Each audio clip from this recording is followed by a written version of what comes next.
Week 4 readings. Understand and describe the communication process. Interpersonal communication is an important part of being an effective manager. It influences the opinions, attitude, motivation, and behaviors of others. It expresses our feelings, emotions, and intentions to others. It is the vehicle for providing, receiving, and exchanging information regarding events or issues that concern us. It reinforces the formal structure of the organization by such means as making use of formal channels of communication. Interpersonal communication allows employees at all levels of an organization to interact with others, to secure desired results, to request or extend assistance, and to make use of and reinforce the formal design of the organization. These purposes serve not only the individuals involved, but the larger goal of improving the quality of organizational effectiveness. The model that we present here is an oversimplification of what really happens in communication, but this model will be useful in creating a diagram to be used to discuss the topic. Exhibit 16.2 illustrates a simple communication episode where a communicator encodes a message and a receiver decodes the message. 1. Exhibit 16.2 The Basic Communication Model. Attribution. Copyright Rice University, OpenStax, under CC BY 4.0 license. Encoding and decoding. Two important aspects of this model are encoding and decoding. Encoding is the process by which individuals initiating the communication translate their ideas into a systematic set of symbols, language, either written or spoken. Encoding is influenced by the sender's previous experiences with the topic or issue, her emotional state at the time of the message, the importance of the message, and the people involved. Decoding is the process by which the recipient of the message interprets it. The receiver attaches meaning to the message and tries to uncover its underlying intent. Decoding is also influenced by the receiver's previous experiences and frame of reference at the time of receiving the message. Feedback. Several types of feedback can occur after a message is sent from the communicator to the receiver. Feedback can be viewed as the last step in completing a communication episode and may take several forms, such as a verbal response, a nod of the head, a response asking for more information, or no response at all. As with the initial message, the response also involves encoding, medium, and decoding. There are three basic types of feedback that occur in communication. Two of these are informational, corrective, and reinforcing. In informational feedback, the receiver provides non-evaluative information to the communicator. An example is the level of inventory at the end of the month. In corrective feedback, the receiver responds by challenging the original message. The receiver might respond that it is not their responsibility to monitor inventory. In reinforcing feedback, the receiver communicated that they have clearly received the message and its intentions. For instance, the grade that you receive on a term paper, either positive or negative, is reinforcing feedback on your term paper, your original communication. Noise. There is, however, a variety of ways that the intended message can get distorted. Factors that distort message clarity are noise. Noise can occur at any point along the model shown in Exhibit 16.2, including the decoding process. For example, a manager might be under pressure and issue a directive, "I want this job completed today, and I don't care what it costs," when the manager does care what it costs. Know the types of communications that occur in organizations. In the communication model described above, three types of communication can be used by either the communicator in the initial transmission phase or the receiver in the feedback phase. These three types are discussed next. Oral communication. This consists of all messages or exchanges of information that are spoken, and it's the most prevalent type of communication. Written communication. This includes email, texts, letters, reports, manuals, and annotations on sticky notes. Although managers prefer oral communication for its efficiency and immediacy, the increase in electronic communication is undeniable. As well, some managers prefer written communication for important messages, such as a change in a company policy, where precision of language and documentation of the message are important. Managerial leadership. Dealing with information overload. One of the challenges in many organizations is dealing with a deluge of emails, texts, voicemails, and other communication. Organizations have become flatter, outsourced many functions, and layered technology to speed communication with an integrated communication program such as Slack, which allows users to manage all their communication and access shared resources in one place. This can lead to information overload, and crucial messages may be drowned out by the volume in your inbox. Add the practice of reply to all, which can add to the volume of communication that many coworkers use. And that means that you may get 5 or 6 versions of an initial email and need to understand all of the responses as well as the initial communication before responding or deciding that the issue is resolved and no response is needed. Here are suggestions to dealing with email overload upward, horizontally, and downward within your organization and externally to stakeholders and customers. One way to reduce the volume and the time you spend on email is to turn off the spigot of incoming messages. There are obvious practices that help, such as unsubscribing to e-newsletters or turning off notifications from social media accounts such as Facebook and Twitter. Also consider whether your colleagues or direct reports are copying you on too many emails as an FYI. If yes, explain that you only need to be updated at certain times or when a final decision is made. You will also want to set up a system that will organize your inbox into folders that will allow you to manage the flow of messages into groups that will allow you to address them appropriately. Your system might look something like this. Inbox. Treat this as a holding pen. Emails shouldn't stay here any longer than it takes for you to file them into another folder. The exception is when you respond immediately and are waiting for an immediate response. Today, this is for items that need a response today. This week, this is for messages that require a response before the end of the week. This month/quarter, this is for everything that needs a longer-term response. Depending on your role, you may need a monthly or quarterly folder. FYI, this is for any items that are for information only and that you may want to refer back to in the future. This system prioritizes emails based on timescales rather than the email senders, enabling you to better schedule work and set deadlines. Another thing to consider is your outgoing email. If your outgoing messages are not specific, too long, unclear, or are copied too widely, your colleagues are likely to follow the same practice when communicating with you. Keep your communication clear and to the point, and managing your outbox will help make your inbound emails manageable. Critical thinking questions. How are you managing your emails now? Are you mixing personal and school and work-related emails in the same account?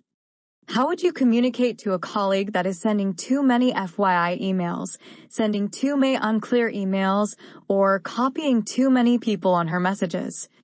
Sources: Amy Gallo, Stop Email Overload, Harvard Business Review, February 21st, 2012, https://hbr.org/2012/stop-email-overload-1. Barry Chingell, How to Beat Email Overload in 2018, Cipher, January 16, 2018, https://www.cipher.com/advice/email-overload/. Monica Seely, At the Mercy of Your Inbox? How to Cope with Email Overload, The Guardian, November 6, 2017. Nonverbal communication. There is also the transformation of information without speaking or writing. Some examples of this are things such as traffic lights and sirens, as well as things such as office size and placement, which connote something or someone of importance. As well, things such as body language and facial expression can convey either conscious or unconscious messages to others. Exhibit 16.3 Body language. At a meeting, your body language can send messages during a meeting. Credit: Antec Photos/Flickr/Attribution 2.0 Generic, CC by 2.0. Major influences on interpersonal communication. Regardless of the type of communication involved, the nature, direction, and quality of interpersonal communication processes can be influenced by several factors. 3. Social influences. Communication is a social process, as it takes at least two people to have a communication episode. There is a variety of social influences that can affect the accuracy of the intended message. For examples, status barriers between employees at different levels of the organization can influence things such as addressing a colleague as at a director level as Ms. Jones or a coworker at the same level as Mike. Prevailing norms and roles can dictate who speaks to whom and how someone responds. Exhibit 16.4 illustrates a variety of communications that illustrate social influences in the workplace. Exhibit 16.4 Patterns of Managerial Communication, Attribution, Copyright Rice University, OpenStax, under CC BY 4.0 license. Perception. In addition, the communication process is heavily influenced by perceptual processes. The extent to which an employee accurately receives job instructions from a manager may be influenced by her perception of the manager, especially if the job instructions conflict with her interest in the job or if they are controversial. If an employee has stereotyped the manager as incompetent, chances are that little that the manager says will be taken seriously. If the boss is well regarded or seen as influential in the company, everything that they say may be interpreted as important. Interaction involvement. Communication effectiveness can be influenced by the extent to which one or both parties are involved in conversation. This attentiveness is called interaction attentiveness or interaction involvement. For if the intended receiver of the message is preoccupied with other issues, the effectiveness of the message may be diminished. Interaction involvement consists of three interrelated dimensions: responsiveness, perceptiveness, and attentiveness. Organizational design. The communication process can also be influenced by the design of the organization. It has often been argued to decentralize an organization because that will lead to a more participative structure and lead to improved communication in the organization. When messages must travel through multiple levels of an organization, the possibility of distortion can also occur, which would be diminished with more face-to-face communication. Understand how power, status, purpose, and interpersonal skills affect communications in organizations. The roles managers play. In Mintzberg's seminal study of managers and their jobs, he found the majority of them clustered around three core management roles. 5. Interpersonal roles. Managers are required to interact with a substantial number of people during a work week. They host receptions, take clients and customers to dinner, meet with business prospects and partners, conduct hiring and performance interviews, and form alliances, friendships, and personal relationships with many others. Numerous studies have shown that such relationships are the richest source of information for managers because of their immediate and personal nature. 6. 3 of a manager's roles arise directly from formal authority and involve basic interpersonal relationships. First is the figurehead role. As the head of an organizational unit, every manager must perform some ceremonial duties. In Mintzberg's study, chief executives spent 12% of their contact time on ceremonial duties, 17% of their incoming mail dealt with acknowledgments and requests related to their status. One example is a company president who requested free merchandise for a handicapped schoolchild. 7. Managers are also responsible for the work of the people in their unit, and their actions in this regard are directly related to their role as a leader. The influence of managers is most clearly seen, according to Mintzberg, in the leader role. Formal authority vests them with great potential power. Leadership determines, in large part, how much power they will realize. Does the leader's role matter? Ask the employees of Chrysler Corporation, now Fiat Chrysler. When Sergio Marchionne, who passed away in 2018, took over the company in the wake of the financial crisis, the once great auto manufacturer was in bankruptcy, teetering on the verge of extinction. He formed new relationships with the United Auto Workers, reorganized the senior management of the company, and, perhaps, most importantly, convinced the U.S. federal government to guarantee a series of bank loans that would make the company solvent again. The loan guarantees, the union response, and the reaction of the marketplace, especially for the Jeep brand, were due in large measure to Marchionne's leadership style and personal charisma. More recent examples include the return of Starbucks founder Howard Schultz to re-energize and steer his company, and Amazon CEO Jeff Bezos, and his ability to innovate during a downturn in the economy. 8. Popular management literature has had little to say about the liaison role until recently. This role, in which managers establish and maintain contacts outside the vertical chain of command, becomes especially important in view of the finding of virtually every study of managerial work that managers spend as much time with peers and other people outside of their units as they do with their own subordinates. Surprisingly, they spend little time with their own superiors. In Rosemary Stewart's 1967 study, 160 British middle and top managers spent 47% of their time with peers, 41% of their time with people inside their unit, and only 12% of their time with superiors. Guest's 1956 study of U.S. manufacturing supervisors revealed similar findings. Informational roles. Managers are required to gather, collate, analyze, store, and disseminate many kinds of information. In doing so, they become information resource centers, often storing huge amounts of information in their own heads, moving quickly from the role of gatherer to the role of disseminator in minutes. Although many business organizations install large, expensive management information systems to perform many of those functions, nothing can match the speed and intuitive power of a well-trained manager's brain for information processing. Not surprisingly, most managers prefer it that way.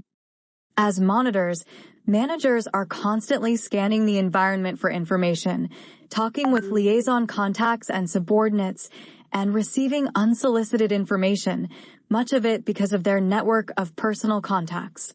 A good portion of this information arrives in verbal form, often as gossip, hearsay, and speculation. 9. In the disseminator role, managers pass privileged information directly to subordinates who might otherwise have no access to it. Managers must decide not only who should receive such information, but how much of it, how often, and in what form. Increasingly, managers are being asked to decide whether subordinates, peers, customers, business partners, and others should have direct access to information 24 hours a day without having to contact the manager directly. 10.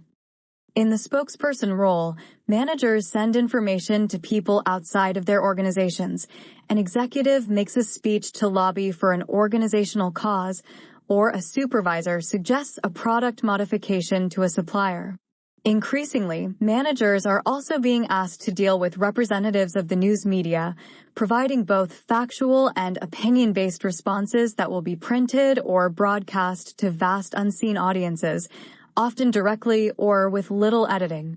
The risks in such circumstances are enormous, but so too are the potential rewards in terms of brand recognition, public image, and organizational visibility. 11. Decisional roles. Ultimately, managers are charged with the responsibility of making decisions on behalf of both the organization and the stakeholders with an interest in it. Such decisions are often made under circumstances of high ambiguity and with inadequate information. Often, the other two managerial roles, interpersonal and informational, will assist a manager in making difficult decisions in which outcomes are not clear and interests are often conflicting. In the role of entrepreneur, managers seek to improve their businesses, adapt to changing market conditions, and react to opportunities as they present themselves. Managers who take a longer-term view of their responsibilities are among the first to realize that they will need to reinvent themselves, their product and service lines, their marketing strategies, and their ways of doing business as older methods become obsolete and competitors gain advantage. While the entrepreneur role describes managers who initiate change, the disturbance or crisis handler role depicts managers who must involuntarily react to conditions. Crises can arise because bad managers let circumstances deteriorate or spin out of control, but just as often good managers find themselves in the midst of a crisis that they could not have anticipated but must react to just the same. 12. The third decisional role of resource allocator involves managers making decisions about who gets what, how much, when, and why.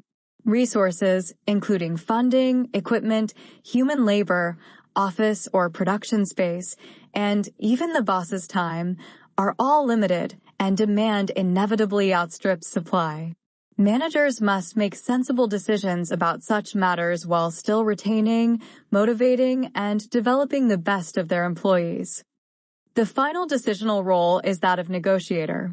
Managers spend considerable amounts of time in negotiations over budget allocations, labor and collective bargaining agreements, and other formal dispute resolutions. During a week, managers will often make dozens of decisions that are the result of brief but important negotiations between and among employees, customers and clients, suppliers, and others with whom managers must deal. 13. Describe how corporate reputations are defined by how an organization communicates to its stakeholders. Management communication is a central discipline in the study of communication and corporate reputation.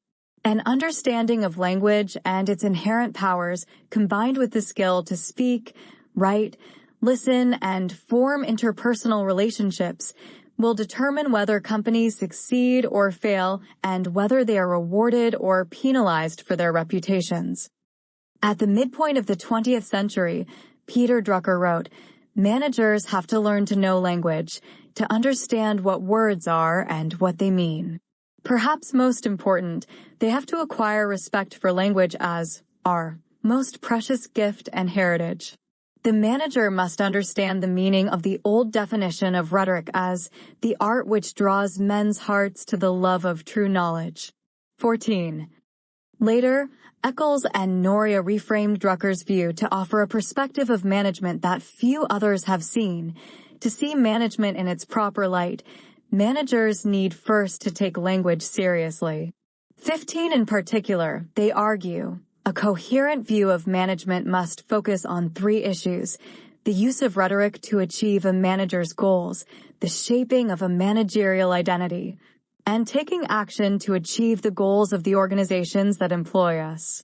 Above all, they say, the essence of what management is all about is the effective use of language to get things done. 16. One of the things managers get done is the creation, management, and monitoring of corporate reputation. The job of becoming a competent, effective manager thus becomes one of understanding language and action. It also involves finding ways to shape how others see and think of you in your role as a manager. Many noted researchers have examined the important relationship between communication and action within large and complex organizations and conclude that the two are inseparable. Without the right words, used in the right way, it is unlikely that the right reputations develop. Words do matter, right, Eccles and Noria? They matter very much. Without words, we have no way of expressing strategic concepts, structural forms, or designs for performance measurement systems. Language, they conclude, is too important to managers to be taken for granted or, even worse, abused. 17. So, if language is a manager's key to corporate reputation management, the next question is obvious.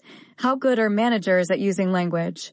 Managers' ability to act, to hire a talented workforce, to change an organization's reputation, to launch a new product line, depends entirely on how effectively they use management communication, both as a speaker and as a listener. Managers' effectiveness as a speaker and writer will determine how well they are able to manage the firm's reputation. And their effectiveness as listeners will determine how well they understand and respond to others and can change the organization in response to their feedback. We will now examine the role management communication plays in corporate reputation formation, management, and change, and the position occupied by rhetoric in the life of business organizations. Though, this chapter will focus on the skills, abilities, and competencies for using language, attempting to influence others, and responding to the requirements of peers, superiors, stakeholders, and the organization in which managers and employees work. Management communication is about the movement of information and the skills that facilitate it: speaking, writing, listening, and processes of critical thinking. It's also about understanding who your organization is, identity, who others think your organization is, reputation, and the contributions individuals can make to the success of their business considering their organization's existing reputation. It is also about confidence, the knowledge that one can speak and write well, listen with great skill as others speak, and both seek out and provide the feedback essential to creating, managing, or changing their organization's reputation. At the heart of this chapter, though, is the notion that communication, in many ways, is the work of managers. We will now examine the roles of writing and speaking in the role of management, as well as other specific applications and challenges managers face as they play their role in the creation, maintenance, and change of corporate reputation. Know why talking, listening, reading, and writing are vital to managing effectively. The major channels of managerial communication displayed in Exhibit 16.6 are talking, listening, reading, and writing.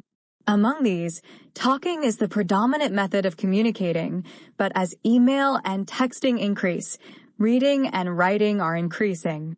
Managers across industries, according to Deirdre Borden, spend about 75% of their time in verbal interaction.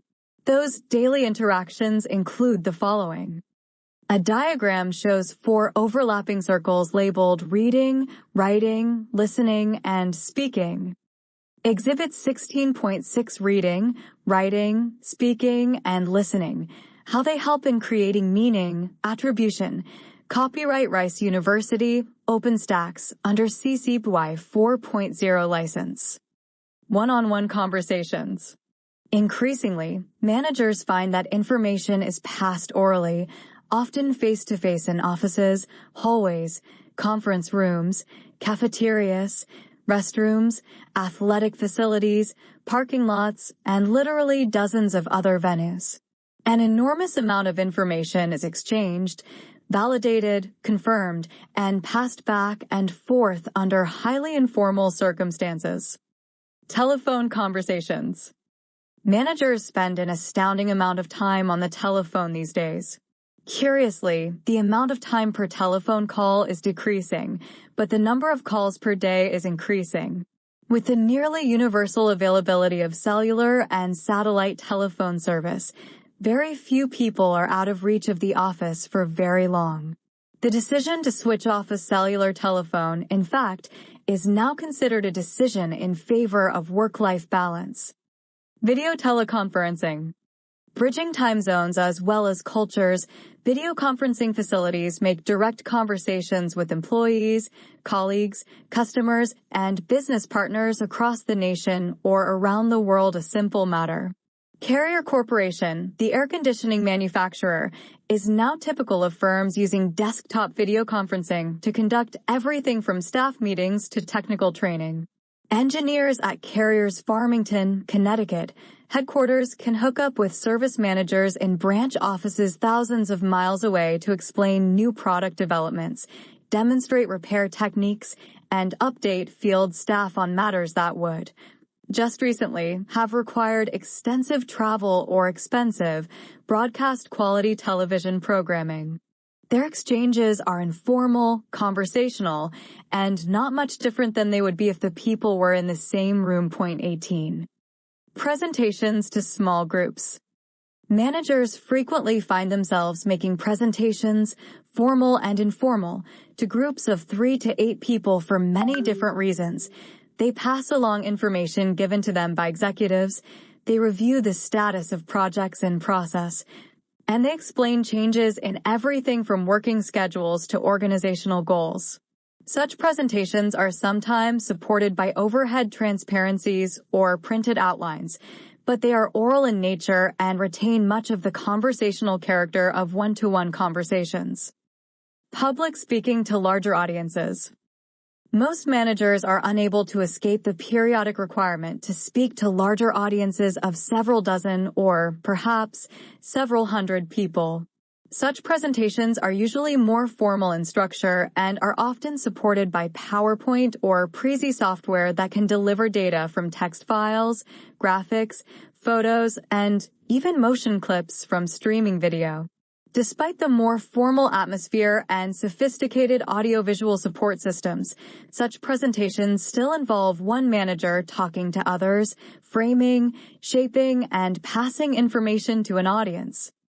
A series of scientific studies, beginning with Rankin, Nichols and Stevens, and Walvin and Coakley, confirm most managers spend the largest portion of their day talking and listening. Point 19. Werner's thesis, in fact, found that North American adults spend more than 78% of their communication time either talking or listening to others who are talking. According to Werner and others who study the communication habits of postmodern business organizations, managers are involved in more than just speeches and presentations from the dais or teleconference podium. They spend their days in meetings, on the telephone, conducting interviews, giving tours, supervising informal visits to their facilities, and at a wide variety of social events. Point 20. A photo shows a man in a conference hall addressing attendees. Exhibit 16.7. Public speaking. Public speaking is often a terrifying but crucial skill for managers. Credit: Mike Mozart /Flickr /Attribution 2.0 Generic, CC by 2.0. Each of these activities may look to some managers like an obligation imposed by the job. Shrewd managers see them as opportunities to hear what others are thinking, to gather information informally from the grapevine, to listen in on office gossip, to pass along viewpoints that haven't yet made their way to the more formal channels of communication, or to catch up with a colleague or friend in a more relaxed setting. No matter what the intention of each manager who engages in these activities, the information they produce and the insight that follows from them can be put to work the same day to achieve organizational and personal objectives. To understand why effective managers behave as they do, writes Cotter, it is essential first to recognize 2 fundamental challenges and dilemmas found in most of their jobs. Managers must first figure out what to do, despite an enormous amount of potentially relevant information, along with much that is not, and then they must get things done. Through a large and diverse group of people despite having little direct control over most of them. 21. The role of writing. Writing plays an important role in the life of any organization. In some organizations, it becomes more important than in others. At Procter & Gamble, for example, brand managers cannot raise a work-related issue in a team meeting unless the ideas are first circulated in writing. For P&G managers, this approach means explaining their ideas in explicit detail in a standard 1 to 3 page memo, complete with background, financial discussion, implementation details, and justification for the ideas proposed. Other organizations are more oral in their traditions. 3M Canada is a spoken organization, but the fact remains, the most important projects, decisions, and ideas end up in writing. Writing also provides analysis, justification, documentation, and analytic discipline, particularly as managers approach important decisions that will affect the profitability and strategic direction of the company. Writing is a career sifter. If managers demonstrate their inability to put ideas on paper in a clear, unambiguous fashion, they're not likely to last. Stories of bad writers who've been shown the door early in their careers are legion. Managers' principal objective, at least during the first few years of their career, is to keep their name out of such stories. Remember, those who are most likely to notice the quality and skill in managers' written documents are the very people most likely to matter to managers' future. Managers do most of their own writing and editing. The days when managers could lean back and thoughtfully dictate a letter or memo to a skilled secretarial assistant are mostly gone. Some senior executives know how efficient dictation can be, especially with a top-notch administrative assistant taking shorthand, but how many managers have that advantage today? Very few, mostly because buying a computer and printer is substantially cheaper than hiring another employee. Managers at all levels of most organizations draft, review, edit, and dispatch their own correspondence, reports, and proposals. Documents take on lives of their own. Once it's gone from the manager's desk, it isn't theirs anymore. When they sign a letter and put it in the mail, it's no longer their letter. It's the property of the person or organization it was sent to. As a result, the recipient is free to do as she sees fit with the writing, including using it against the sender. If the ideas are ill-considered or not well expressed, others in the organization who are not especially sympathetic to the manager's views may head for the copy machine with the manager's work in hand. The advice for managers is simple. Do not mail the first draft, and do not ever sign your name to a document you are not proud of. Communication is invention. Without question, communication is a process of invention. Managers literally create meaning through communication. A company, for example, is not in default until a team of auditors sits down to examine the books and review the matter. Only after extended discussion do the accountants conclude that the company is, in fact, in default. It is their discussion that creates the outcome. Until that point, default was simply one of many possibilities. The fact is managers create meaning through communication. It is largely through discussion and verbal exchange, often heated and passionate, that managers decide who they wish to be, market leaders, takeover artists, innovators, or defenders of the economy. It is only through communication that meaning is created for shareholders, employees, customers, and others. Those long, detailed, and intense discussions determine how much the company will declare in dividends this year, whether the company is willing to risk a strike or labor action, and how soon to roll out the new product line customers are asking for. Additionally, it is important to note that managers usually figure things out by talking about them as much as they talk about the things they have already figured out. Talk serves as a wonderful palliative, justifying, analyzing, dissecting, reassuring, and analyzing the events that confront managers each day. Information is socially constructed. If we are to understand just how important human discourse is in the life of a business, several points seem especially important. Information is created, shared, and interpreted by people. Meaning is a truly human phenomenon. An issue is only important if people think it is. Facts are facts only if we can agree upon their definition. Perceptions and assumptions are as important as truth itself in a discussion about what a manager should do next. Point 22. Information never speaks for itself. It is not uncommon for a manager to rise to address a group of her colleagues and say, "The numbers speak for themselves." Frankly, the numbers never speak for themselves. They almost always require some sort of interpretation, some sort of explanation or context. Do not assume that others see the facts in the same way managers do, and never assume that what is seen is the truth. Others may see the same set of facts or evidence, but may not reach the same conclusions. Few things in life are self-explanatory.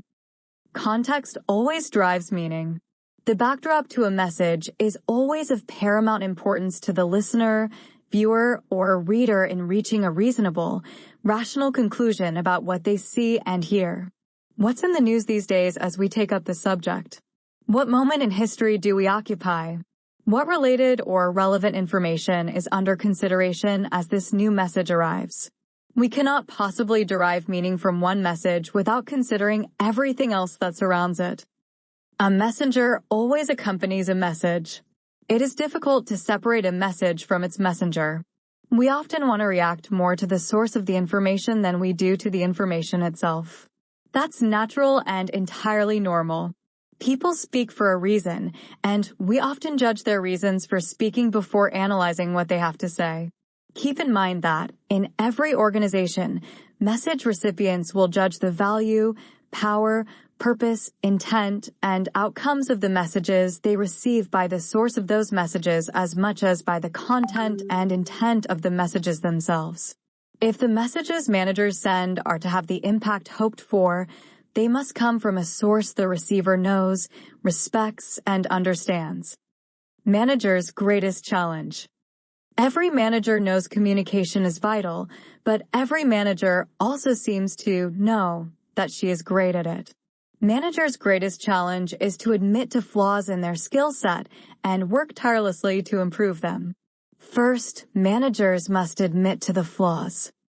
Larkin and Larkin write, deep down, managers believe they are communicating effectively. In 10 years of management consulting, we have never had a manager say to us that he or she was a poor communicator.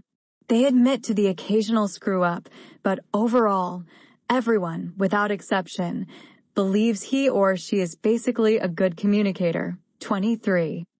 Managers' task as professionals. As a professional manager, the first task is to recognize and understand one's strengths and weaknesses as a communicator. Until these communication tasks at which one is most and least skilled are identified, there will be little opportunity for improvement and advancement. Foremost among managers' goals should be to improve existing skills. Improve one's ability to do what is done best. Be alert to opportunities, however, to develop new skills. Managers should add to their inventory of abilities to keep themselves employable and promotable. Two other suggestions come to mind for improving managers' professional standing. First, acquire a knowledge base that will work for the years ahead. That means speaking with and listening to other professionals in their company, industry, and community. They should be alert to trends that could affect their company's products and services, as well as their own future. It also means reading. Managers should read at least one national newspaper each day, including the Wall Street Journal, the New York Times, or the Financial Times, as well as a local newspaper. Their reading should include weekly news magazines such as U.S. News and World Report, Bloomberg's Business Week, and The Economist. Subscribe to monthly magazines such as Fast Company and Fortune. And they should read at least one new hardcover title a month. A dozen books each year is the bare minimum on which one should depend for new ideas, insights, and managerial guidance. Managers' final challenge is to develop the confidence needed to succeed as a manager, particularly under conditions of uncertainty, change, and challenge. Ethics in practice. Disney and H-1B visas. On January 30th, 2015, the Walt Disney Company laid off 250 of its IT workers. In a letter to the laid-off workers, Disney outlined the conditions for receipt of a stay bonus, which would entitle each worker to a lump sum payment of 10% of her annual salary. Of course, there was a catch. Only those workers who trained their replacements over a 90-day period would receive the bonus. One American worker in his 40s who agreed to Disney's severance terms explained how it worked in action. The first 30 days was all capturing what I did. The next 30 days, they worked side by side with me, and the last 30 days, they took over my job completely. I had to make sure they were doing my job correctly. To outside observers, this added insult to injury. It was bad enough to replace U.S. workers with cheaper foreign labor. But to ask, let alone strong-arm, the laid-off workers into training their replacements seemed a bit much. However unfortunate, layoffs are commonplace. But this was different. From the timing to the apparent neglect of employee pride, the sequence of events struck a nerve. For many, the issue was simple, and Disney's actions seemed wrong at a visceral level.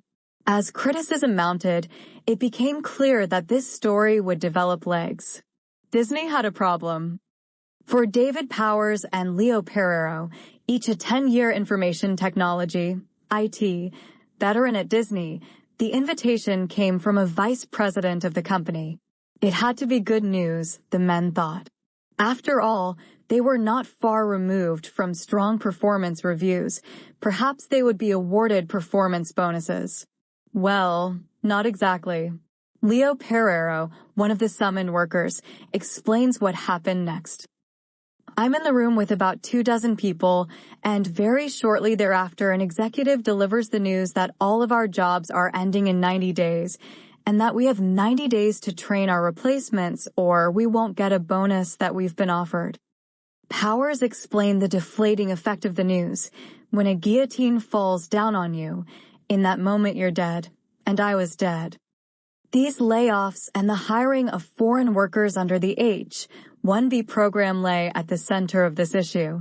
Initially introduced by the Immigration and Nationality Act of 1965, subsequent modifications produced the current iteration of the H-1B visa program in 1990. Importantly, at that time, the United States faced a shortage of skilled workers necessary to fill highly technical jobs. Enter the H-1B visa program as the solution.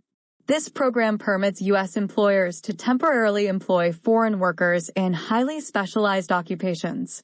Specialty occupations are defined as those in the fields of architecture, engineering, mathematics, science, medicine, and others that require technical and skilled expertise.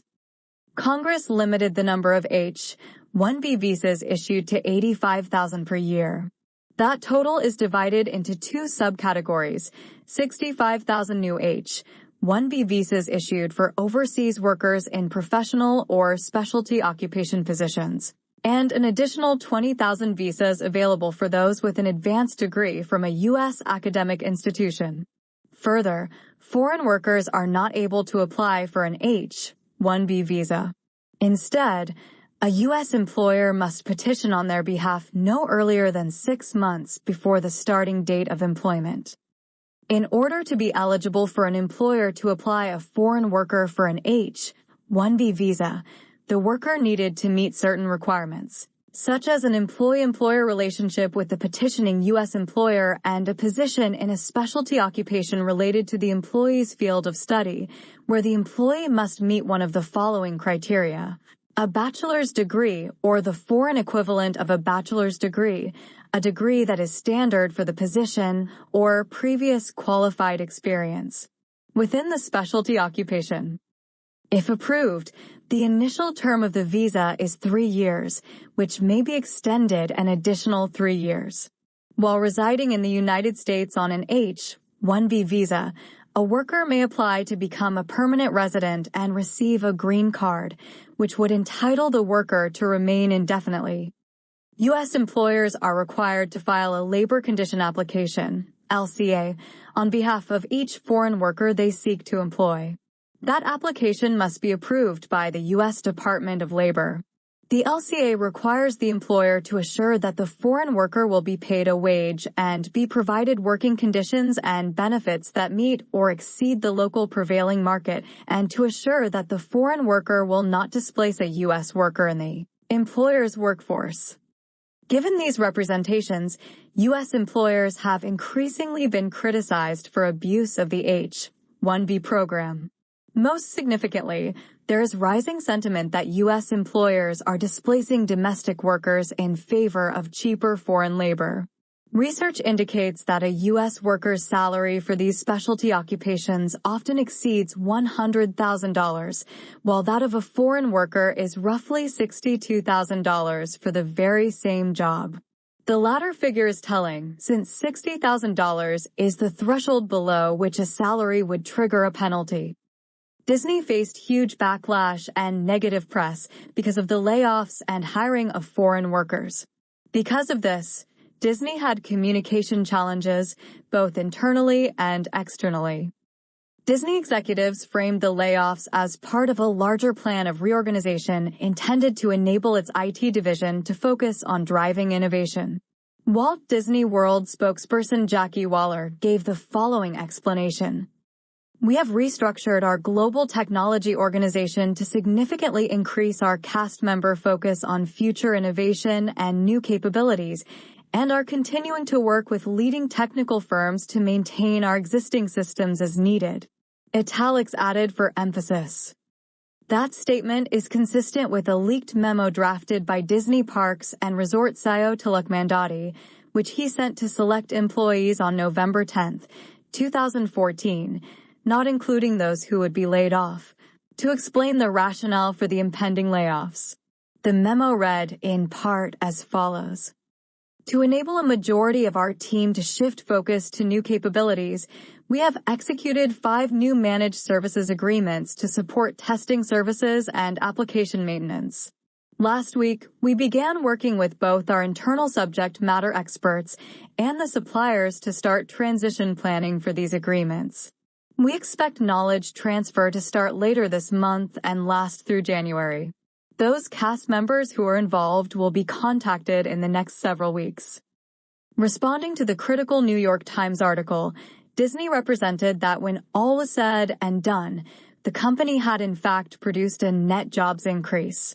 According to Disney spokesperson Kim Prunty, Disney has created almost 30,000 new jobs in the U.S. over the past decade, and the recent changes to our parks IT team resulted in a larger organization with 70 additional in-house positions in the U.S. External support firms are responsible for complying with all applicable employment laws for their employees. New jobs were promised due to the restructuring, Disney officials said, and employees targeted for termination were pushed to apply for those positions. According to a confidential Disney source, of the approximately 250 laid-off employees, 120 found new jobs within Disney, 40 took early retirement, and 90 were unable to secure new jobs with Disney. On June 11, 2015, Senator Richard Durbin of Illinois and Senator Jeffrey Sessions of Alabama released a statement regarding a bipartisan letter issued to the Attorney General, the Department of Homeland Security, and the Department of Labor. A number of U.S. employers, including some large, well-known, publicly traded corporations, have laid off thousands of American workers and replaced them with H-1B visa holders. To add insult to injury, many of the replaced American employees report that they've been forced to train the foreign workers who are taking their jobs. That's just plain wrong, and we'll continue to press the administration to help solve this problem. In response to requests for comment on the communications issues raised by the Disney layoffs and aftermath, New York Times columnist Julia Preston shared the following exclusive analysis. I would say Disney's handling of those layoffs is a case study in how not to do things. But in the end, it's not about the communications, it's about the company. Those layoffs showed a company that was not living up to its core vaunted family values, and no amount of shouting by their communications folks could change the facts of what happened. KM Training and Professional Development Portal. KM Overview. Achieving knowledge mobilization through an outcome-based KM strategy. KM is the process of identifying, organizing, storing, and disseminating information within an organization. The Army employs KM to accomplish 4 organizational outcomes. Improve decision cycle effectiveness. Enhance mission and organizational performance. Create agile learning organizations. Facilitate shared understanding through collaboration. To accomplish the organizational outcomes above, we must establish effective KM programs across the force. Effective KM programs are characterized by a set of characteristics framed against DTML-BFB. KM and collaboration work hand in hand to create and satisfy the thirst for information. Doctrine. We have an established and integrated KM doctrine. Organization. Our KM infrastructure supports all echelons of our commands with CKO's leading enterprise KM programs, KM officers managing local KM programs and projects, KM specialists providing the tactical skills on our KM teams, and KM representatives serving as KM liaisons to every staff section and subordinate organization below the local program level. A KM advisory committee designed to look at enterprise best practices and prioritize enterprise-level resources. KM working groups chaired by the CKO or KMO and made up of KMRs focus on local solutions and services and share best practices between staffs and directorates. Training. KM onboarding provides a deliberate and tailored roadmap for our KM practitioners and reduces the time to competency of new KM employees. Standardized KM training at all levels ensures the KM workforce has the right people with the right skills, knowledge, and attributes to practice effective KM. KM for the workforce provides knowledge workers with skills and knowledge to perform their work, collaborate more effectively, and use the KM tools available within their command. An Army KM qualification course provides the mandatory credentialing needed to a professional KM workforce. Material.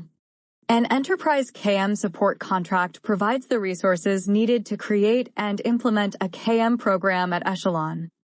A centralized knowledge repository and resource center help knowledge workers navigate to the right resources, just-in-time training, and other useful content. Leader development and education. Training prepares us for the known operational environment, while education prepares us for the unknown changing environment. It focuses on developing KM leaders that can create and manage KM programs. A KM professional continuing education program ensures that our KM practitioner become lifelong learners and continue to stay relevant in their fields. Personnel. KM needs a dedicated career path and has created a joint Fed/DoD working group to develop the requirements for the career field, and that working group we are working closely with the Office of Personnel Management to create a federal and DoD career field. KM support teams for CEs/MSOs. KM force structure realignment for 2022 to 2028. Facilities. Facilities management, as applied to high-tech applications, includes on-site implementation of demanding technology, including copiers, printers, networks, servers, and other business-critical systems. The facilities analysis examines this complex structure and used to identify capability gaps and improve efficiencies. Policy. TR 10-5/10-5-1. Inclusion in TRADOC Campaign Plan. KM Strategy Implementation Plan. KM Standards, AAS, CIP Maturity Model. Types of knowledge. The definition of KM also includes 3 types of knowledge: tacit, implicit, and explicit knowledge. These types of knowledge are largely distinguished by the codification of the information. Tacit knowledge. This type of knowledge is typically acquired through experience, and it is intuitively understood. As a result, it is challenging to articulate and codify, making it difficult to transfer this information to other individuals. Examples of tacit knowledge can include language, facial recognition, or leadership skills. Implicit knowledge. Implicit knowledge is knowledge that is gained through incidental activities, or without awareness that learning is occurring. Some examples of implicit knowledge are knowing how to walk, run, ride a bicycle, or swim. It tends to exist within processes, and it can be referred to as know-how knowledge. Explicit knowledge. Explicit knowledge is captured within various document types such as manuals, reports, and guides, allowing organizations to easily share knowledge across teams. This type of knowledge is perhaps the most well-known, and examples of it include knowledge assets such as databases, white papers, and case studies. This form of knowledge is important to retain intellectual capital within an organization as well as facilitate successful knowledge transfer to new employees. Effective KM can be looked at in three broad practices. Knowledge creation. Organizations identify and document any existing or new knowledge that they want to circulate across the company. Knowledge storage. An information technology system is typically used to host organizational knowledge. Knowledge sharing. Exchange of ideas and information communicated across the organization. Examples of KM tools. Document management systems act as a centralized storage system for digital documents, such as PDFs, images, and word processing files. These systems enhance employee workflows by enabling easy retrieval of documents, such as lessons learned. Content management systems, CMS, are applications which manage web content where end users can edit and publish content. These are commonly confused with document management systems, but CMSs can support other media types, such as audio and video. Intranets are private networks that exist solely within an organization, which enable the sharing of enablement, tools, and processes within internal stakeholders. Wikis can be a popular KM tool given its ease of use. They make it easy to upload and edit information, but this ease can lead to concerns about misinformation as workers may update them with incorrect or outdated information.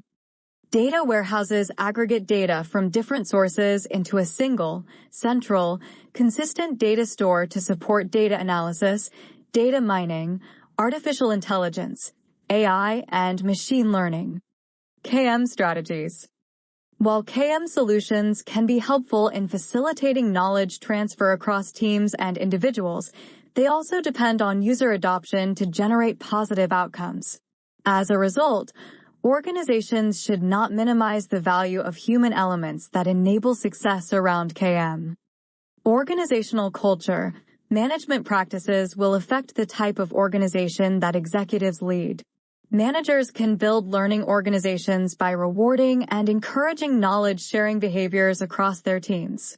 This type of leadership sets the groundwork for teams to trust each other and communicate more openly to achieve business outcomes. Communities of practice.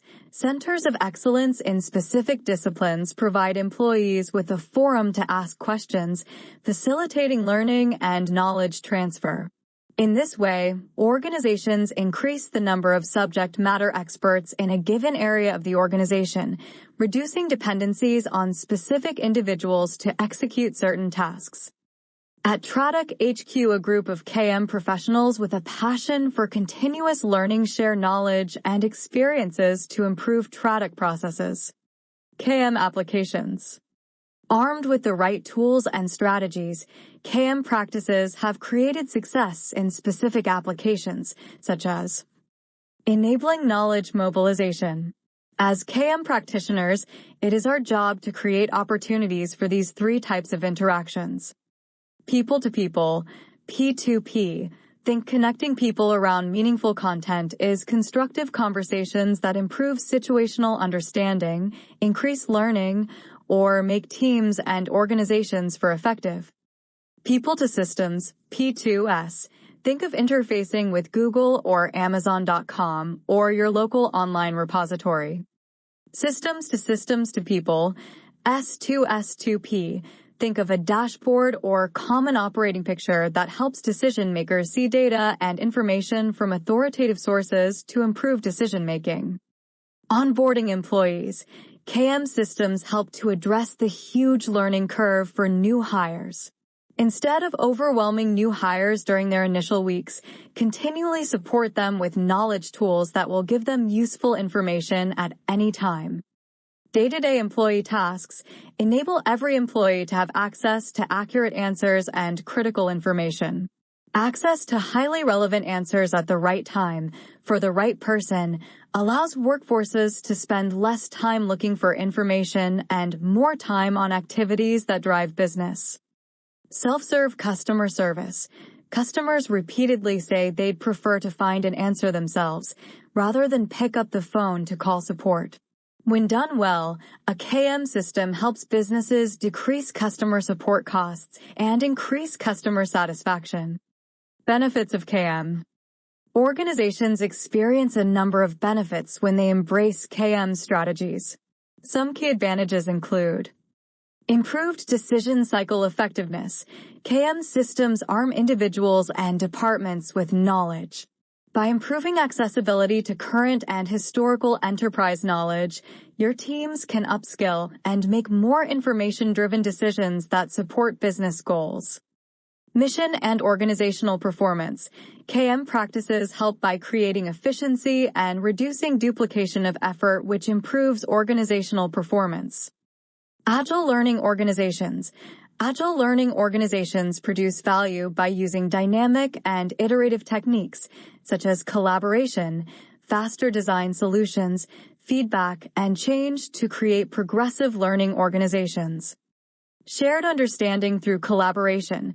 KM practices and organizational cultures work together to build trust among team members. These practices provide more transparency among workers, creating more understanding and alignment around common goals.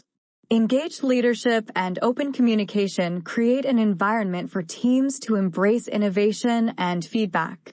KM increases collaboration and communication. Identification of skill gaps. When teams create relevant knowledge around implicit or tacit knowledge or consolidate explicit knowledge, it can highlight gaps in core competencies across teams. This provides valuable information to management to form new organizational structures or hire additional resources. Maintains enterprise knowledge. If your most knowledgeable employees left tomorrow, what would your business do? Practicing internal KM enables businesses to create an organizational memory. Knowledge held by your long-term employees and other experts, then make it accessible to your wider team. Operational efficiencies. KM systems create a go-to place that enable knowledge workers to find relevant information more quickly or to connect with subject matter experts faster. This, in turn, reduces the amount of time on research, leading to faster decision-making and cost savings through operational efficiencies. Increasing productivity not only saves time, but also reduces costs. Data security. KM, through its content management and data security approaches, enable organizations to customize permission control, viewership control, and the level of document security to ensure that information is shared only in the correct channels or with selected individuals. Give your employees the autonomy to access knowledge safely and with confidence. In conclusion, there are many benefits to utilizing KM techniques and tools, both to you and your organization. When you can save yourself time and effort, it's always a win. This KM overview puts you on the pathway to seeing the benefits of good KM practices. What is KM? Knowledge management explained. The classic one-line definition of knowledge management was offered up by Tom Davenport early on. Davenport, 1994. Knowledge management is the process of capturing, distributing, and effectively using knowledge. Probably no better or more succinct single-line definition has appeared since. However, knowledge management can best and most quickly be explained by recapping its origins. Later in this article, its stages of development will also be recapped. The origins of KM. The concept and the terminology of KM sprouted within the management consulting community. When the Internet arose, those organizations quickly realized that an intranet, an in-house subset of the Internet, was a wonderful tool with which to make information accessible and to share it among the geographically dispersed units of their organizations. Not surprisingly, they quickly realized that in building tools and techniques such as dashboards, expertise locators, and best practice, lessons learned, databases, they had acquired an expertise which was in effect a new product that they could market to other organizations, particularly to organizations which were large, complex, and dispersed. However, a new product needs a name, and the name that emerged was knowledge management. The term apparently was first used in its current context at McKinsey in 1987 for an internal study on their information handling and utilization, McInerney and Koenig, 2011. KM went public, as it were, at a conference in Boston in 1993 organized by Ernst & Young, Prusak 1999. Note that Davenport was at E&Y when he wrote the definition above. Those consulting organizations quickly disseminated the principles and the techniques of KM to other organizations, to professional associations, and to disciplines. The timing was propitious, as the enthusiasm for intellectual capital, see below, in the 1980s, had primed the pump for the recognition of information and knowledge as essential assets for any organization. What is KM trying to accomplish? Rich, deep, and open communication. First, KM can very fruitfully be seen as the undertaking to replicate, indeed to create, the information environment known to be conducive to successful R&D, rich, deep, and open communication and information access, and to deploy it broadly across the firm. It is almost trite now to observe that we are in the post-industrial information age and that we are all information workers. Furthermore, the researcher is, after all, the quintessential information worker. Peter Drucker once commented that the product of the pharmaceutical industry wasn't pills, it was information. The research domain, and in particular the pharmaceutical industry, has been studied in depth with a focus on identifying the organizational and cultural environmental aspects that lead to successful research. Koenig, 1990. 1992. The salient aspect that emerges with overwhelming importance is that of rich, deep, and open communications, not only within the firm, but also with the outside world. The logical conclusion, then, is to attempt to apply those same successful environmental aspects to knowledge workers at large, and that is precisely what KM attempts to do. Situational awareness. Second, situational awareness is a term only recently, beginning in 2015, used in the context of KM. The term, however, long precedes KM. It first gained some prominence in the Cold War era when studies were commissioned by all of the major potential belligerents to try to identify what characteristics made a good fighter pilot.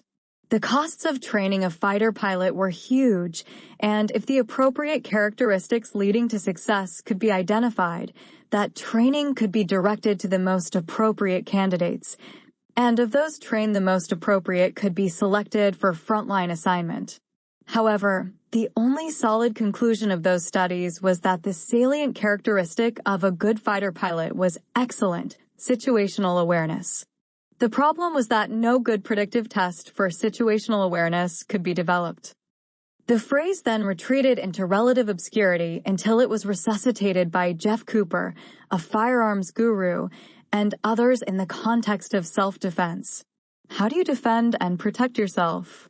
The first step is to be alert and to establish good situational awareness. From there, the phrase entered the KM vocabulary.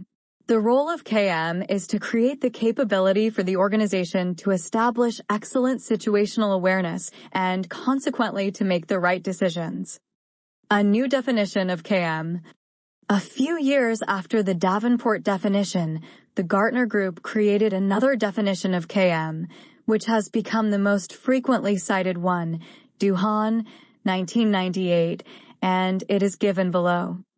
Knowledge management is a discipline that promotes an integrated approach to identifying, capturing, evaluating, retrieving, and sharing all of an enterprise's information assets. These assets may include databases, documents, policies, procedures, and previously uncaptured expertise and experience in individual workers. The one real lacuna of this definition is that it, too, is specifically limited to an organization's own information and knowledge assets. KM is conceived now, and this expansion arrived early on, includes relevant information assets from wherever relevant.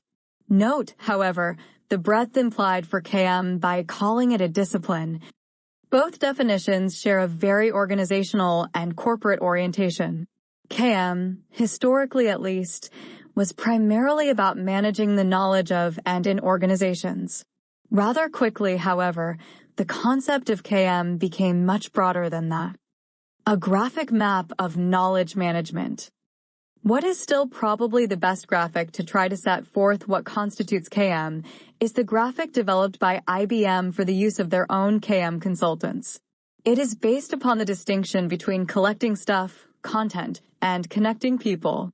The presentation here includes some minor modifications, but the captivating C, E, and H mnemonics are entirely IBM's. Graphic map of KM. Collecting stuff and codification. Connecting people and personalization. Directed. Information and knowledge. Search. Exploit. Databases, external and internal. Content architecture. Information service support. Training required. Data mining best practices / lessons learned / after action analysis. Harvest. Community and learning. Directories, yellow pages, expertise locators. Findings and facilitating tools, groupware. Response teams. Harness. Serendipity and browsing. Explore. Cultural support. Current awareness profiles and databases. Selection of items for alerting purposes / push. Data mining best practices. Hunting. Cultural support. Spaces. Libraries and lounges. Literal and virtual. Cultural support. Groupware. Travel and meeting attendance. Hypothesize. From Tom Short, Senior Consultant, Knowledge Management, IBM Global Services. Note, however, the comments below under tacit. Okay, what does KM actually consist of? In short, what are the operational components of a KM system? This is, in a way, the most straightforward way of explaining what KM is, to delineate what the operational components are that constitute what people have in mind when they talk about a KM system. 1. Content management. So what is involved in KM?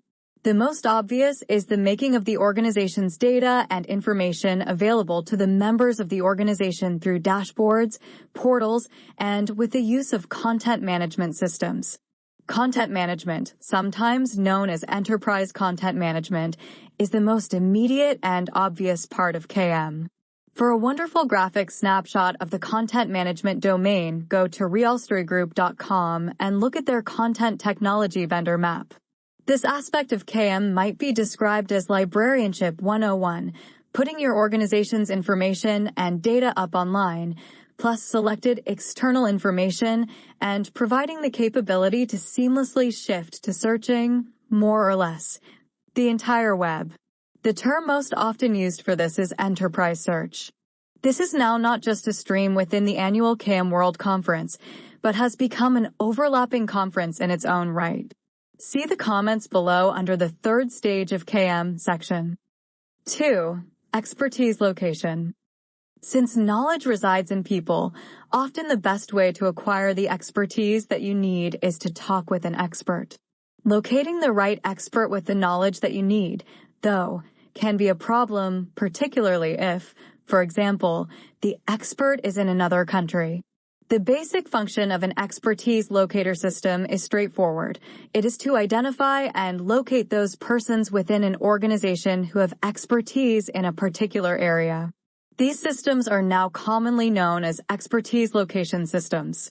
In the early days of KM, the term yellow pages was commonly used, but now that term is fast disappearing from our common vocabulary, and expertise location is, in any case, rather more precise. There are typically 3 sources from which to supply data for an expertise locator system. 1. Employee resumes. 2.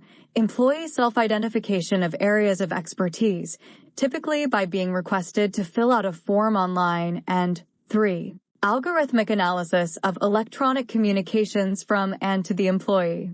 The latter approach is typically based on email traffic, but can include other social networking communications such as Twitter, Facebook, and LinkedIn. Several commercial software packages to match queries with expertise are available. Most of them have load balancing schemes so as not to overload any particular expert. Typically, such systems rank the degree of presumed expertise and will shift a query down the expertise ranking when the higher choices appear to be overloaded. Such systems also often have a feature by which the requester can flag the request as a priority, and the system can then match high priority to high expertise rank. 3. Lessons learned. Lessons learned databases are databases that attempt to capture and make accessible knowledge, typically how-to-do-it knowledge that has been operationally obtained and normally would not have been explicitly captured. In the KM context, the emphasis is upon capturing knowledge embedded in personal expertise and making it explicit. The lessons learned concept or practice is one that might be described as having been birthed by KM, as there is very little in the way of a direct antecedent.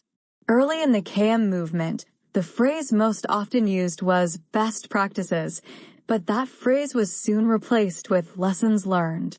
The reasons were that lessons learned was a broader and more inclusive term, and because best practice seemed too restrictive and could be interpreted as meaning there was only one best practice in a situation. What might be a best practice in North American culture, for example, might well not be a best practice in another culture. The major international consulting firms were very aware of this and led the movement to substitute the new, more appropriate term. Lessons learned became the most common hallmark phrase of early KM development. The idea of capturing expertise, particularly hard-won expertise, is not a new idea. One antecedent to KM that we have all seen portrayed was the World War II debriefing of pilots after a mission. Gathering military intelligence was the primary purpose, but a clear and recognized secondary purpose was to identify lessons learned, though they were not so named, to pass on to other pilots and instructors. Similarly, the U.S. Navy Submarine Service, after a very embarrassing and lengthy experience of torpedoes that failed to detonate on target, and an even more embarrassing failure to follow up on consistent reports by submarine captains of torpedo detonation failure, instituted a mandatory system of widely disseminated captain's patrol reports.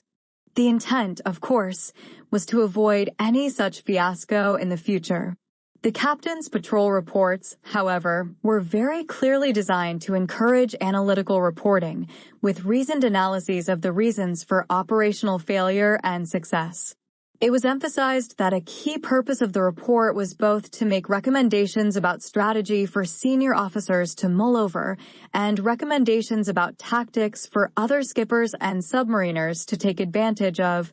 McInerney and Koenig, 2011. The military has become an avid proponent of the lessons learned concept.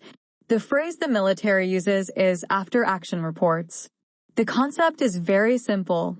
Make sure that what has been learned from experience is passed on, and don't rely on the participant to make a report. There will almost always be too many things immediately demanding that person's attention after an action. There must be a system whereby someone, typically someone in KM, is assigned the responsibility to do the debriefing, to separate the wheat from the chaff, to create the report, and then to ensure that the lessons learned are captured and disseminated. The experiences in Iraq, Afghanistan, and Syria have made this process almost automatic in the military. The concept is by no means limited to the military. Larry Prusak, 2004, maintains that in the corporate world the most common cause of KM implementation failure is that so often the project team is disbanded and the team members almost immediately reassigned elsewhere before there is any debriefing or after-action report assembled. Any organization where work is often centered on projects or teams needs to pay very close attention to this issue and set up an after-action mechanism with clearly delineated responsibility for its implementation. A particularly instructive example of a lesson learned is one recounted by Mark Mazzi, 2003, a well-known KM consultant. The story comes from his experience in the KM department at Wyeth Pharmaceuticals. Wyeth had recently introduced a new pharmaceutical agent intended primarily for pediatric use. Wyeth expected it to be a notable success because, unlike its morning, noon, and night competitors, it needed to be administered only once a day, and that would make it much easier for the caregiver to ensure that the child followed the drug regimen, and it would be less onerous for the child. Sales of the drug commenced well, but soon flagged. One sales rep, what the pharmaceutical industry used to call detail men, however, by chatting with her customers, discovered the reason for the disappointing sales and also recognized the solution. The problem was that kids objected strenuously to the taste of the drug, and caregivers were reporting to prescribing physicians that they couldn't get their kid to continue taking the drug, so the old standby would be substituted. The simple solution was orange juice, a swig of which quite effectively masked the offensive taste. If the sales rep were to explain to the physician that the therapy should be conveyed to the caregiver as the pill and a glass of orange juice taken simultaneously at breakfast, then there was no dissatisfaction and sales were fine. The obvious question that arises is, what is there to encourage the sales rep to share this knowledge? The sales rep is compensated based on salary, small, and bonus, large. If she shares the knowledge, she jeopardizes the size of her bonus, which is based on her comparative performance. This raises the issue, discussed below, that KM is much more than content management.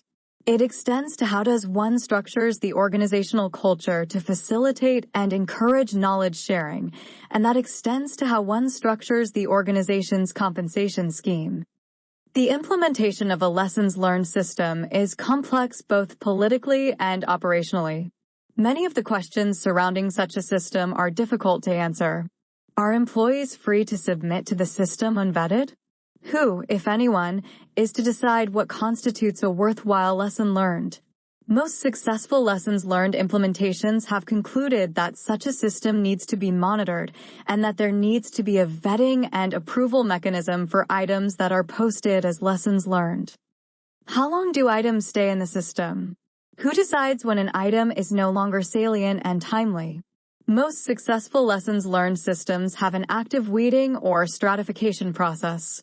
Without a clearly designed process for weeding, the proportion of new and crisp items inevitably declines, the system begins to look stale, and usage and utility falls. Deletion, of course, is not necessarily loss and destruction.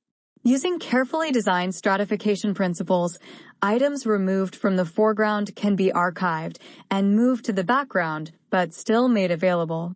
However, this procedure needs to be in place before things start to look stale, and a good taxonomically based retrieval system needs to be created. These questions need to be carefully thought out and resolved, and the mechanisms designed and put in place before a lessons learned system is launched. Inattention can easily lead to failure and the creation of a bad reputation that will tar subsequent efforts. For communities of practice, COPs. COPs are groups of individuals with shared interests that come together in person or virtually to tell stories, to share and discuss problems and opportunities, discuss best practices, and talk over lessons learned. Wenger, 1998. Wenger and Snyder, 1999. Communities of practice emphasize, build upon, and take advantage of the social nature of learning within or across organizations. In small organizations, conversations around the water cooler are often taken for granted, but in larger, geographically distributed organizations, the water cooler needs to become virtual. Similarly, organizations find that when workers relinquish a dedicated company office to work online from home or on the road, the natural knowledge sharing that occurs in social spaces needs to be replicated virtually. In the context of KM, COPs are generally understood to mean electronically linked communities. Electronic linkage is not essential, of course, but since KM arose in the consulting community from the awareness of the potential of intranets to link geographically dispersed organizations, this orientation is understandable. A classic example of the deployment of COPs comes from the World Bank. When James Wolfensohn became president in 1995, he focused on the World Bank's role in disseminating knowledge about development. He was known to say that the principal product of the World Bank was not loans, but rather the creation of knowledge about how to accomplish development. Consequently, he encouraged the development of COPs and made that a focus of his attention.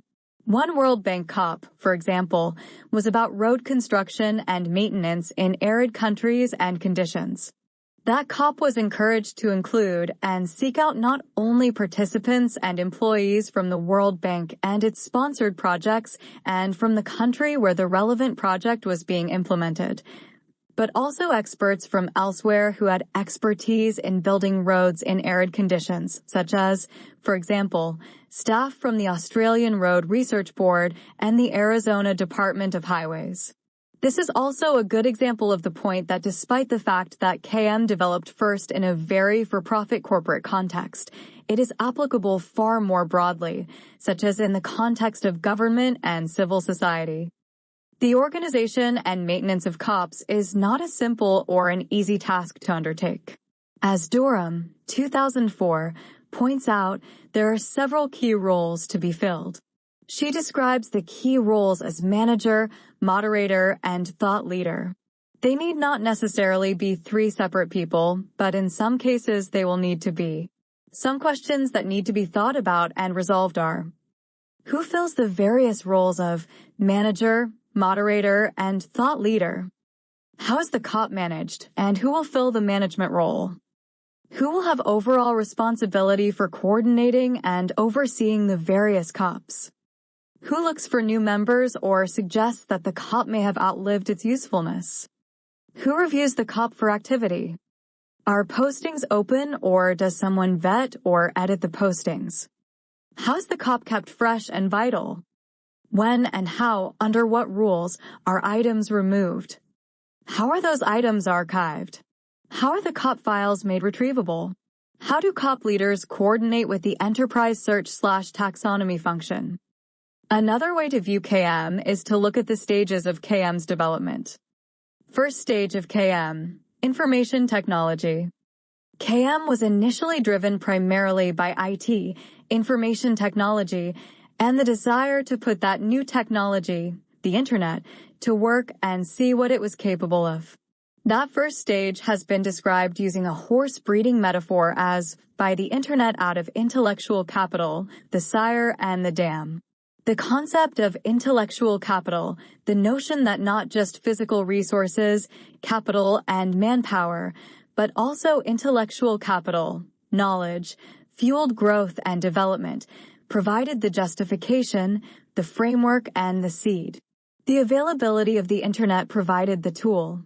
As described above, the management consulting community jumped at the new capabilities provided by the Internet, using it first for themselves, realizing that if they shared knowledge across their organization more effectively, they could avoid reinventing the wheel, underbid their competitors, and make more profit. The central point is that the first stage of KM was about how to deploy that new technology to accomplish more effective use of information and knowledge. The first stage might be described as the if only Texas Instruments knew what Texas Instruments knew stage, to revisit a much-quoted KM mantra. The hallmark phrase of stage 1 was first, best practices, later replaced by the more politic, lessons learned. Second stage of KM, HR and corporate culture. Within a few years, the second stage of KM emerged when it became apparent that simply deploying new technology was not sufficient to effectively enable information and knowledge sharing. It became obvious that human and cultural dimensions needed to be incorporated. The second stage can be described as the if you build it, they will come is a fallacy stage. In other words, there was the recognition that if you build it, they will come is a recipe that can easily lead to quick and embarrassing failure if human factors are not sufficiently taken into account. It became clear that KM implementation would involve changes in the corporate culture, in many cases rather significant changes. Consider the case above of the new pediatric medicine and the discovery of the efficacy of adding orange juice to the recipe. Pharmaceutical sales reps are compensated primarily not by salary, but by bonuses based on sales results. What is in it for that sales rep to share her new discovery when the most likely result is that next year her bonus would be substantially reduced? The changes needed in corporate culture to facilitate and encourage information and knowledge sharing can be major and profound. KM therefore extends far beyond just structuring information and knowledge and making it more accessible. In particular, the organizational culture needs to be examined in terms of how it rewards information and knowledge sharing. In many cases, the examination will reveal that the culture needs to be modified and enriched. Often this will involve examining and modifying how the compensation scheme rewards information and knowledge sharing. This implies a role for KM that very few information professionals have had to be involved with in the past. The implication is clear that KM leaders should be involved in the decision-making process for designing the organization's compensation policy, a process that is very sensitive politically and fraught with difficulty. A major component of this second stage was the design of easy-to-use and user-friendly systems. The metaphor that was used was that the interface, the desktop interface, should appear almost intuitively obvious, like the dashboard of an automobile. This was, of course, before the proliferation of chips in automobiles and the advent of user manuals that were inches thick. Human factors design became an important component of KM. As this recognition of the importance of human factors unfolded, two major themes from the business literature were brought into the KM domain. The first of these was Senge's work on the learning organization. Senge, Peter M. 1990, The Fifth Discipline, The Art and Practice of the Learning Organization. The second was Nanaka's work on tacit knowledge and how to discover and cultivate it. Nanaka, Ikujiro and Takeuchi Hirotaka, 1995, The Knowledge Creating Company, How Japanese Companies Create the Dynamics of Innovation. Both were not only about the human factors of KM implementation and use, they were also about knowledge creation as well as knowledge sharing and communication. The hallmark phrase of Stage 2 was Communities of Practice, COPS. A good indicator of the shift from the first to the second stage of KM is that for the 1998 Conference Board Conference on KM, there was, for the first time, a noticeable contingent of attendees from HR, human resource departments. By the next year, 1999, HR was the largest single group, displacing IT attendees from first place. Third stage of KM, taxonomy and content management. The third stage developed from the awareness of the importance of content, and in particular the awareness of the importance of the retrievability of that content, and therefore the importance of the arrangement, description, and the synthetic structure of that content. Since a good alternative description for the second stage of KM is that it's no good if they don't use it stage, then in that vein, perhaps the best description for the third stage is that it's no good if they try to use it but can't find it stage. Another bellwether is that TFPL's report of their October 2001 CIGO, Chief Knowledge Officer, Summit reported that for the first time taxonomies emerged as a topic, and it emerged full-blown as a major topic, TFPL. 2001 Knowledge Strategies, Corporate Strategies. The hallmark phrases emerging for the third stage are content management, or enterprise content management, and taxonomies. At the KM World 2000 conference, a track on content management appeared for the first time, and by the 2001 KM World Conference, content management had become the dominant track. In 2006, KM World added a 2-day workshop entitled Taxonomy Bootcamp, which not only still continues today and is a day longer, but has also expanded to international locations. The hallmark terms for the third stage of KM are taxonomy and content. The third stage continues today and is expanding. A major theme now is data analytics and machine learning for enterprise search. The crux is to be able to effectively manage and retrieve your data without maintaining a stable full of taxonomists. A good recent example derives from Rolls-Royce's sale of a subsidiary company. The buyer was entitled to voluminous files of company records, but how was Rolls-Royce to separate those from other records with valuable proprietary data that was not part of the sale, and that Rolls-Royce wanted to maintain as proprietary knowledge, amidst a sea of structured and unstructured data? The answer was a major project to taxonomize, organize, index, and retrieve massive amounts of data and records. Data analytics and machine learning were powerful tools to help accomplish this, but notice the word help. Those tools will not replace the need for good and intelligent human guidance, training, and oversight. The author is reminded of an occurrence some years ago at MITRE Corporation, a very information-driven organization, before the term KM was even bruited about, when the organization wanted to create an expertise location, file/database. A senior vice president's first thought was that just putting the employees' resumes online would suffice. A short demonstration convinced him otherwise. One sample search was for employees with expertise in defense logistics, a topic relevant to an RFP that MITRE was bidding on. The clincher was a resume containing neither word, but with the phrase battlefield resupply. A good idea is to browse the KM World website, kmworld.com, for current reports, white papers, webinars, etc. on topics such as text analytics or big data or cognitive computing. Yet one more definition/description. The late 20th century, extending into the 21st century, was characterized by an almost continuous stream of information and knowledge-related topics and enthusiasms. Below is a list of those enthusiasms in roughly chronological order, with the earlier at the top of the list. In some cases, where it is today not so obvious from the name, there is a brief description of what the topic or the enthusiasm consisted of. Minimization of unallocated cost, the thesis that for optimal decision-making costs should be accurately allocated to products, and as data processing became an ever more important and larger component of an organization's expenses, it was usually treated as G&A, general and administrative expenses, and a lower and lower proportion of organizational budgets were clearly allocated to their products, and decision-making was suffering. IT and productivity.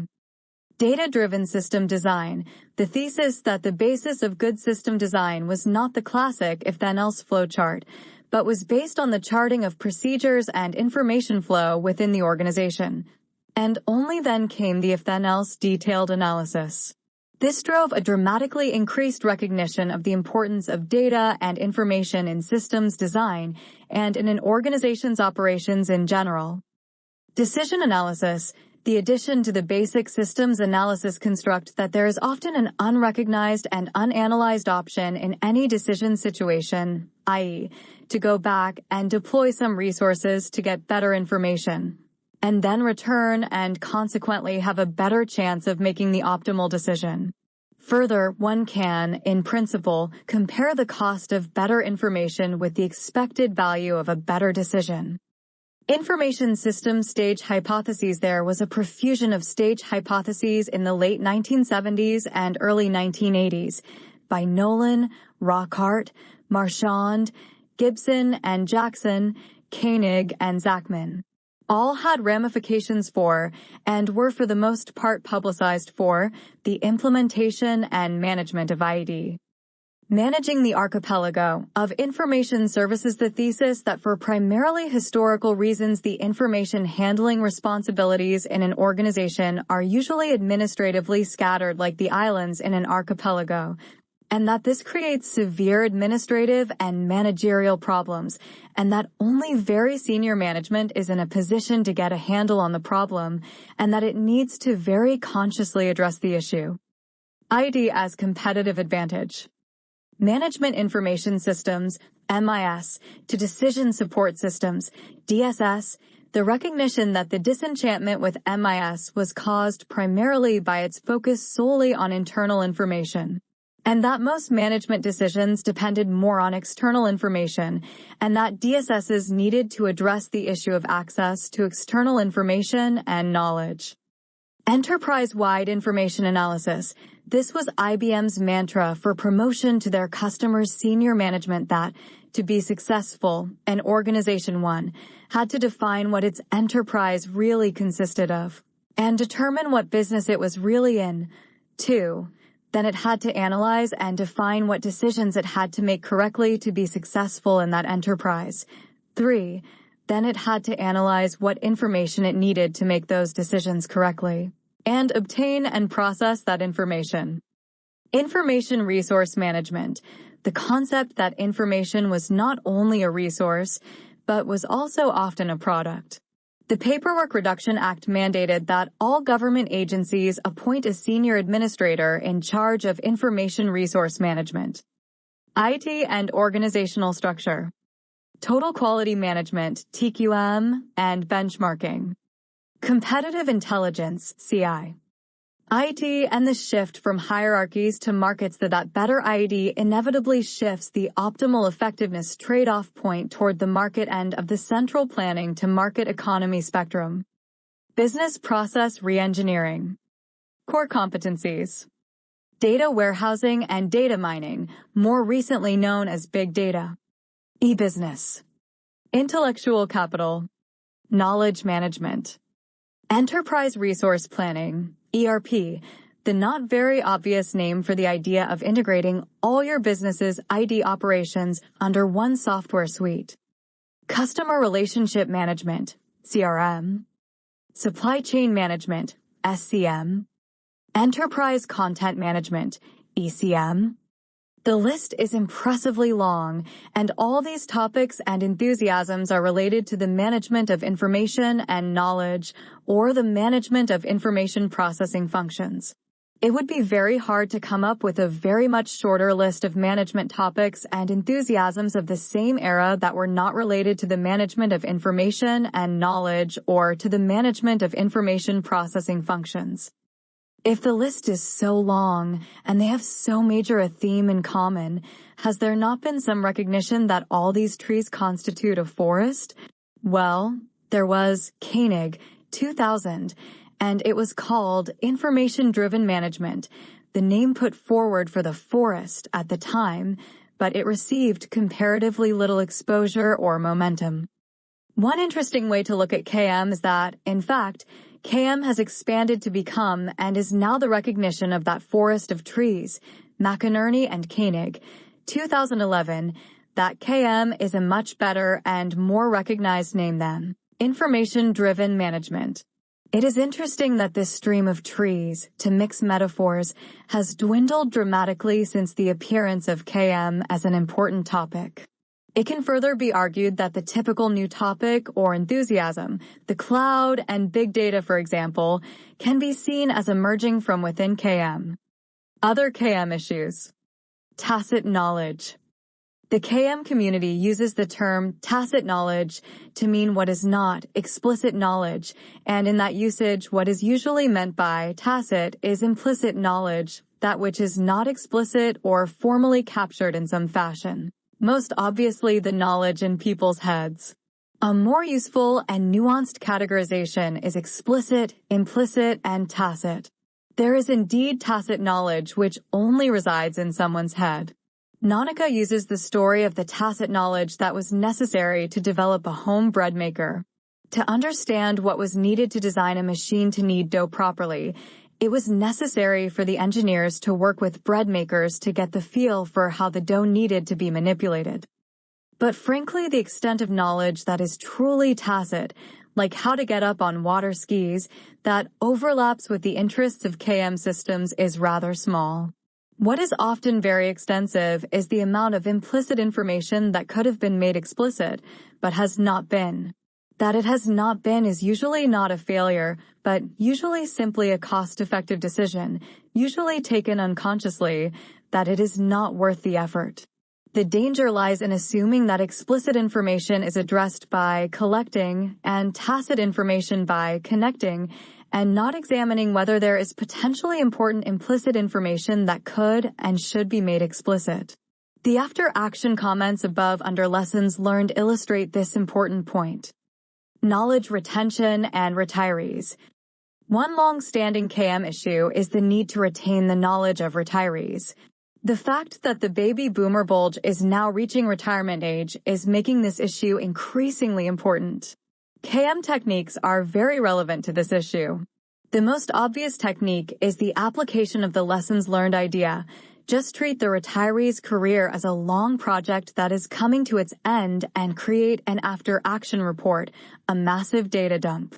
This idea seems straightforward enough, and debriefing the retiree and those with whom he works closely about what issues they perceive as likely to surface or that could possibly arise is obvious common sense.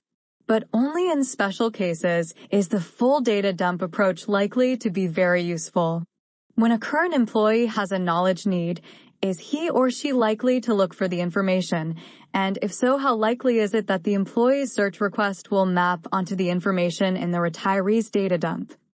Much more likely to be useful is to keep the retiree involved, maintaining him or her in the COPS, involved in the discussions concerning current issues, and findable through expertise locator systems. The real utility is likely to be found not directly in the information that the retiree leaves behind, but in new knowledge created by the interaction of the retiree with current employees. The retiree, in response to a current issue, says, "It occurs to me that," and elicits a response something like, "Yes, the situation is somewhat similar, but here, a discussion unfolds, the retiree contributes some of the needed expertise, and a solution is generated." The solution arises partially from the retiree's knowledge, but more from the interaction. The scope of KM. Another major development is the expansion of KM beyond the 20th century vision of KM as the organization's knowledge as described in the Gartner Group definition of KM. Increasingly, KM is seen as ideally encompassing the whole bandwidth of information and knowledge likely to be useful to an organization, including knowledge external to the organization, knowledge emanating from vendors, suppliers, customers, etc., and knowledge originating in the scientific and scholarly community, the traditional domain of the library world. Looked at in this light, KM extends into environmental scanning and competitive intelligence. The additional definition of KM above, yet one more definition of KM, the forest of the trees, also makes the case that the definition of KM is now very broad. Is KM here to stay? The answer certainly appears to be yes. The most compelling analysis is the bibliometric one, simply counting the number of articles in the business literature and comparing that to other business enthusiasms. Most business enthusiasms grow rapidly and reach a peak after about 5 years, and then decline almost as rapidly as they grew. Introduction to Knowledge Management and Communications Definitions. This short course will provide you with a foundation in knowledge management and communication of research, supporting your efforts to manage and mobilize research findings with government, industry, researchers, the broader community, and the public. This particular module focuses on the basics of knowledge management and communication. To begin, we review a few of the definitions used in this course. We use the term knowledge management here to describe all of the various activities involved in storing and managing data, as well as sharing research data with the broader community, which may include knowledge mobilization and communication of findings, forms of knowledge creation and collaboration, data sharing and intellectual property protection, and commercialization, among others. Knowledge mobilization is a term used to describe the various activities that help move knowledge between those who create it and those who could use it. The goal of knowledge mobilization is to make research accessible, relevant, and useful to non-academic audiences, supporting the movement of knowledge into active use and ultimately resulting in positive impacts for society. There are many definitions of knowledge mobilization. In some cases, this definition is inclusive of activities such as commercialization and IP protection, while in other cases knowledge mobilization is considered to be distinct. 1, 2.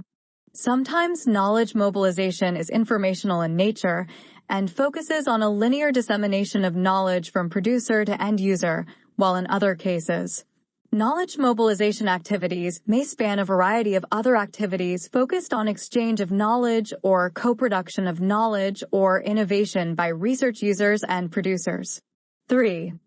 There are a variety of activities that can be part of knowledge mobilization, including knowledge synthesis, knowledge dissemination, knowledge co-creation, knowledge exchange, evaluation of research impact. Although the activities involved in knowledge mobilization are not new, the terminology and emergence of knowledge mobilization as a distinct field are relatively recent. 4. As such, there is variation in both the definition of knowledge mobilization and the terminology used to describe this process.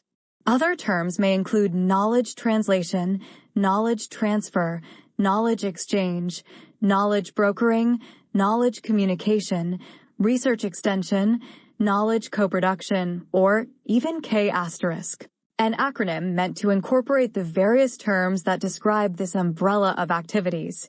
The terminology of choice largely differs based on sector or geographic location. Knowledge mobilization also overlaps significantly with strategic communication activities. The major difference is in the content of these activities, with strategic communications often having a goal of supporting an institution's goals and strategic plan, and knowledge mobilization more focused on sharing the results of research with a specific goal of uptake and use.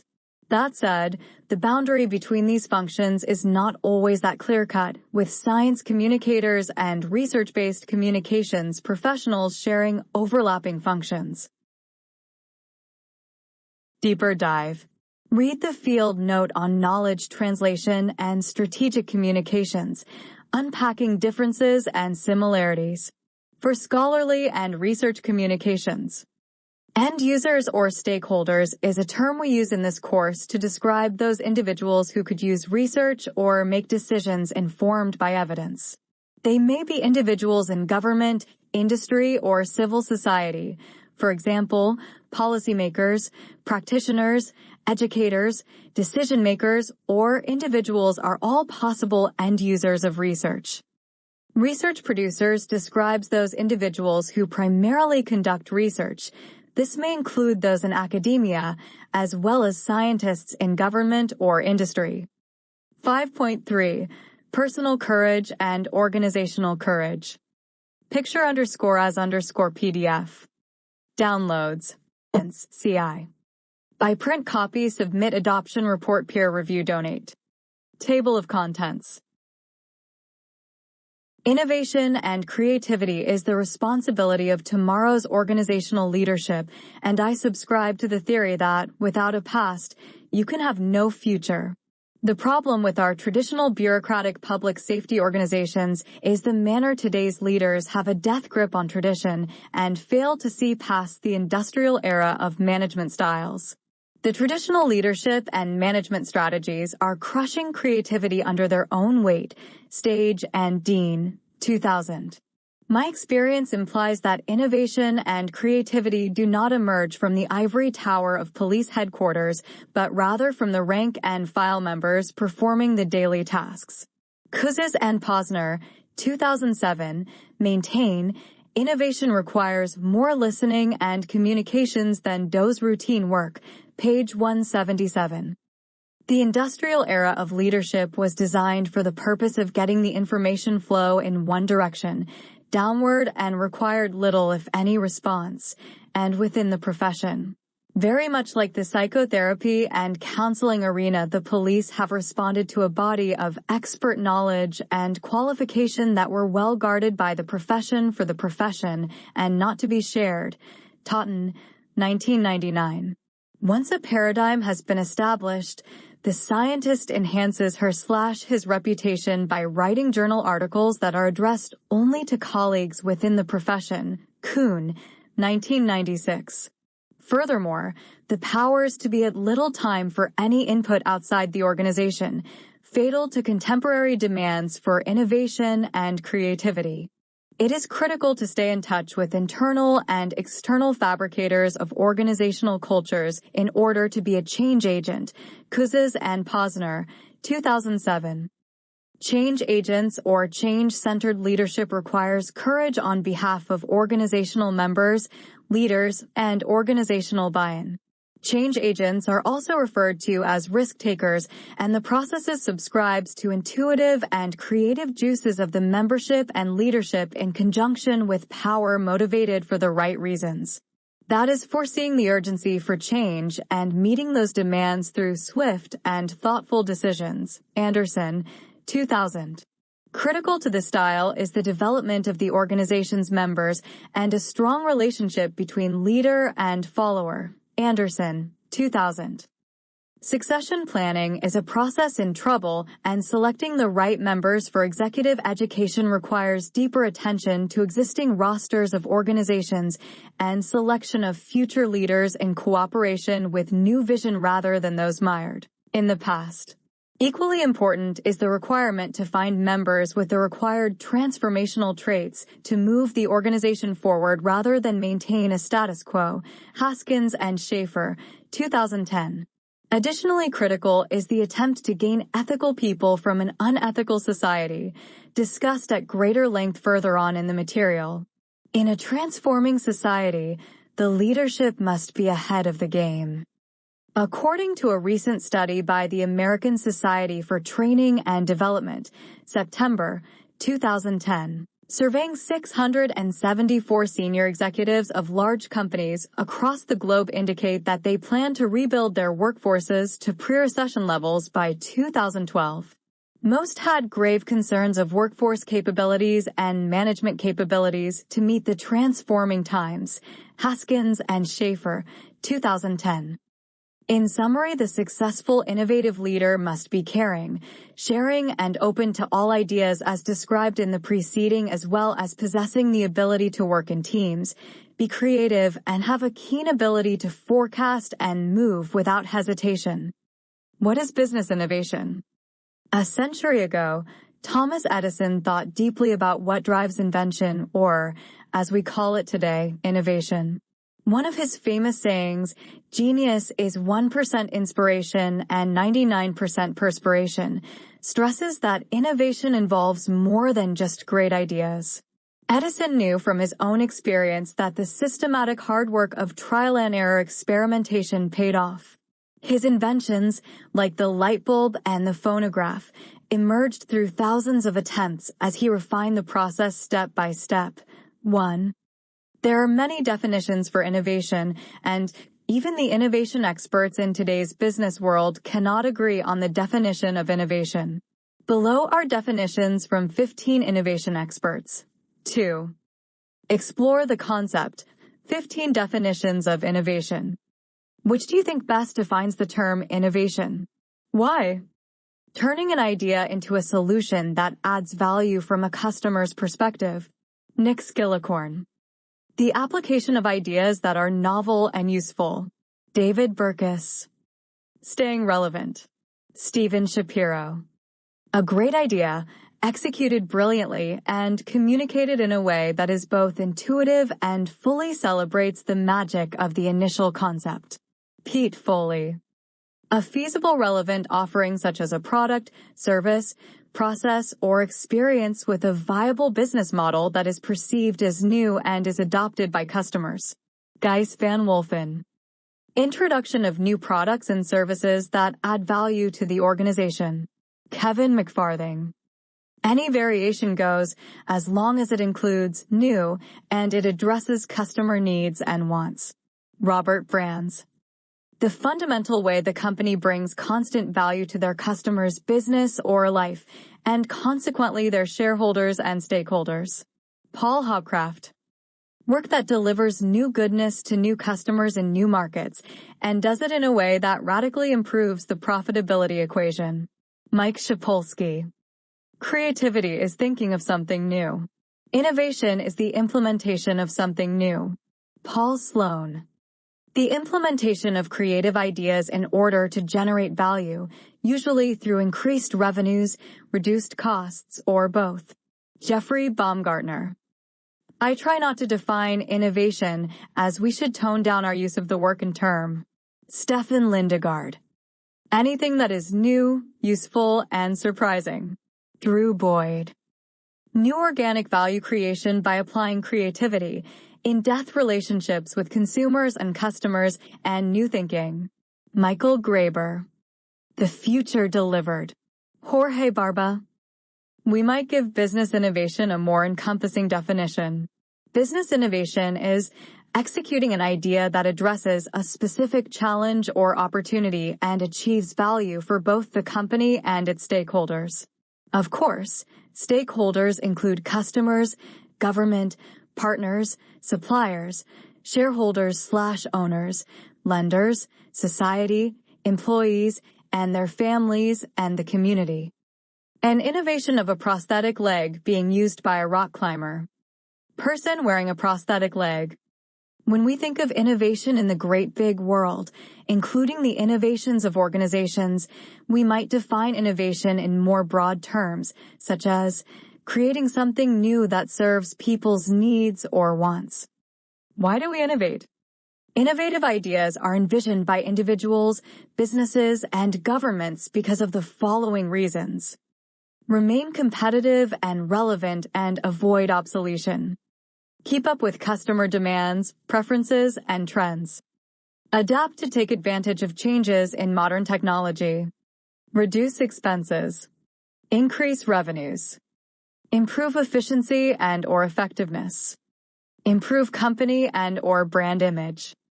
Expand market share. Improve the quality of life. Improve the standard of living. Attract investors, employees, and partners. Solve a problem. Take advantage of an opportunity. As commonly said in business, innovation is the only imperative. In a world where everything changes rapidly, the field of business has been left no other option but to keep pace. Whether the innovation is about making a product more user-friendly or creating a more efficient finance model, innovation is bound to happen. What is the calculus of innovation? The calculus of innovation is quite simple. Knowledge drives innovation. Innovation drives productivity. Productivity drives economic growth. William Brody, 3. Where do good ideas come from? Innovation is the process of taking an idea and putting it into practice. Creativity, on the other hand, is what you do in your head to generate the idea. An innovative idea must be new, original, or improved, and must create value. Once a business has a creative idea, it must determine if the idea is feasible to implement. Can it be done? Is it affordable? Are resources available or obtainable? Will it meet the needs of the target audience? Before spending time and money researching and developing a new product or changing a business model, feasibility and risk must be assessed.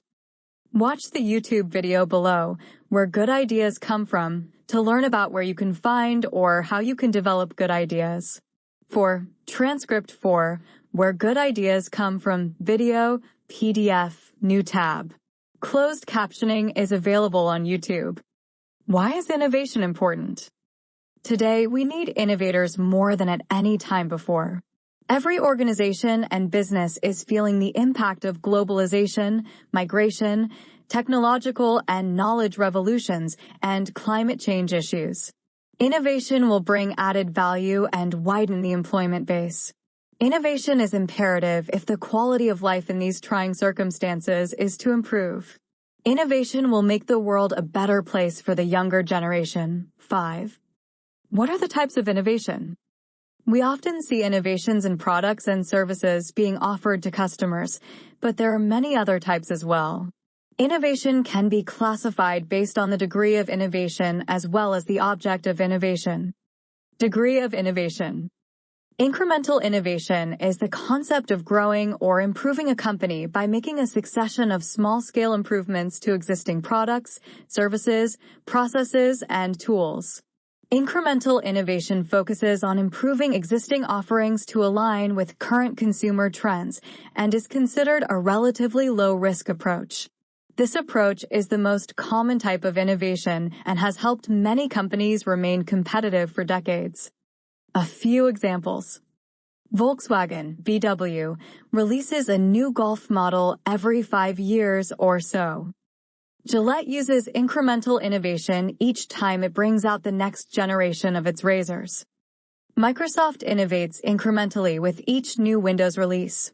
Win 3.1, Win XP, Win 7, Win 8, Windows 10. Disruptive innovation is the launch of a new business model, concept, product, or service that creates a new market segment and value drivers. Often, disruption comes from a new company, which eventually displaces established market leaders and products. This approach focuses on meeting consumer demands in ways that no other product or service has done before.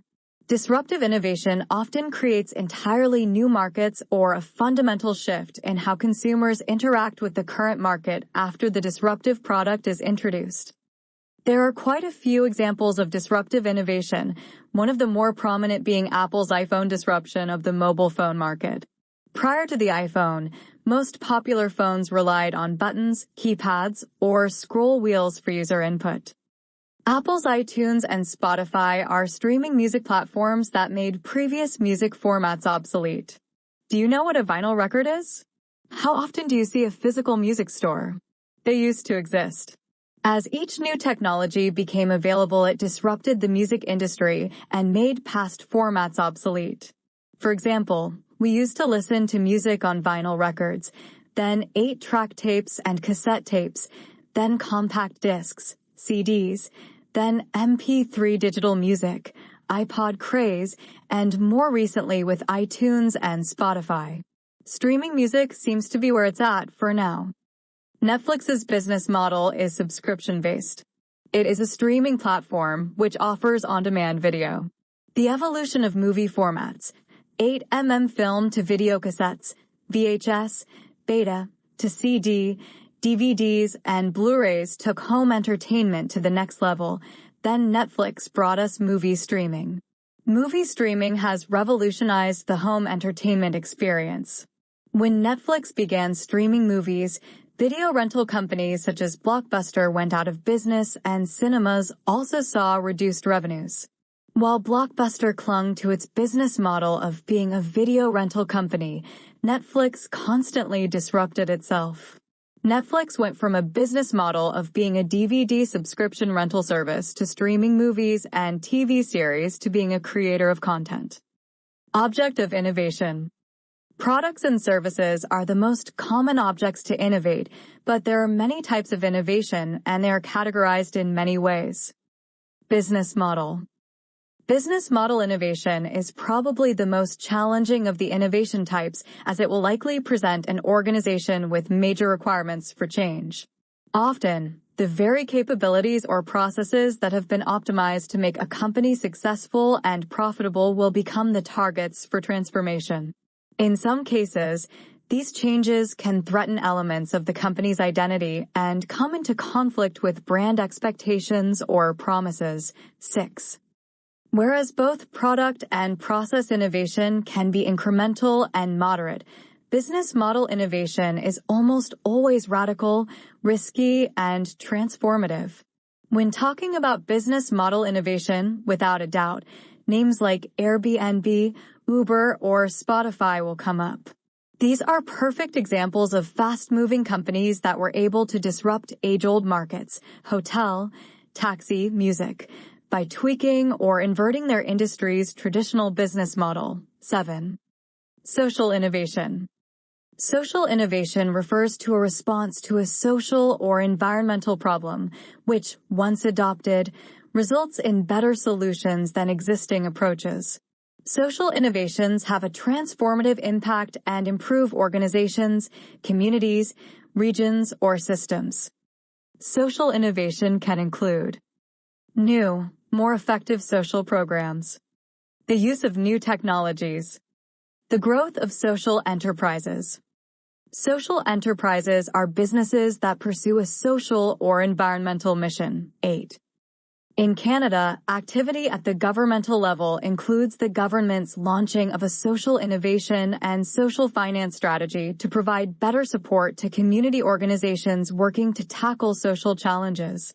The strategy includes a co-creation steering group made up of 16 leaders, practitioners, and experts from multiple fields, including the community, philanthropic, financial, and research sectors, and complemented with public consultation. 9.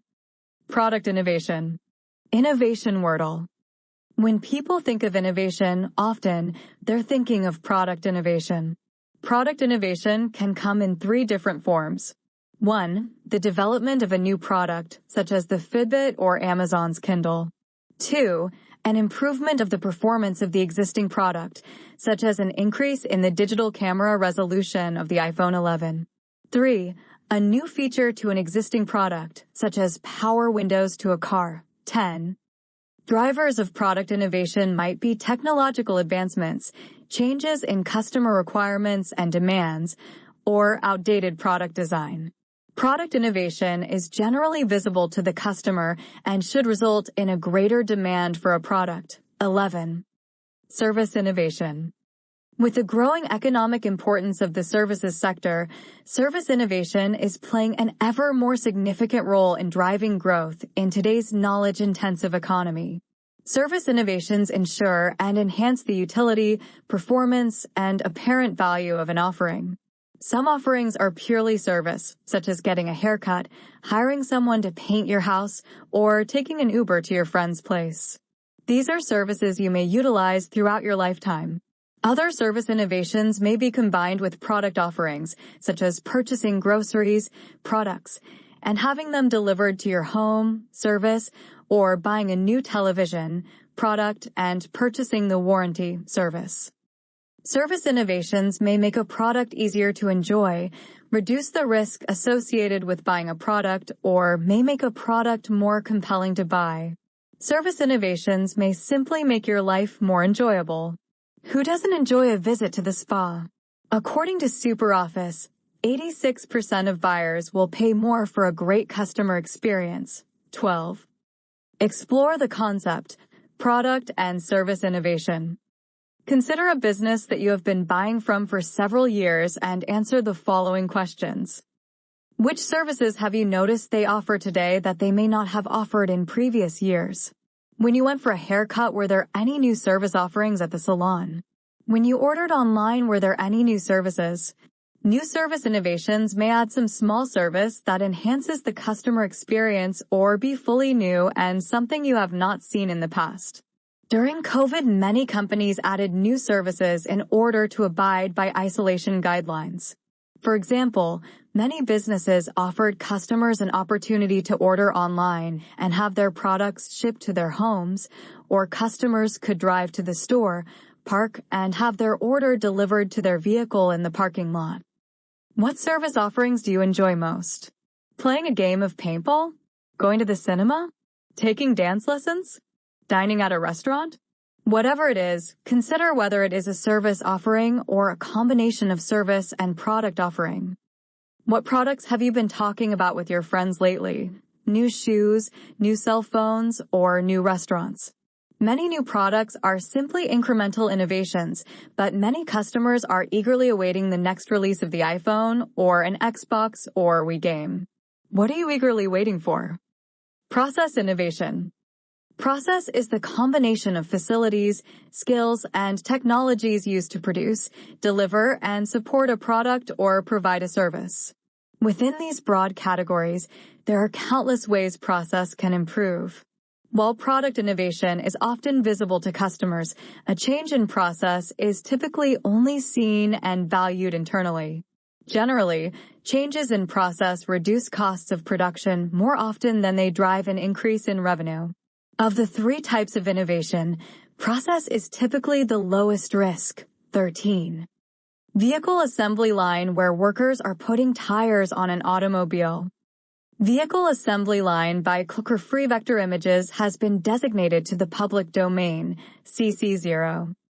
Process innovation can include changes in the equipment and technology used in manufacturing, including the software used in product design and development, improvement in the tools, techniques, and software solutions used to help in supply chain and delivery system, changes in the tools used to sell and maintain goods, as well as methods used for accounting and customer service. 14. One of the most famous and groundbreaking examples of process innovation is Henry Ford's invention of the world's first moving assembly line. This process change not only simplified vehicle assembly, but shortened the time necessary to produce a single vehicle from 12 hours to 90 minutes. 15. Technological innovation. Technological innovation focuses specifically on technology and how to embody it successfully in many types of innovations such as products, services, processes, profit models, channels, and customer service engagement innovations. Regardless of the industry or products, technology is likely to be a pillar for businesses because many innovations stem from advances in technology. By embracing AI, machine learning, data science, and automation, businesses can innovate in each of these areas to improve internal processes and external communications. Ultimately, these advances will positively impact productivity, sales, marketing, and customer service. 16. Explore the concept. Technology innovation. Consider the following examples. Do you own an Internet of Things, IT, device? These devices connect to the Internet. Have you heard of the refrigerator that automatically keeps track of what is put in and what is taken out? Samsung has a refrigerator with a feature called SmartThings Video. This feature lets people watch security cameras from the fridge. 17. Many people are talking about artificial intelligence these days. And yes, in many cases, the topic is covered with exaggerations and hype. Fortunately, the overall AI progress and the pace of the underlying technological innovation easily justify this hype. Consider the progress achieved in fields like deep learning and areas such as computer vision and natural language processing. 18. Virtual reality, VR, technology is exploding. So are the opportunities for innovative experiences, use cases, and products. Content creation for VR is a great opportunity with significant startup activity worldwide. VR startups are working across multiple domains and business scenarios, including e-commerce, gaming, social applications, learning and education, healthcare, online VR environments, and more. The next few years will bring impressive progress on all VR hardware, applications, and VR content. 19. Blockchain is one of the most disruptive technologies out there. Its distributed, decentralized, and immutable properties make it the ideal way to store and track data across numerous domains. In the years to come, we shall see new applications and novel scenarios beyond cryptocurrencies and fintech. Startups are already working on novel concepts that make sense to leverage blockchain. Some of these will disrupt the social, government, and even political aspects of our world. 20. Doblin's 10 Types of Innovation. 10 Types of Innovation Framework. The 10 Types of Innovation Framework is a great way to categorize innovation types. For many years, executives equated innovation with the development of new products. But creating new products is only one way to innovate, and on its own, it provides the lowest return on investment and the least competitive advantage. The 10 Types of Innovation Framework, as shown below in Figure 1.1, provides a way to identify new opportunities beyond products and develop viable innovations. 21. 10 Types of Innovation Framework. Figure 1.1 10 Types of Innovation by Deloitte Digital, all rights reserved. Used according to Deloitte Terms of Use. What is Systematic Inventive Thinking, SIT? Systematic Inventive Thinking, SIT, is a thinking methodology where creativity takes center stage. It contains 5 thinking patterns that humans have used for thousands of years. It directly contradicts the principle of thinking outside the box, and uses thinking inside the box as a guiding principle. 22. Studies have found that the majority of new, inventive, and successful products result from only 5 patterns or templates, which form the basis of the innovation method called systematic inventive thinking, SIT, or inside-the-box thinking. 23. Most innovators and creative people use patterns and structured thinking to innovate. Agatha Christie, for example, wrote over 60 novels and has sold more books than anyone. She did it by using a familiar template in each of her books. That template helped structure her thinking in a way that made her more creative. 24. This is the essence of a method called systematic inventive thinking, SIT. With SIT, innovation follows a set of patterns that can be reapplied to any product, service, or process. Cognitive fixedness. SIT helps you overcome cognitive fixedness. Cognitive fixedness is a state of mind in which you think of an object or situation in one specific way, to the exclusion of any alternative. SIT promotes thinking of objects in various situations and uses. 2 principles. According to Drew Boyd, a global leader in creativity and innovation, using the 5 SIT patterns correctly relies on 2 key principles. The first is the closed world principle, is the notion that the best and fastest way to innovate is to look at resources close at hand. The famous architect Frank Lloyd Wright followed this principle when he created the spectacularly beautiful and unique home in Pennsylvania called Fallingwater. He used existing rocks, streams, and elements around the home as part of the building, visualizing all of the environmental components as part of the closed world. 25. With the second principle, function follows form principle, you begin with an abstract, conceptual solution and then work back to the problem that it solves. The function follows form principle is the opposite of the famous form follows function principle, which has been followed by many innovators throughout the past century. This principle helps overcome the drawbacks of traditional research-led or design-based innovation. Conventionally, product innovation begins with consumer need identification that's then translated into functions. Therefore, the form of the product is identified by the functions the product will be used for by consumers. Most consumers, however, struggle to articulate unmet needs and would have difficulty imagining a new product that never existed before. For example, people most probably would not have thought of needing a car when horses and buggies were being used for locomotion. There is a famous quote from Henry Ford, "If I had asked people what they wanted, they would have said faster horses." 26. 5 thinking patterns. SIT applies a backward approach to innovation.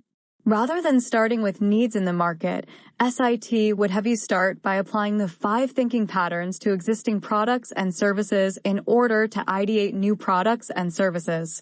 After some ideas were generated, you would evaluate whether or not these new innovative ideas will fill a need or want of consumers. If they will, then you determine if developing these new ideas is feasible for the company, e.g., resources, and if the company can mitigate the risks involved. Surprisingly, the majority of innovative products and services can be explained by just 5 patterns as listed in Table 1.1 below. 27. Check out Drew Boyd's Pinterest page for multiple examples of each pattern. Table 1.1 Systematic Inventive Thinking, SIT, 5 patterns. Subtraction: remove an essential component from a product and find a new arrangement of the existing components. Examples: Discount Airlines subtracted the frills. Removing ear covers from traditional headphones resulted in earbuds. Dyson fan without blades. Fan without blades. Task unification: assign a component of a product an additional job, one that it wasn't designed to do.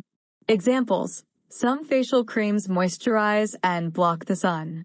The Fitbit tells you the time, how many steps you walked, and so much more. Fitbit watch. Multiplication: take a component and copy it, but change the component in some counterintuitive way. Examples: a bicycle may have training wheels added to the rear wheels for stability. Blenders with multiple size containers to blend different recipes. Kitchen blender with multiple tubes. Division: take a component or the product itself and divide it along some physical or functional line and then rearrange it back into the product. Examples: single-serve size foods such as cup of soup. Cargo pants that zip apart to make shorts. Zip pants converts to shorts. Attribute dependency: two or more product attributes that previously seemed unrelated now correlate with one another. When one thing changes, something else changes. Examples: windshield wipers that change speed as the amount of rain changes. The mood ring shows the mood of the user at any given time. Mood ring changes color. Creative constraint. SIT uses thinking inside the box as a guiding principle, which means using constraints to help you be more creative in solving problems. Constraints can foster innovation when they represent a motivating challenge and focus efforts on a more narrowly defined path. Having some constraints may incite big thinking, while having too many constraints may limit outcomes. Constraints may include limited time, money, or requiring results to include very specific needs. Watch The Power of Creative Constraints YouTube video below to learn more about creative constraints. 28. Transcript for The Power of Creative Constraints video, PDF, new tab. Closed captioning is available on YouTube. Key takeaways. Business innovation is executing an idea that addresses a specific challenge or opportunity and achieves value for both the company and its stakeholders. Of course, stakeholders include customers, government, partners, suppliers, shareholders/owners, lenders, society, employees, and their families, and the community. When we think of innovation in the great big world, including the innovations of organizations, we might define innovation in more broad terms, such as creating something new that serves people's needs or wants. Today, we need innovators more than at any time before. Every organization and business is feeling the impact of globalization, migration, technological and knowledge revolutions, and climate change issues. Innovation will bring added value and widen the employment base. Innovation is imperative if the quality of life in these trying circumstances is to improve. Innovation will make the world a better place for the younger generation. Incremental innovation is the concept of growing or improving a company by making a succession of small-scale improvements to existing products, services, processes, and tools. Incremental innovation focuses on improving existing offerings to align with current consumer trends and is considered a relatively low-risk approach. This approach is the most common type of innovation and has helped many companies remain competitive for decades. Disruptive innovation is the launch of a new business model, concept, product, or service that creates a new market segment and value drivers. Often, disruption comes from a new company, which eventually displaces established market leaders and products. Social innovation refers to a response to a social or environmental problem, which, once adopted, results in better solutions than existing approaches. Social innovations have a transformative impact and improve organizations, communities, regions, or systems. Product innovation can come in three different forms. 1. The development of a new product, such as the Fitbit or Amazon's Kindle. 2. An improvement of the performance of the existing product, such as an increase in the digital camera resolution of the iPhone 11. 3. A new feature to an existing product, such as power windows to a car. Service innovations ensure and enhance the utility, performance, and apparent value of an offering. Some offerings are purely service, such as getting a haircut, hiring someone to paint your house, or taking an Uber to your friend's place. These are services you may utilize throughout your lifetime. Other service innovations may be combined with product offerings, such as purchasing groceries, products, and having them delivered to your home, service, or buying a new television, product, and purchasing the warranty service. Process innovation can include changes in the equipment and technology used in manufacturing, including the software used in product design and development, improvement in the tools, techniques, and software solutions used to help in supply chain and delivery system, changes in the tools used to sell and maintain goods, as well as methods used for accounting and customer service. Business model innovation is probably the most challenging of the innovation types, as it will likely present an organization with major requirements for change. Technological innovation focuses specifically on technology and how to embody it successfully in many types of innovations such as products, services, processes, profit models, channels, and customer service engagement innovations. The 10 types of innovation is a great way to categorize innovation types. Systematic inventive thinking, SIT, is a thinking methodology where creativity takes center stage. It contains 5 thinking patterns that humans have used for thousands of years. Cognitive fixedness is a state of mind in which you think of an object or situation in one specific way, to the exclusion of any alternative. With the function follows form principle, you begin with an abstract, conceptual solution and then work back to the problem that it solves. The function follows form principle is the opposite of the famous form follows function principle, which has been followed by most innovators over the past century. Constraints can foster innovation when they represent a motivating challenge and focus efforts on a more narrowly defined path. Having some constraints may incite big thinking, while having too many constraints may limit outcomes. Constraints may include limited time, money, or requiring results to include very specific needs. End of chapter exercises. New innovation development. Research one of these companies: Walmart, Lego, Coca-Cola, IKEA, Google, and find out what they are working on in the way of innovation, then share your findings with the class and professor. Innovation Lab enterprise companies across all industries, including Walmart, H&M, and Starbucks, have opened innovation labs to help them fast-track new products, understand market trends, and develop solutions for customers. Find a company that has an innovation lab, research what it is all about and how it is used. Share your findings with the class and your professor. Technology innovation. Find a new technology innovation other than those mentioned within the chapter. Research it. How will this technological innovation be used? Who will it help? What value does it bring? Provide an example of where it is used now, if it is already in production or a prototype. Share your findings with your class and professor. Cognitive fixedness. Practice overcoming cognitive fixedness. Thinking a product can only be used in a very specific way. Pick up a coffee mug. What would most people say it is used for? Apply SIT by applying each of the 5 patterns to this coffee mug. What did you invent by applying each pattern? Who would use your new innovations? What value would they bring? Compare your innovative ideas with a partner, another student. Did you derive similar results, or were they very different? Discuss with your class and professor.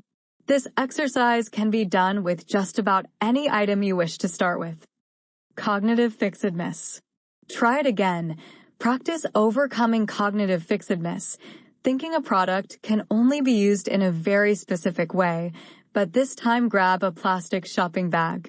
Many of these bags are thrown into the garbage after one use. Apply SIT by applying each of the 5 patterns to this plastic bag. What did you invent by applying each pattern? Who would use your new innovations? What value would they bring? Compare your innovative ideas with a partner, another student. Did you derive similar results, or were they very different? Discuss with your class and professor. This exercise can be done with just about any item you wish to start with. Non-polluting car. Wouldn't it be great to have flying cars that ran on sunshine? Let's try an exercise in innovative thinking within the box, applying constraints. Discuss with a partner, another student, how you might create a car that would not pollute the environment, that would not make noise, or very little, that would not be too expensive for consumers, and that would be a car disabled people, e.g., sight impaired, Physical impairment, hearing impaired. You may wish to work with one constraint at a time, then try combining them, could drive. Apply SIT by applying each of the 5 patterns to this innovative problem. What ideas did you come up with? Are they feasible? Can they be developed in today's world, or will they have to wait until some technological advancement is made in society? Discuss with your class and professor. After Enable spun off from SolarWinds MSP, I had the unique opportunity to help build a workplace culture that's focused on people and anchored by core values. One of my first actions was establishing our values as a new company: enrich lives, inspire others, and enjoy the journey. I wanted to be intentional about mapping out the defining moments of our NApp Lite lifecycle and defining how our values would support each step. With these values in place, we've been working toward our ultimate goal of creating a culture where our people can envision themselves working and growing indefinitely. While there is always more to do, I want to share a few key ideas I've championed at Enable that will hopefully help you on your culture journey too. 1. Be laser-focused on your people. Promoted. As a human resources professional, remember to make it your charter and purpose to serve your people. Sometimes that means taking 20 extra steps to do what's best for them, which equates to doing what's best for the business as well. Focus on finding your unique way to ensure open lines of communication across all levels and various formats. This could include anything from conducting employee engagement surveys to peer-to-peer recognition programs. Then, actively listen, understand, and share feedback to take action and truly become an organization that puts your people at the center of everything you do. 2. Create a sense of belonging. One of the most important and meaningful things you can do for your company is champion diversity, equality, and belonging. Start by building communities of interest focused on awareness, action, and community outreach. Something special happens when people from all walks of life come together to share experiences and work toward a common goal. They're free to show up as their authentic selves, and the result is a positive and uplifting work environment that leads to more trust, empowerment, and engagement. 3. Prioritize learning and development. Leverage the value of mentorship. I've been fortunate to have great mentors throughout my career.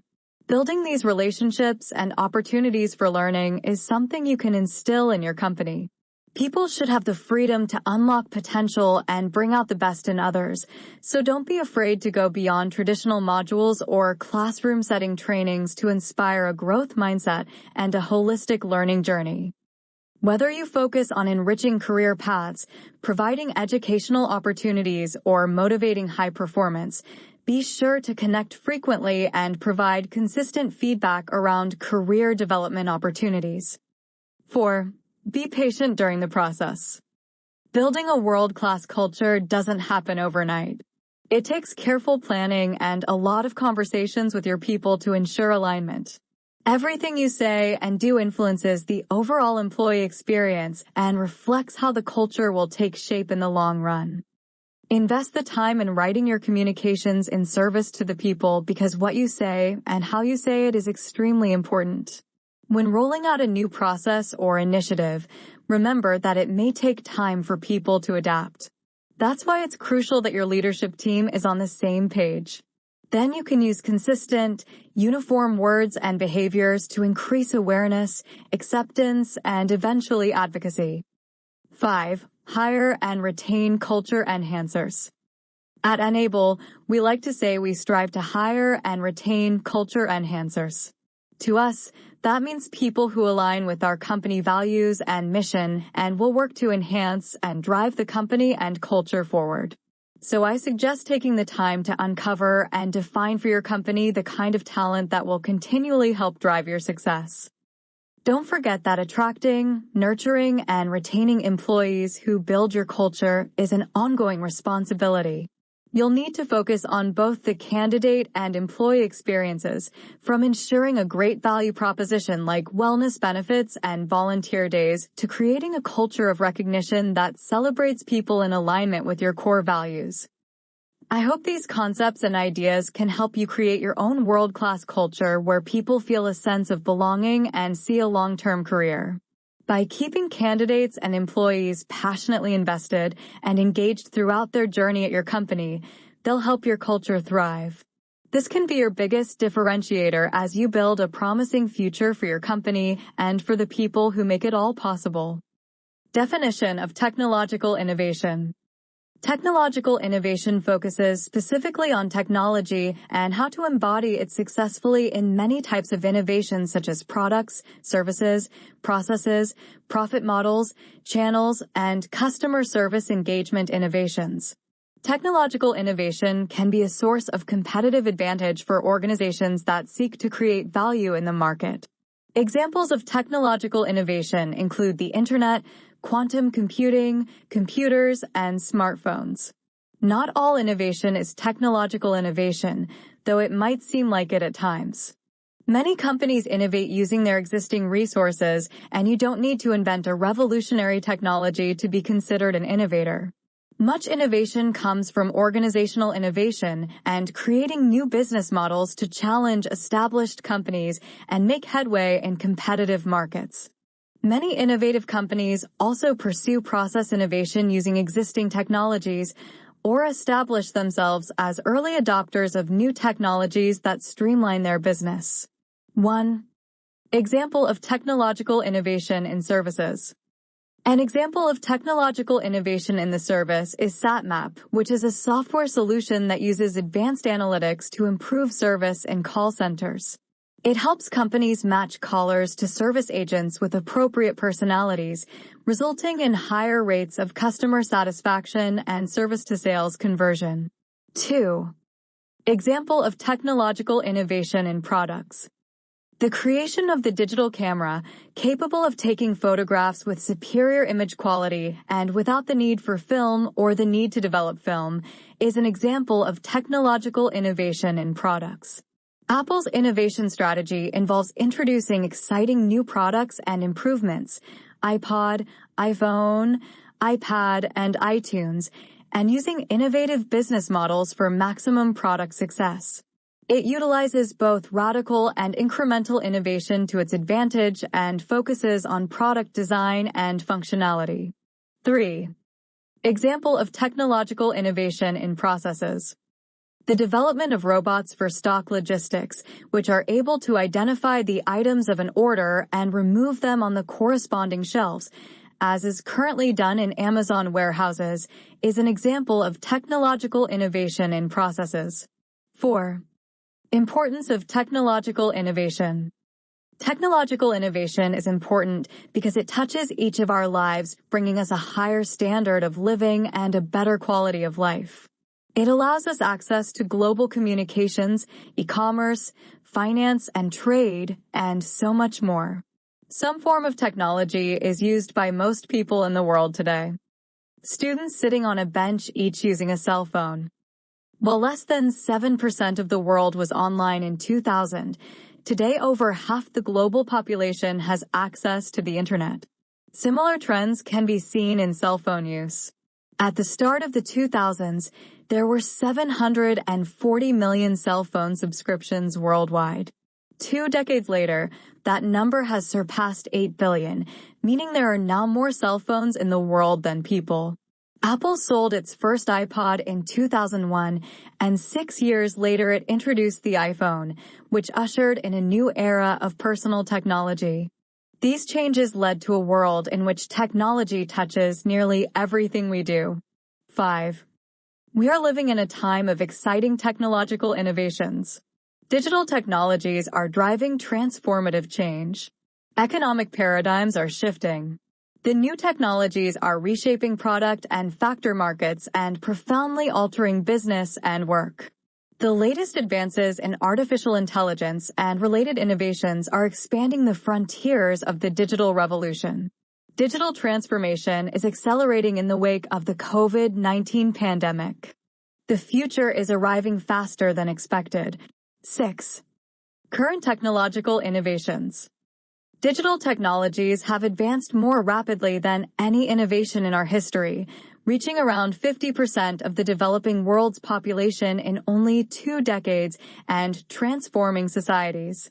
In the health sector, for instance, AI-enabled frontier technologies are helping to save lives, diagnose diseases, and extend life expectancy. In education, virtual learning environments and distance learning have opened up programs to students who would otherwise be excluded. Public services are also becoming more accessible and accountable through blockchain-powered systems and less bureaucratically burdensome as a result of AI assistance. Big data can also support more responsive and accurate policies and programs. 7. Below is a list of a few of the technological innovations emerging today. A child making friends with a robot. AI. In 1958, Lisp programming language appeared, which became the standard for AI systems. In 1959, Arthur Samuel, an MIT engineer, used the term machine learning for the first time. Today, we find artificial intelligence applied in several ways. Virtual assistants like Alexa and Siri, autonomous vehicles, and intelligent houses, among others. 8. The wide range of AI innovations is expected to impact people and processes within and outside an enterprise context, making them important to understand for many stakeholders, from business leaders to the enterprise engineering teams tasked with deploying and operationalizing AI systems. There are 4 main categories: data-centric AI, model-centric AI, application-centric AI, and human-centric AI. 9. Extended reality, XR.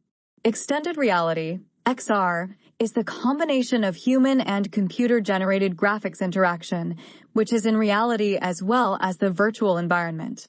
In basic terms, extended reality is a superset of augmented reality, AR, virtual reality, VR, and mixed reality, MR.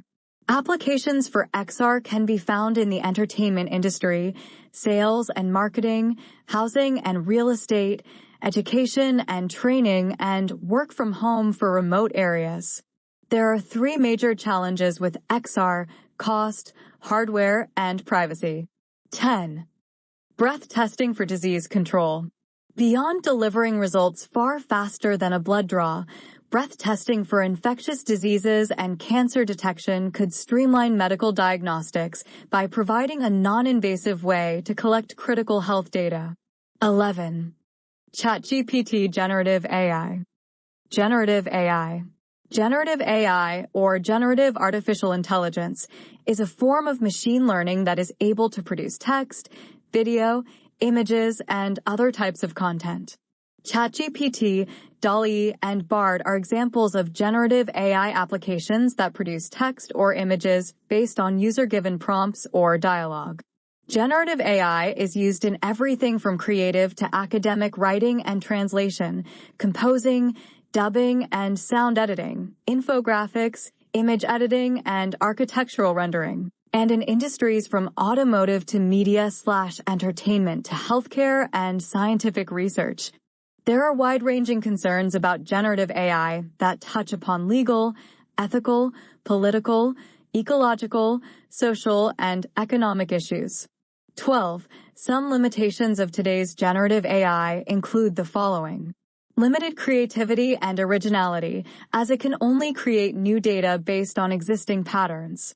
Bias, if the data it was trained on is biased or incomplete. Ethical concerns, such as the potential for misuse, plagiarism, or deception. Workers across industries, from marketers and developers to product designers, have been discovering the ways in which generative AI can help them do their jobs better. This could mean creating extraordinary content in a fraction of the time, accelerating IT coding and testing processes, optimizing product simulations and design for much higher quality. In short, generative AI can give them superpowers. In McKinsey & Company's report, The Economic Potential of Generative AI, the Next Productivity Frontier, the firm's researchers also project that generative AI can add the equivalent of $2.6 trillion to $4.4 trillion to the economy annually. 13. Lithium metal batteries. Electric vehicles come with a tough sales pitch. They're relatively expensive, and you can drive them only a few hundred miles before they need to recharge, which takes far longer than stopping for gas. All these drawbacks have to do with the limitations of lithium-ion batteries. A well-funded Silicon Valley startup now says it has a battery that will make electric vehicles far more palatable for the mass consumer. It's called a lithium metal battery and is being developed by QuantumScape. According to early test results, the battery could boost the range of an EV by 80% and can be rapidly recharged. The startup has a deal with VW, which says it will be selling EVs with the new type of battery by 2025. 14. 3D printed homes. Using massively scaled 3D printers, homes can be made. We already see this deployed in the US and other developed nations. In the developing world, where limited infrastructure makes shipping and materials a challenge, recent demonstrations using 3D printers take a leap ahead by employing locally sourced materials, clay, sand, and local fibers to print structures, eliminating roughly 95% of material requiring transport to a building site. This emerging technology could provide rugged shelters in remote regions where housing needs are dire and no viable transport networks exist. The result could be a game changer for nations that are often otherwise left behind. 15. Green hydrogen. Hydrogen has always been an intriguing possible replacement for fossil fuels. It burns cleanly, emitting no carbon dioxide. It's energy dense, so it's a good way to store power from on and off renewable sources, and you can make liquid synthetic fuels that are drop-in replacements for gasoline or diesel. But most hydrogen up to now has been made from natural gas. The process is dirty and energy intensive. The rapidly dropping cost of solar and wind power means green hydrogen is now cheap enough to be practical. Simply zap water with electricity and presto, you've got hydrogen. Europe is leading the way, beginning to build the needed infrastructure. 16. A drone flying over crops. Agricultural drones. Farmers have begun to use agricultural drones adorned with cameras to improve the treatment of their crops. The drones allow farmers a unique perspective that previously used satellite imagery could not provide. They help to expose issues with irrigation treatment, soil variation, and distress plants at a much lower cost than methods like crop imaging with a manned aircraft.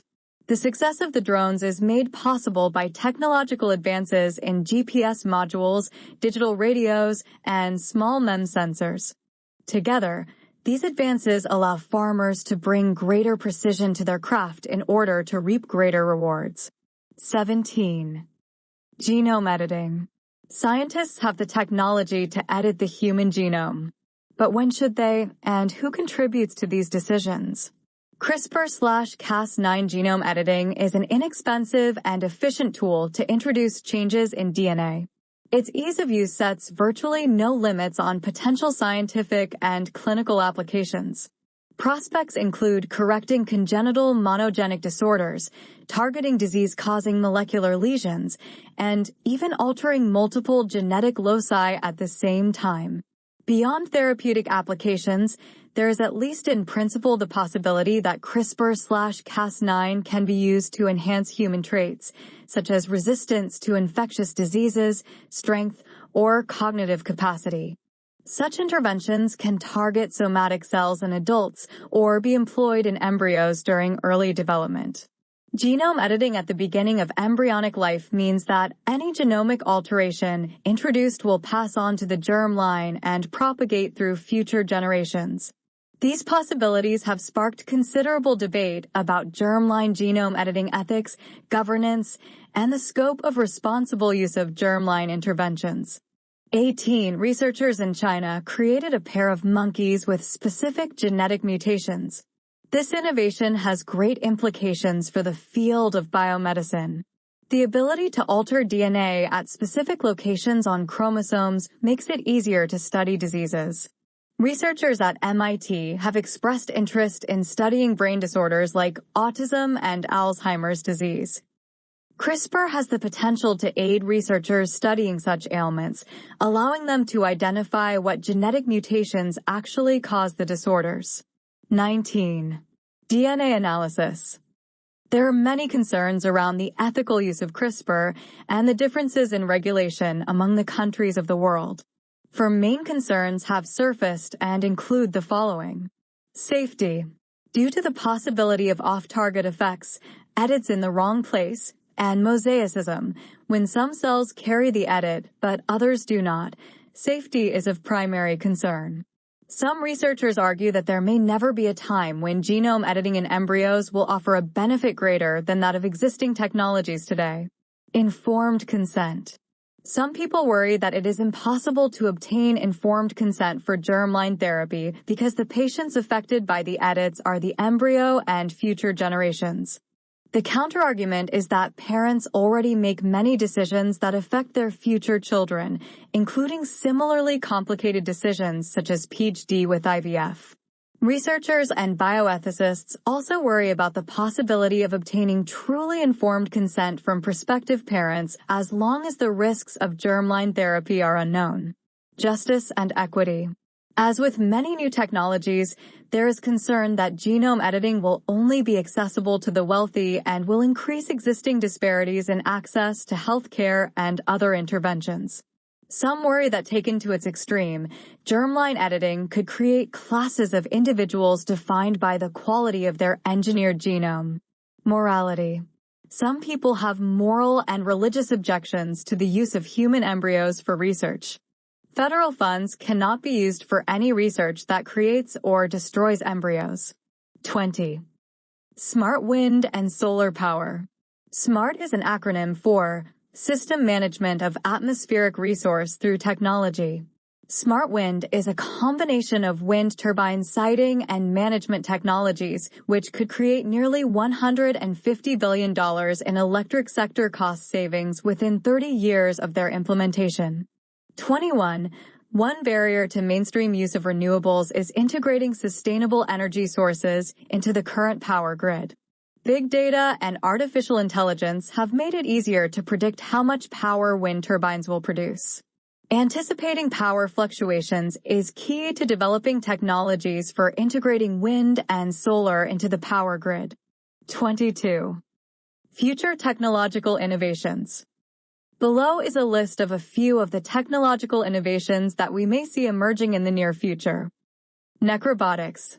Sometimes new future technologies can offer amazing development, with the possibility of changing the future, while also being incredibly creepy. This is one way to describe the idea of necrobotics, which, as the name suggests, involves turning dead things into robots. While this sounds like a plot to a creepy horror film, this is a technology being explored at Rice University. A team of researchers turned a dead spider into a robot-like gripper, given the ability to pick up other objects.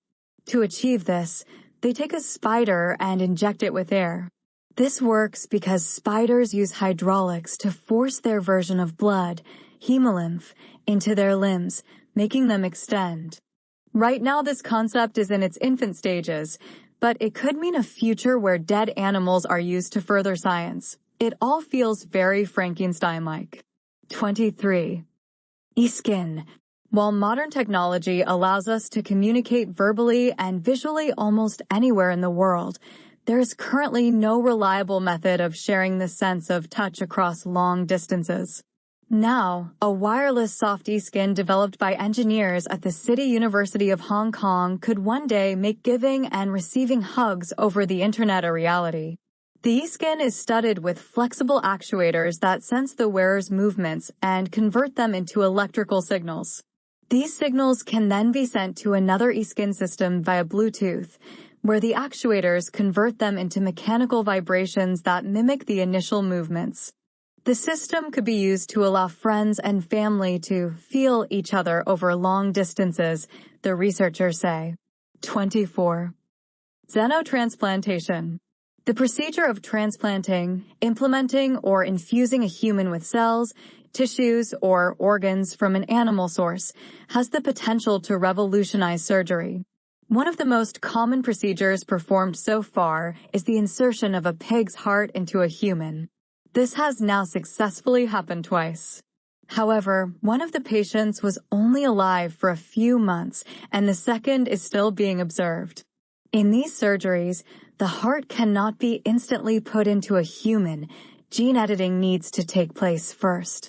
Certain genes need to be knocked out of the heart, and human genes need to be added, mainly around immune acceptance and genes to prevent excessive growth of heart tissue. Right now, these surgeries are risky and there is no certainty around success. However, in the near future, we could see xenotransplants happening on a regular basis, providing hearts or tissues from animals to humans in need of it. 25. 3D printed bones. 3D printing is an industry promising everything from cheap house building through to affordable rugged armor, but one of the most interesting uses of the technology is the building of 3D printed bones. The company Ossiform specializes in medical 3D printing, creating patient-specific replacements of different bones from tricalcium phosphate, a material with similar properties to human bones. Using these 3D printed bones is surprisingly easy. A hospital can perform an MRI, which is then sent to Ossiform, who create a 3D model of the patient-specific implant that is needed. The surgeon accepts the design, and then once it is printed, it can be used in surgery.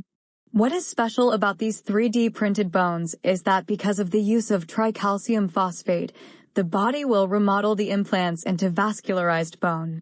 That means they will enable the full restoration of function that the bone it is replacing had. To achieve the best integration possible, the implants are of a porous structure and feature large pores and canals for cells to attach to and reform bone. 26. Body organs. Energy storing bricks. Scientists have found a way to store energy in the red bricks that are used to build houses. Researchers led by Washington University in St. Louis, in Missouri, U.S., have developed a method that can turn the cheap and widely available building material into smart bricks that can store energy like a battery. Although the research is still in the proof-of-concept stage, the scientists claim that walls made of these bricks could store a substantial amount of energy and can be recharged hundreds of thousands of times within an hour. The researchers developed a method to convert red bricks into a type of energy storage device called a supercapacitor. This involved putting a conducting coating, known as petit, onto brick samples, which then seeped through the fired brick's porous structure, converting them into energy-storing electrodes. 28. Ark Hotel. A futuristic massive dome hotel created by the Russian architectural firm Remy Studio will be half immersed in water and built to withstand floods, tidal waves, rising water, earthquakes, tsunamis, and just about any natural disaster there is. It is also built to be completely sustainable. It will gather energy through solar cells, and it will have a rainwater collection system. The Ark Hotel is only on paper for now, but in the future, it will be a 151,000 square foot establishment. Sounds exciting, but we may have to wait a few years before we can book a room at this hotel. 29. Hyperloop trains. You know of the fast magnetic trains of Japan. Well, a company named Virgin Hyperloop is trying to push things even further. The Hyperloop train may be able to send people shooting across tubes at a rate of about 600 miles per hour through a low-pressure tube using electric propulsion. The vehicle floats above the track using magnetic levitation and glides at airline speeds for long distances due to ultra-low aerodynamic drag. Science fiction? Hardly. In fact, the first vehicle of the Hyperloop has already been tested and proven, and some larger tests are being scheduled for the next few years. Not only that, but the tubes are built underground so as to not disturb wildlife, and they will be made so there are no carbon emissions. Sounds promising. 30. Explore the concept, regulating technological innovation. Sweeping technological advancements are creating a sea change in today's regulatory environment, posing significant challenges for regulators who strive to maintain a balance between fostering innovation, protecting consumers, and addressing the potential unintended consequences of disruption. Emerging technologies such as artificial intelligence, AI, machine learning, big data analytics, distributed ledger technology, and the Internet of Things, IT, are creating new ways for consumers to interact and disrupting traditional business models. It's an era in which machines teach themselves to learn, autonomous vehicles communicate with one another and the transportation infrastructure, and smart devices respond to and anticipate consumer needs. 31. Regulatory leaders are faced with some key challenges in figuring out how to best protect citizens, ensure fair markets, and enforce regulations while allowing these new technologies and businesses to flourish and resisting the urge to overregulate. Existing regulatory structures are often slow to adapt to changing societal and economic circumstances, and regulatory agencies generally are risk-averse. Rapid adaptation to emerging technology, therefore, poses significant hurdles and, in turn, to the technology industries, where change occurs at a rapid rate. 32. A person using future technology. Technologies can help make our world fairer, more peaceful, and more just. Digital advances can support and accelerate the achievement of each of the 17 Sustainable Development Goals, from ending extreme poverty to reducing maternal and infant mortality, promoting sustainable farming and decent work, and achieving universal literacy. But technologies can also threaten privacy, erode security, and fuel inequality. Technologies have implications for human rights and human agency. Like generations before, we, governments, businesses, and individuals, have a choice to make in how we harness and manage new technologies. 33. Technology can be used for positive outcomes such as overcoming some of the greatest challenges our society faces, including climate change, famine, and disease. Technological advances can help to advance economic development and lead to a better quality of life. But it can also be a tool of tremendous fear and oppression, embedding biases in automated decision-making processes and information processing algorithms, exacerbating economic and social inequalities within and between countries to a staggering degree, or creating new weapons and avenues for attack unlike any we have had to face in the past. 34.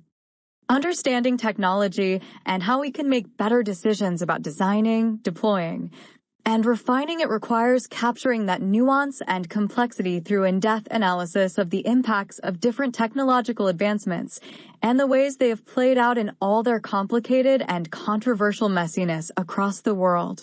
These impacts are often unpredictable as technologies are adopted in new contexts and come to be used in ways that sometimes diverge significantly from the use cases envisioned by their designers. The Internet, designed to help transmit information between computer networks, became a crucial vehicle for commerce, introducing unexpected avenues for crime and financial fraud.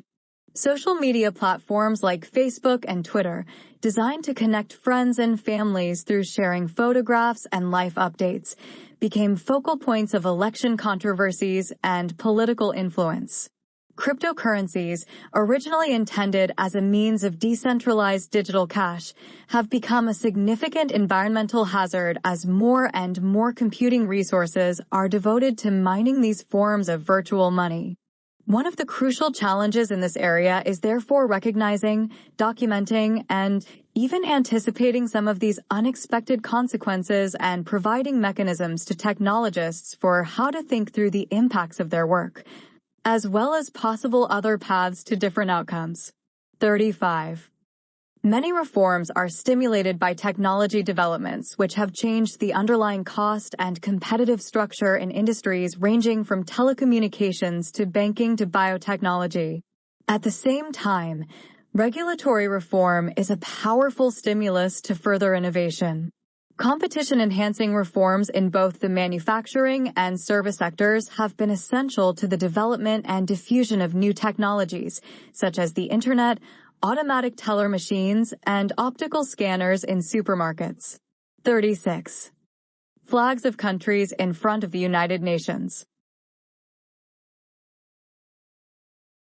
Organizations like the International Organization for Standardization, the World Intellectual Property Organization, the United Nations Industrial Development Organization, and many others have tried to harmonize these policies and protocols across different countries for years, but have met with limited success when it comes to resolving the issues of greatest tension and disagreement among nations.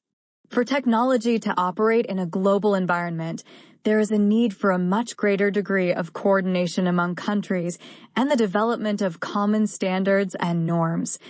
But governments continue to struggle to agree not just on those norms themselves, but even on the appropriate venue and processes for developing them. 37. Without greater global cooperation, is it possible to maintain a global network like the Internet or to promote the spread of new technologies around the world to address the challenges of sustainability? What might help incentivize that cooperation moving forward? And what could new structures and processes for the governance of global technologies look like? Why has the tech industry's self-regulation culture persisted? 38. The growing use of smartphones, connected devices, and sensors has created a vast digital footprint in consumers' lives, a trend that will only accelerate. From a regulatory perspective, one important question is who owns all this data, the user or the service provider who stores it. If the service provider owns the information, what obligation does it have to store and protect it? And to what extent can data be shared with third parties?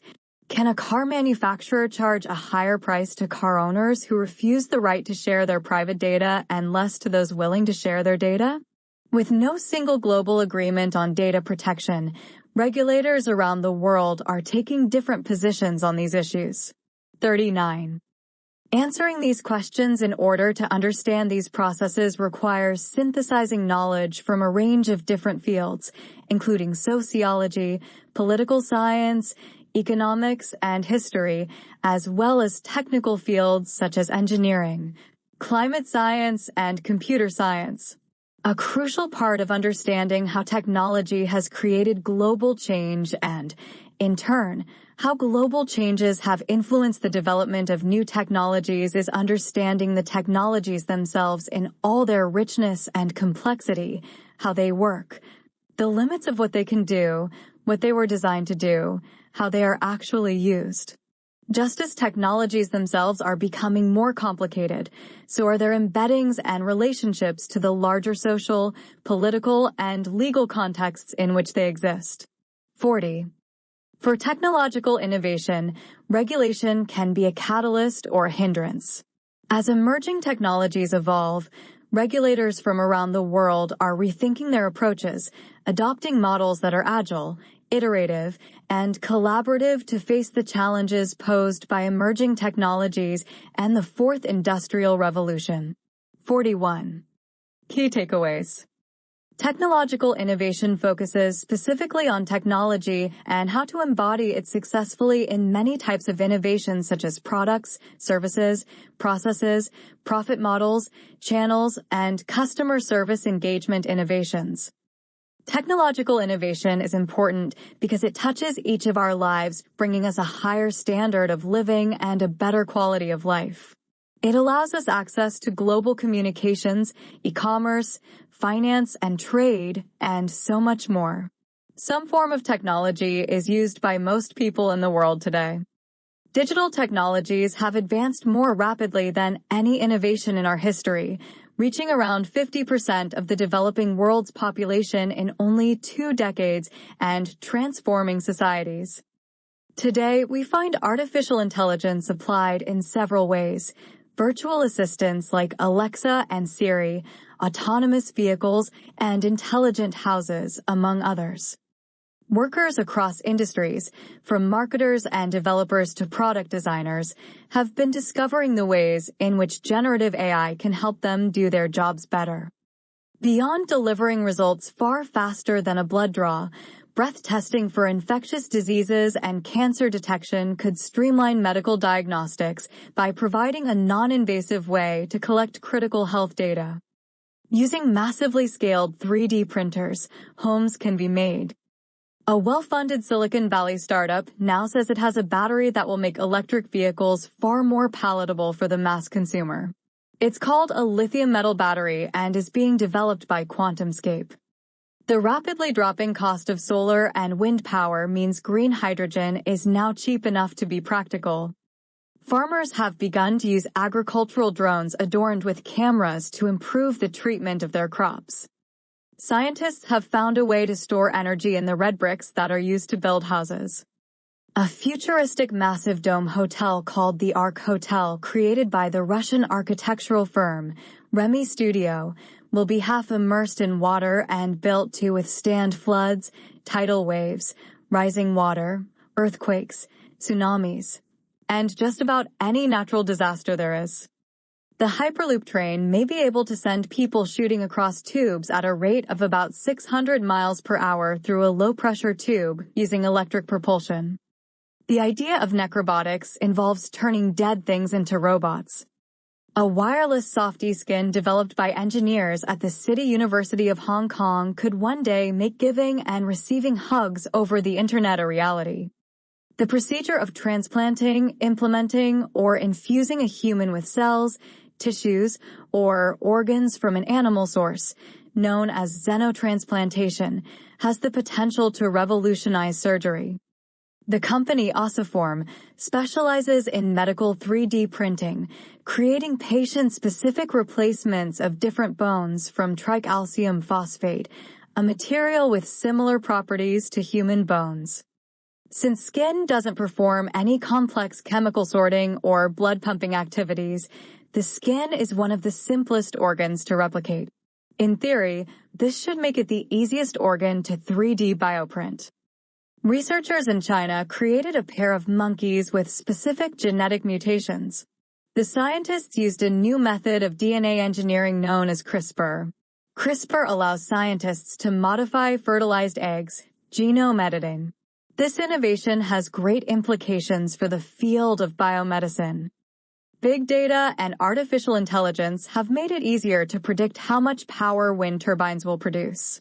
Anticipating power fluctuations is key to developing technologies for integrating wind and solar into the power grid.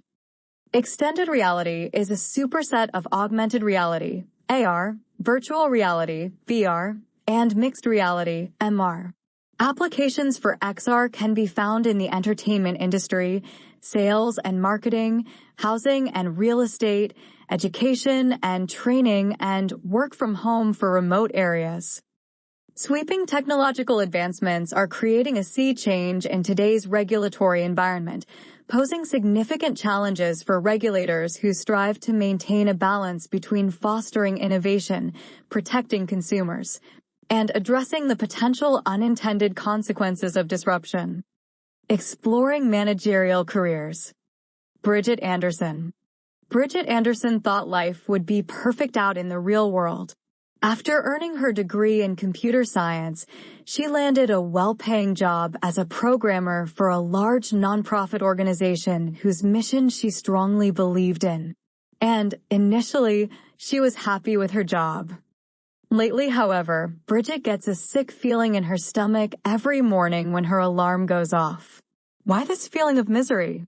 After all, she's working in her chosen field in an environment that matches her values. What else could she want?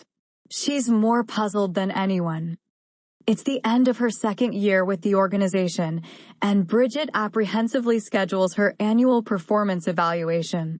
She knows she's a competent programmer, but she also knows that lately she's been motivated to do only the minimum required to get by. Her heart is just not in her work with this organization.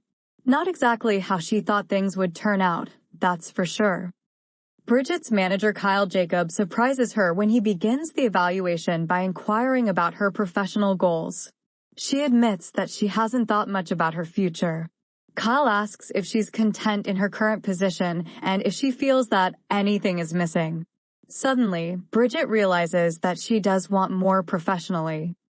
Question: are Bridget's motivational problems intrinsic or extrinsic? Which of her needs are currently not being met? What steps should she and her manager take to improve her motivation and ultimately her performance? Outcome: once Bridget admits that she's unhappy with her position as a computer programmer, she's ready to explore other possibilities. She and Kyle brainstorm for tasks that will motivate her and bring her greater job satisfaction. Bridget tells Kyle that while she enjoys programming, she feels isolated and misses interacting with other groups in the organization. She also realizes that once she had mastered the initial learning curve, she felt bored. Bridget is ready for a challenge. Kyle recommends that Bridget move to an information systems team as their technical representative. The team can use Bridget's knowledge of programming, and Bridget will be able to collaborate more frequently with others in the organization. Bridget and Kyle set specific goals to satisfy her needs to achieve and to work collaboratively. One of Bridget's goals is to take graduate classes in management and information systems. She hopes that this will lead to an MBA and, eventually, to a position as a team leader. Suddenly, the prospect of going to work doesn't seem so grim, and lately, Bridget's been beating her alarm. If you've ever worked with a group of people, and we all have, you have no doubt noticed differences in their performance. Researchers have pondered these differences for many years. Indeed, John V. Watson first studied this issue in the early 1900s. Performance is, of course, an extremely important issue to employers because organizations with high-performing employees will almost always be more effective. To better understand why people perform at different levels, researchers consider the major determinants of performance: ability, effort, motivation, accurate role perceptions, and environmental factors. See Exhibit 7.2. Each performance determinant is important, and a deficit in one can seriously affect the others. People who don't understand what is expected of them will be constrained by their own inaccurate role perceptions, even if they have strong abilities and motivation and the necessary resources to perform their job. None of the performance determinants can compensate for a deficiency in any of the other determinants. Thus, a manager cannot compensate for an employee's lack of skills and ability by strengthening their motivation. Define motivation and distinguish direction and intensity of motivation. Ability refers to the knowledge, skills, and receptiveness to learning that a person brings to a task or job. Knowledge is what a person knows. Skill is their capacity to perform some particular activity, like welding or accounting, including knowing what is expected of them, called accurate role perceptions. Receptiveness to learning is a function of how quickly a person acquires new knowledge. Some people have more ability than others, and high-ability people generally perform better than low-ability people, although we will see that this is not always the case. 1. Accurate role perceptions refer to how well an individual understands their organizational role. This includes the goals, outcomes, the person is expected to achieve, and the process by which the goals will be achieved. An employee who has accurate role perceptions knows both their expected outcomes and how to go about making those outcomes a reality. Incomplete or inaccurate role perceptions limit employees' capacity to meet expectations, regardless of their abilities and motivation. The performance environment refers to those factors that impact employees' performance but are essentially out of their control. Many environmental factors influence performance. Some factors facilitate performance, while others constrain it. A word processor who has to work with a defective personal computer is certainly not going to perform at peak levels, regardless of ability or desire. Students who are working full-time and carrying a full load of classes may not do as well on an exam as they would if they could cut back on their work hours, despite the fact that they have high ability and high motivation. Motivation is the fourth major factor that determines whether a person will perform a task well. Motivation is a force within or outside of the body that energizes, directs, and sustains human behavior. Within the body, examples might be needs, personal values, and goals, while an incentive might be seen as a force outside of the body. The word stems from its Latin root movere, which means to move. Generally speaking, motivation arises as a consequence of a person's desire to 1. Fulfill unmet needs, or 2. Resolve conflicting thoughts that produce anxiety, an unpleasant experience. There are many ways in which we describe and categorize human needs, as we will see later in this chapter. Certain needs are fundamental to our existence, like the need for food and water. When we are hungry, we are energized to satisfy that need by securing and ingesting food. Our other needs operate in a similar manner. When a need is unfulfilled, we are motivated to engage in behaviors that will satisfy it. The same is true for situations in which we experience conflicting thoughts. When we find ourselves in situations inconsistent with our beliefs, values, or expectations, we endeavor to eliminate the inconsistency. We either change the situation or we change our perception of it.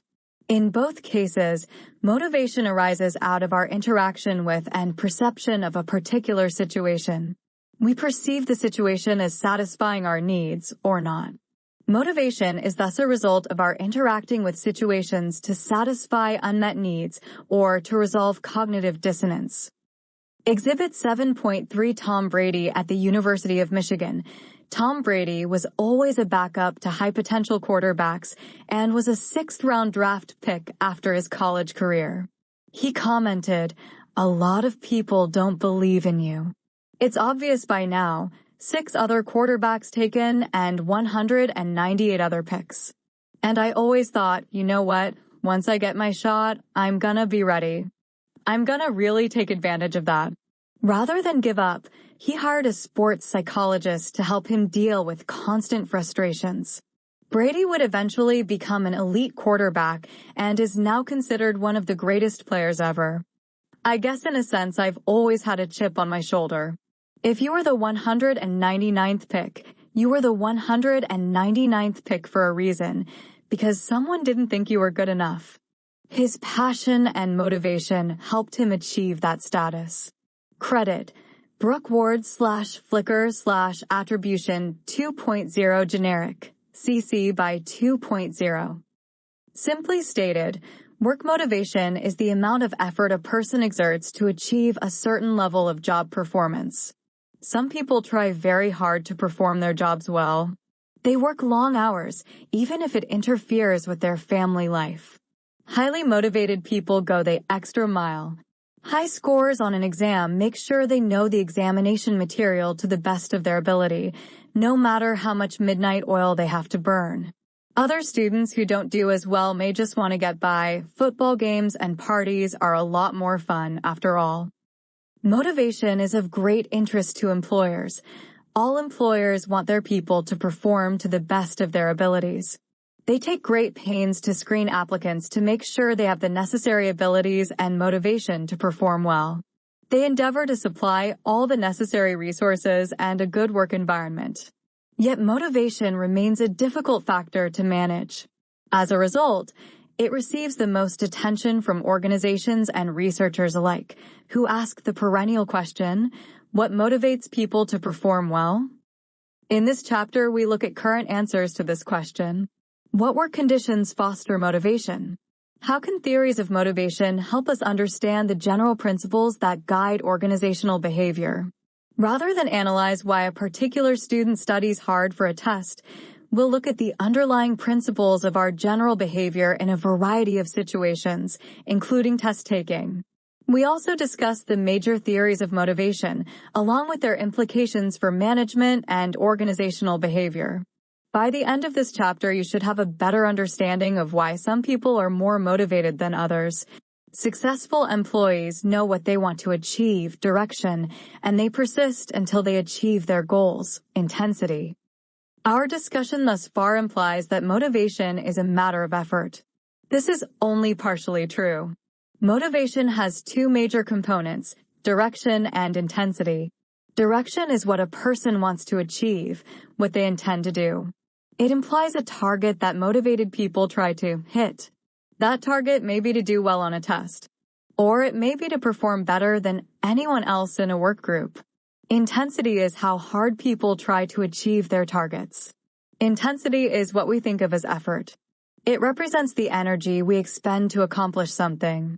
If our efforts are getting nowhere, will we try different strategies to succeed? High-intensity motivated people are persistent. It is important to distinguish the direction and intensity aspects of motivation. If either is lacking, performance will suffer. A person who knows what they want to accomplish, direction, but doesn't exert much effort, intensity, will not succeed. Scoring 100% on an exam, your target, won't happen unless you study. Conversely, people who don't have a direction, what they want to accomplish, probably won't succeed either. At some point you have to decide on a major if you want to graduate, even if you do have straight A's. Employees' targets don't always match with what their employers want. Absenteeism, some employees call this calling in well, is a major example. To pursuing your favorite hobby, your target, on a workday, your employer's target, is a conflict in direction. Below, we'll examine some theories about why this conflict occurs. There is another reason why employees' targets are sometimes contrary to their employers. Sometimes employers do not ensure that employees understand what the employer wants. Employees can have great intensity but poor direction. It is management's job to provide direction. Should we stress quality as well as quantity? Work independently or as a team? Meet deadlines at the expense of costs? Employees flounder without direction. Clarifying direction results in accurate role perceptions, the behaviors employees think they are expected to perform as members of an organization. Employees with accurate role perceptions understand their purpose in the organization and how the performance of their job duties contributes to organizational objectives. Some motivation theorists assume that employees know the correct direction for their jobs. Others do not. These differences are highlighted in the discussion of motivation theories below. At this point, as we begin our discussion of the various motivation theories, it is reasonable to ask, why isn't there just one motivation theory? The answer is that the different theories are driven by different philosophies of motivation. Some theorists assume that humans are propelled more by needs and instincts than by reasoned actions. Their content motivation theories focus on the content of what motivates people. Other theorists focus on the process by which people are motivated. Process motivation theories address how people become motivated, that is, how people perceive and think about a situation. Content and process theories endeavor to predict motivation in a variety of situations. However, none of these theories can predict what will motivate an individual in a given situation 100% of the time. Given the complexity of human behavior, a grand theory of motivation will probably never be developed. A second reasonable question at this point is, which theory is best? If that question could be easily answered, this chapter would be quite short. The simple answer is that there is no one best theory. All have been supported by organizational behavior research. All have strengths and weaknesses. However, understanding something about each theory is a major step toward effective management practices. Describe a content theory of motivation. The theories presented in this section focus on the importance of human needs. A common thread through all of them is that people have a variety of needs. A need is a human condition that becomes energized when people feel deficient in some respect. When we are hungry, for example, our need for food has been energized. Two features of needs are key to understanding motivation. First, when a need has been energized, we are motivated to satisfy it. We strive to make the need disappear. Hedonism, one of the first motivation theories, assumes that people are motivated to satisfy mainly their own needs, seek pleasure, avoid pain. Long since displaced by more refined theories, hedonism clarifies the idea that needs provide direction for motivation. Second, once we have satisfied a need, it ceases to motivate us. When we've eaten to satiation, we are no longer motivated to eat. Other needs take over and we endeavor to satisfy them. A manifest need is whatever need is motivating us at a given time. Manifest needs dominate our other needs. Instincts are natural, fundamental needs, basic to our survival. Our needs for food and water are instinctive. Many needs are learned. We are not born with a high or low need for achievement. We learn to need success or failure. The distinction between instinctive and learned needs sometimes blurs. For example, is our need to socialize with other people instinctive or learned? Manifest needs theory. One major problem with the need approach to motivation is that we can make up a need for every human behavior. Do we need to talk or be silent? The possibilities are endless. In fact, around the 1920s, some 6,000 human needs had been identified by behavioral scientists. Henry A. Murray recognized this problem and condensed the list into a few instinctive and learned needs. 3 instincts, which Murray called primary needs, include physiological needs for food, water, sex, procreation, urination, and so on. Learned needs, which Murray called secondary needs, are learned throughout one's life and are basically psychological in nature. They include such needs as the need for achievement, for love, and for affiliation. See Table 7.1.4. Sample items from Murray's list of needs. Social motive brief definition. Abasement to submit passively to external force. To accept injury, blame, criticism, punishment. To surrender. Achievement to accomplish something difficult. To master, manipulate, or organize physical objects, human beings, or ideas. Affiliation to draw near and enjoyably cooperate or reciprocate with an allied other, another who resembles the subject or who likes the subject. To please and win affection of a coveted object. To adhere and remain loyal to a friend. Aggression to overcome opposition forcefully. To fight. To revenge an injury. To attack, injure, or kill another. To oppose forcefully or punish another. Autonomy to get free, shake off restraint, break out of confinement. Counteraction to master or make up for a failure by restriving. Defendants to defend the self against assault, criticism, and blame. To conceal or justify a misdeed, failure, or humiliation. To vindicate the ego. Deference to admire and support a superior. To praise, honor, or eulogize. Dominance to control one's human environment. To influence or direct the behavior of others by suggestion, seduction, persuasion, or command. Exhibition to make an impression. To be seen and heard. To excite, amaze, fascinate, entertain, shock, intrigue, amuse, or entice others. Harm avoidance to avoid pain, physical injury, illness, and death. To escape from a dangerous situation. To take precautionary measures. Infavoidance to avoid humiliation. To quit embarrassing situations or to avoid conditions that may lead to belittlement or the scorn or indifference of others. Nurturance to give sympathy and gratify the needs of a helpless object, an infant or any object that is weak, disabled, tired, inexperienced, infirm, defeated, humiliated, lonely, dejected, sick, or mentally confused. To assist an object in danger. To feed, help, support, console, protect, comfort, nurse, heal. Order to put things in order. To achieve cleanliness, arrangement, organization, balance, neatness, tidiness, and precision. Play to act for fun without further purpose.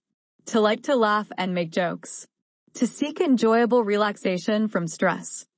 Rejection to separate oneself from a negatively valued object, to exclude, abandon, expel, or remain indifferent to an inferior object, to snub or jilt an object. Sentience to seek and enjoy sensuous impressions. Sex to form and further an erotic relationship, to have sexual intercourse. Succurrence to have one's needs gratified by the sympathetic aid of an allied object.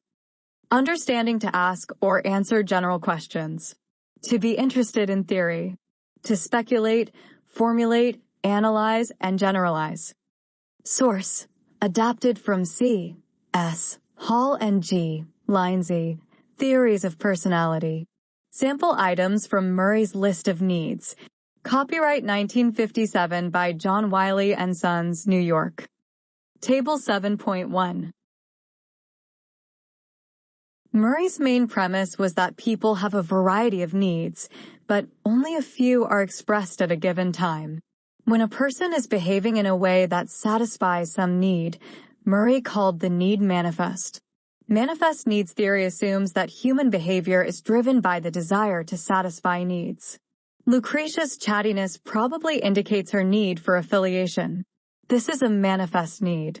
But what if Lucretia also has a need to dominate others? Could we detect that need from her current behavior? If not, Murray calls this a latent need.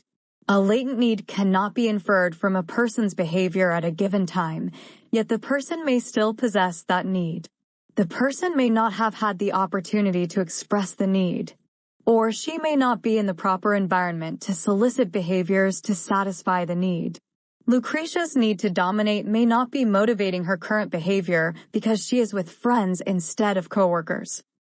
Manifest needs theory laid the groundwork for later theories, most notably McClelland's learned needs theory, that have greatly influenced the study of organizational behavior. The major implication for management is that some employee needs are latent. Managers often assume that employees do not have certain needs because the employees never try to satisfy them at work. Such needs may exist, latent needs. The work environment is simply not conducive to their manifestation, manifest needs. A reclusive accountant may not have been given the opportunity to demonstrate their need for achievement because they never received challenging assignments. Learned needs theory. David C. McClelland and his associates, especially John W. Atkinson, built on the work of Murray for over 50 years. Murray studied many different needs, but very few in any detail. McClelland's research differs from Murray's in that McClelland studied three needs in depth: the need for achievement, the need for affiliation, and the need for power, often abbreviated, in turn, as NOC, NAF, and NPOW. Point 5 McClelland believes that these three needs are learned, primarily in childhood. But he also believes that each need can be taught, especially NOC. McClelland's research is important because much of current thinking about organizational behavior is based on it. Need for achievement. The need for achievement, NOC, is how much people are motivated to excel at the tasks they are performing, especially tasks that are difficult. Of the three needs studied by McClelland, NOC has the greatest impact. The need for achievement varies in intensity across individuals. This makes NOC a personality trait as well as a statement about motivation. When NOC is being expressed, making it a manifest need, people try hard to succeed at whatever task they're doing. We say these people have a high achievement motive. A motive is a source of motivation. It is the need that a person is attempting to satisfy. Achievement needs become manifest when individuals experience certain types of situations. To better understand the NOC motive, it's helpful to describe high in ACH people. You probably know a few of them. They're constantly trying to accomplish something. One of your authors has a father-in-law who would much rather spend his weekends digging holes for various home projects than going fishing. Why? Because when he digs a hole, he gets results. In contrast, he can exert a lot of effort and still not catch a fish. A lot of fishing, no fish, and no results equal failure. McClelland describes three major characteristics of high NACH people. They feel personally responsible for completing whatever tasks they are assigned. They accept credit for success and blame for failure. They like situations where the probability of success is moderate. High NACH people are not motivated by tasks that are too easy or extremely difficult. Instead, they prefer situations where the outcome is uncertain, but in which they believe they can succeed if they exert enough effort. They avoid both simple and impossible situations. They have very strong desires for feedback about how well they are doing. They actively seek out performance feedback. It doesn't matter whether the information implies success or failure. They want to know whether they have achieved or not. They constantly ask how they are doing, sometimes to the point of being a nuisance. Why is NOC important to organizational behavior? The answer is, the success of many organizations is dependent on the NOC levels of their employees. 6. This is especially true for jobs that require self-motivation and managing others. Employees who continuously have to be told how to do their jobs require an overly large management team, and too many layers of management spell trouble in the current marketplace.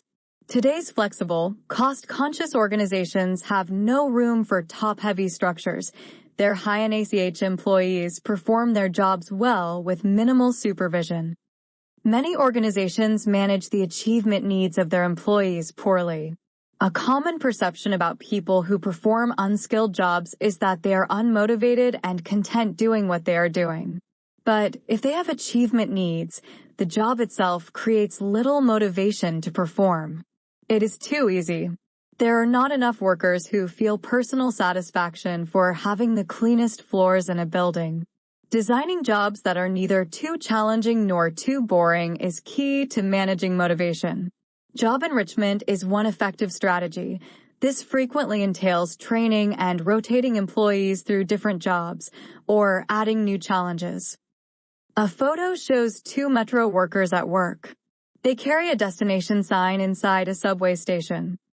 Exhibit 7.4 New York Metro workers carrying a sign. The New York City Metropolitan Transit Authority undertook a new approach to how they perform critical inspection and maintenance of subway components that are necessary to providing reliable service. Rather than schedule these inspections during regular hours, they consulted with the maintenance workers, who suggested doing the inspections while sections of the subway were closed to trains for 7 consecutive hours. This process was adopted and provided a safer and more efficient way to maintain and clean New York City's sprawling subway. With no trains running, MTA employees are able to inspect signals, replace rails and crossties, scrape track floors, clean stations, and paint areas that are not reachable during normal train operation. Workers also took the opportunity to clean lighting fixtures, change bulbs, and repair platform edges while performing high-intensity station cleaning. Credit: Patrick Cashin /Flickr /Attribution 2.0 Generic, CC by 2.0. Need for affiliation. This need is the second of McClelland's learned needs. The need for affiliation, NAF, reflects a desire to establish and maintain warm and friendly relationships with other people.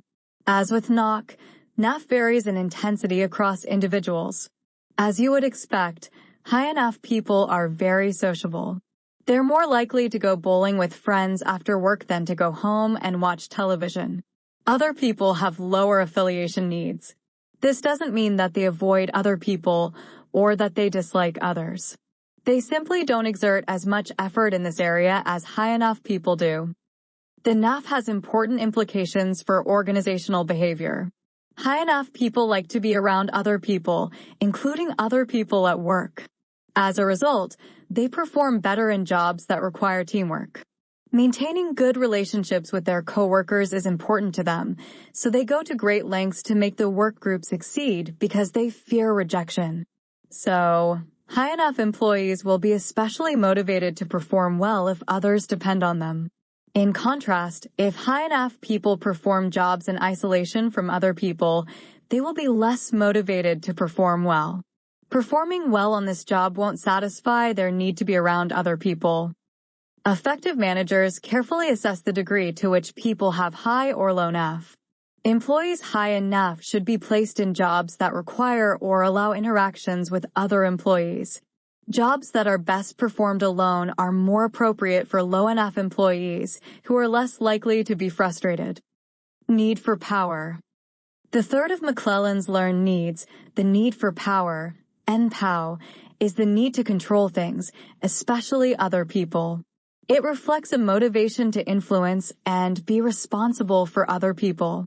An employee who is often talkative, gives orders, and argues a lot is motivated by the need for power over others.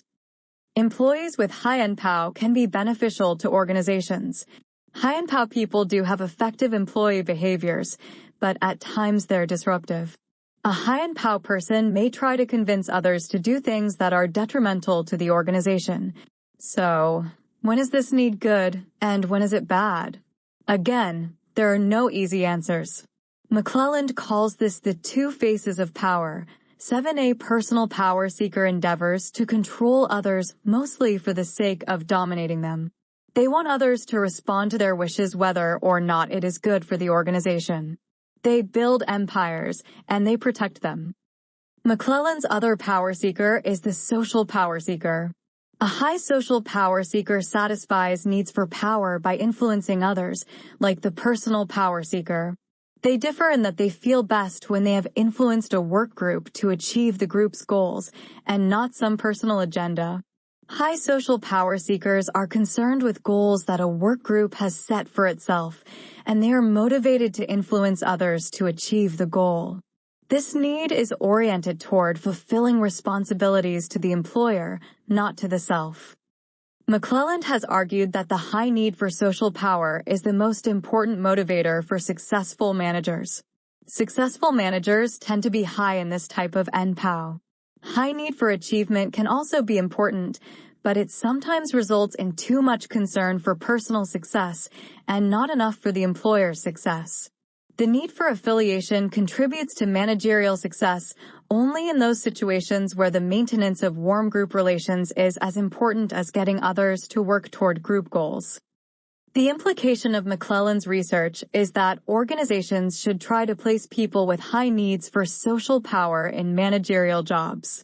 It is critical, however, that those managerial jobs allow the employee to satisfy the NPOW through social power acquisition. Otherwise, a manager high in NPOW may satisfy this need through acquisition of personal power to the detriment of the organization. Ethics in practice. Corporate social responsibility as a motivating force. Whatever their perspective, most people have a cause that they are passionate about. Bitcoin or net neutrality, sea levels, or factory farming, social causes bind us to a larger context or assume a higher purpose for living better. So what motivates employees to give their all, work creatively, and be fully engaged? According to C.B. Bhattacharya, the Pietro Ferrero Chair in Sustainability at ESMT European School of Management and Technology in Berlin, Germany, employment engagement, or how positive employees feel about their current job, was at an all-time low globally in 2016, 13%. But not all companies battle such low engagement rates. Unilever employs more than 170,000 workers globally and has an employee engagement level around 80%. How? Bhattacharya credits the success of Unilever and other companies with similar engagement levels to an emphasis on a sustainable business model. He outlines 8 steps that companies take to move sustainability and social responsibility from buzzwords to a company mission capable of motivating employees, knowledge at Wharton 2016. According to Bhattacharya, a company needs to first define what it does and its long-term purpose, and then reconcile its sustainability goals with its economic goals. With its purpose and goals defined, it can then educate the workforce on sustainable methods to create knowledge and competence. Champions for the effort must be found throughout the organization, not just at the top. Competition should be encouraged among employees to find and embrace new goals. Sustainability should be visible both within and outside the company. Sustainability should be tied to a higher purpose and foster a sense of unity not simply among employees, but even with competition at a societal level, knowledge at Wharton 2016. Other companies have made social responsibility an everyday part of what they do. Launched in 2013, Bombas is the brainchild of Randy Goldberg and David Heath. Goldberg and Heath discovered that socks are the most requested clothing at homeless shelters. In response, the two entrepreneurs launched a line of socks that not only reinvents the sock they claim, but also helps those in need. For each pair of socks purchased, the company donates a pair of socks to someone in need, Mulvey 2017. According to the company website, Bombas exists to help solve this problem, to support the homeless community, and to bring awareness to an underpublicized problem in the United States, NP. Although the New York-based company is still growing, as of October 2017, Bombas had donated more than 4 million pairs of socks, Bombas 2017. In 2016, the Royal Bank of Scotland, RBS, launched a pilot program called JUMP in which employees participated in challenges on ways to save water and electricity, as well as other sustainability issues. At the end of the pilot, 95% of the employees reported that they felt the program had contributed to employee engagement, team building, and environmental stability. Given the success of the program, in 2017 it was expanded to all RBS sites, and a smartphone app was added to help employees participate in the challenges, Barton 2017. Placing a company in a larger context and adding a second, higher purpose than the established company goals motivates employees to police the company itself to be a better global citizen. Companies benefit from reduced waste and increased employee engagement. Many companies are successfully motivating their staff and working toward more sustainable practices while improving lives directly. Sources: Barton Tynan. 2017. RBS boosts employee motivation and engagement through its CSR approach. Employee benefits. Bombas. 2017. Giving back. https://bombas.com/pages/giving-back. Knowledge at Wharton. 2016. How companies can tap sustainability to motivate staff. Mulvey Kelsey. 2017. This company spent 2 years perfecting gym socks, and it paid off. Business Insider. Do you think it is a social responsibility to promote sustainable practices? Why or why not? Do you think most company CSR programs are essentially PR gimmicks? Why or why not?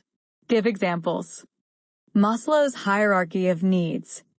Any discussion of needs that motivate performance would be incomplete without considering Abraham Maslow. 8 thousands of managers in the 1960s were exposed to Maslow's theory through the popular writings of Douglas McGregor. 9 today. Many of them still talk about employee motivation in terms of Maslow's theory. Maslow was a psychologist who, based on his early research with primates, monkeys, observations of patients, and discussions with employees and organizations, theorized that human needs are arranged hierarchically. That is, before one type of need can manifest itself, other needs must be satisfied. For example, our need for water takes precedence over our need for social interaction. This is also called prepotency. We will always satisfy our need for water before we satisfy our social needs. Water needs have prepotency over social needs. Maslow's theory differs from others that preceded it because of this hierarchical prepotency concept. Maslow went on to propose 5 basic types of human needs. This is in contrast to the thousands of needs that earlier researchers had identified, and also fewer than Murray identified in his theory. Maslow condensed human needs into a manageable set. Those 5 human needs, in the order of prepotency in which they direct human behavior, are: Physiological and survival needs. These are the most basic of human needs and include the needs for water, food, sex, sleep, activity, stimulation, and oxygen. Safety and security needs. These needs invoke behaviors that assure freedom from danger. This set of needs involves meeting threats to our existence, including extremes in environmental conditions, heat, dust, and so on, assault from other humans, tyranny, and murder. In other words, satisfaction of these needs prevents fear and anxiety while adding stability and predictability to life. Social needs. These needs reflect human desires to be the target of affection and love from others. They are especially satisfied by the presence of spouses, children, parents, friends, relatives, and others to whom we feel close. Feelings of loneliness and rejection are symptoms that this need has not been satisfied. Ego and esteem. Esteem needs go beyond social needs. They reflect our need to be respected by others and to have esteem for ourselves. It is one thing to be liked by others. It is another thing to be respected for our talents and abilities. Ego and esteem needs have internal, self, and external, others, focuses. An internal focus includes desires for achievement, strength, competence, confidence, and independence. An external focus includes desires to have prestige, recognition, appreciation, attention, and respect from others. Satisfaction of external esteem needs can lead to satisfaction of internal esteem needs. Self-actualization. Self-actualization needs are the most difficult to describe. Unlike the other needs, the need for self-actualization is never completely satisfied. Self-actualization involves a desire for self-fulfillment, to become more and more what one is, to become everything that one is capable of becoming. 10 because people are so different in their strengths and weaknesses, in capacities and limitations. The meaning of self-actualization varies greatly. Satisfying self-actualization needs means developing all of our special abilities to their fullest degree. A photo shows a man protester at an anti-war protest rally, holding a placard that reads, "Dear Seattle, quit impounding vehicles on poor folks." Exhibit 7.5 Seattle protester with sign, credit, Adrenaline Tim/Flickr/Attribution 2.0 generic, CC by 2.0. Exhibit 7.5 A protester at an anti-war demonstration in Seattle held up the sign. Where would you place that on Maslow's hierarchy of needs? Exhibit 7.6 illustrates Maslow's proposed hierarchy of needs. According to his theory, people first direct their attention to satisfying their lower-order needs. Those are the needs at the bottom of the pyramid: physiological, safety, and security. Once those needs have been satisfied, the next level, social needs, become energized. Once satisfied, we focus on our ego and esteem needs. Maslow believed that most people become fixated at this level. That is, most people spend much of their lives developing self-esteem and the esteem of others. But once those esteem needs are satisfied, Maslow predicted that self-actualization needs would dominate. There are no higher levels in the pyramid because self-actualization needs can never be fully satisfied. They represent a continuing process of self-development and self-improvement that, once satisfied on one dimension, painting, create motivation to continue on other dimensions, sculpting. One wonders if athletes like Tim Tebow are self-actualizing when they participate in multiple sporting endeavors at the professional level. An illustration shows a pyramid representing Maslow's hierarchy of needs, with lower-order needs at the bottom.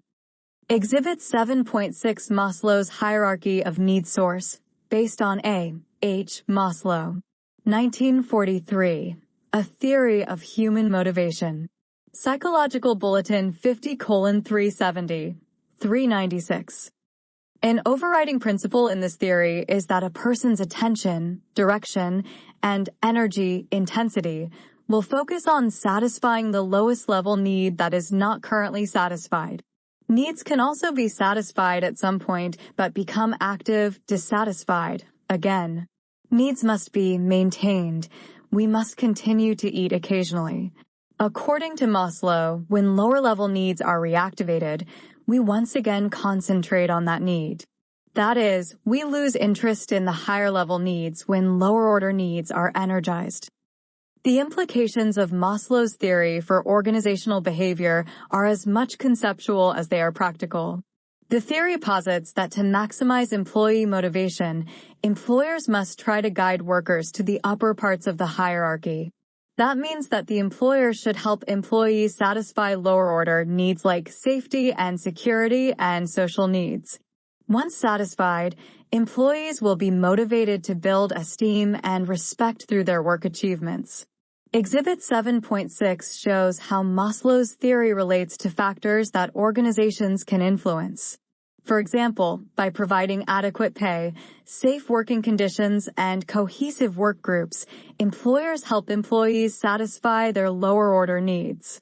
Once satisfied, challenging jobs, additional responsibilities, and prestigious job titles can help employees satisfy higher-order esteem needs. Maslow's theory is still popular among practicing managers. Organizational behavior researchers, however, are not as enamored with it because research results don't support Maslow's hierarchical notion. Apparently, people don't go through the 5 levels in a fixed fashion. On the other hand, there is some evidence that people satisfy the lower-order needs before they attempt to satisfy higher-order needs. Refinements of Maslow's theory in recent years reflect this more limited hierarchy. Point 11. The self-assessment below will allow you to evaluate the strength of your 5 needs. Alderfer's ERG theory. Clayton Alderfer observed that very few attempts had been made to test Maslow's full theory. Further, the evidence accumulated provided only partial support. During the process of refining and extending Maslow's theory, Alderfer provided another need-based theory and a somewhat more useful perspective on motivation. Point 12. Alderfer's ERG theory compresses Maslow's 5 need categories into 3: existence, relatedness, and growth. Point 13. In addition, ERG theory details the dynamics of an individual's movement between the need categories in a somewhat more detailed fashion than typically characterizes interpretations of Maslow's work. As shown in Exhibit 7.7, the ERG model addresses the same needs as those identified in Maslow's work. An illustration shows Alderfer's ERG model that categorizes Maslow's hierarchy of needs into 3 groups of needs. From bottom upward, the groups are existence needs, relatedness needs, and growth needs. Exhibit 7.7. Alderfer's ERG theory, attribution. Copyright Rice University, OpenStax, under CC BY 4.0 license. Existence needs include physiological and material safety needs. These needs are satisfied by material conditions and not through interpersonal relations or personal involvement in the work setting. Relatedness needs include all of Maslow's social needs, plus social safety and social esteem needs.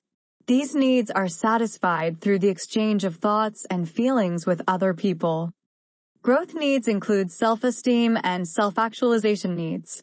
These needs tend to be satisfied through one's full involvement in work and the work setting.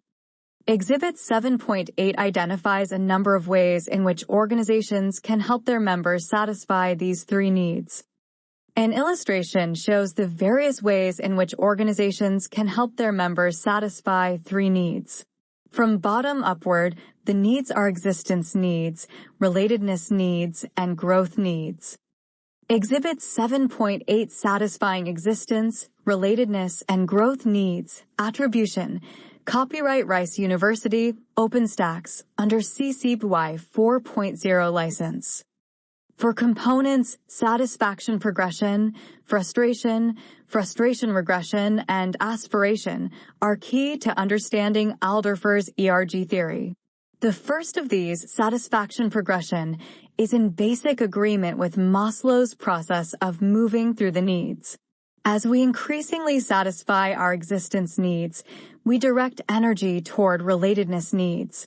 As these needs are satisfied, our growth needs become more active. The second component, frustration, occurs when we attempt but fail to satisfy a particular need. The resulting frustration may make satisfying the unmet need even more important to us unless we repeatedly fail to satisfy that need. In this case, Alderfer's third component, frustration regression, can cause us to shift our attention to a previously satisfied, more concrete, and verifiable need. Lastly, the aspiration component of the ERG model notes that, by its very nature, growth is intrinsically satisfying. The more we grow, the more we want to grow. Therefore, the more we satisfy our growth need, the more important it becomes and the more strongly we are motivated to satisfy it. A photo shows Jamie Dimon addressing in a talk show. Exhibit 7.9 Jamie Dimon, CEO at JP Morgan Chase, is reported to make $27 million per year, and as CEO has an interesting and intrinsically rewarding job. Starting tellers at a Chase Bank make a reported $36,100 per year and are in a position that has repeated tasks and may not be the most rewarding from a motivational point of view. How does this pay structure relate to self-determination theory, SDT? Credit, Stefan Chow /Flickr /Attribution 2.0 Generic, CC by 2.0. Alderfer's model is potentially more useful than Maslow's in that it doesn't create false motivational categories. For example, it is difficult for researchers to ascertain when interaction with others satisfies our need for acceptance and when it satisfies our need for recognition. ERG also focuses attention explicitly on movement through the set of needs in both directions.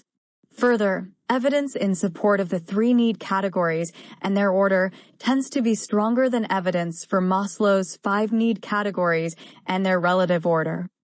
Herzberg's motivator hygiene theory. Clearly one of the most influential motivation theories throughout the 1950s and 1960s was Frederick Herzberg's motivator hygiene theory. Point 14. This theory is a further refinement of Maslow's theory. Herzberg argued that there are 2 sets of needs instead of the 5 sets theorized by Maslow. He called the first set motivators or growth needs. Motivators, which relate to the jobs we perform and our ability to feel a sense of achievement as a result of performing them, are rooted in our need to experience growth and self-actualization. The second set of needs he termed hygienes. Hygienes relate to the work environment and are based in the basic human need to avoid pain. According to Herzberg, growth needs motivate us to perform well and, when these needs are met, lead to the experience of satisfaction. Hygiene needs, on the other hand, must be met to avoid dissatisfaction, but do not necessarily provide satisfaction or motivation. Point 15. Hygiene factors are not directly related to the work itself, job content. Rather, hygienes refer to job context factors, pay, working conditions, supervision, and security.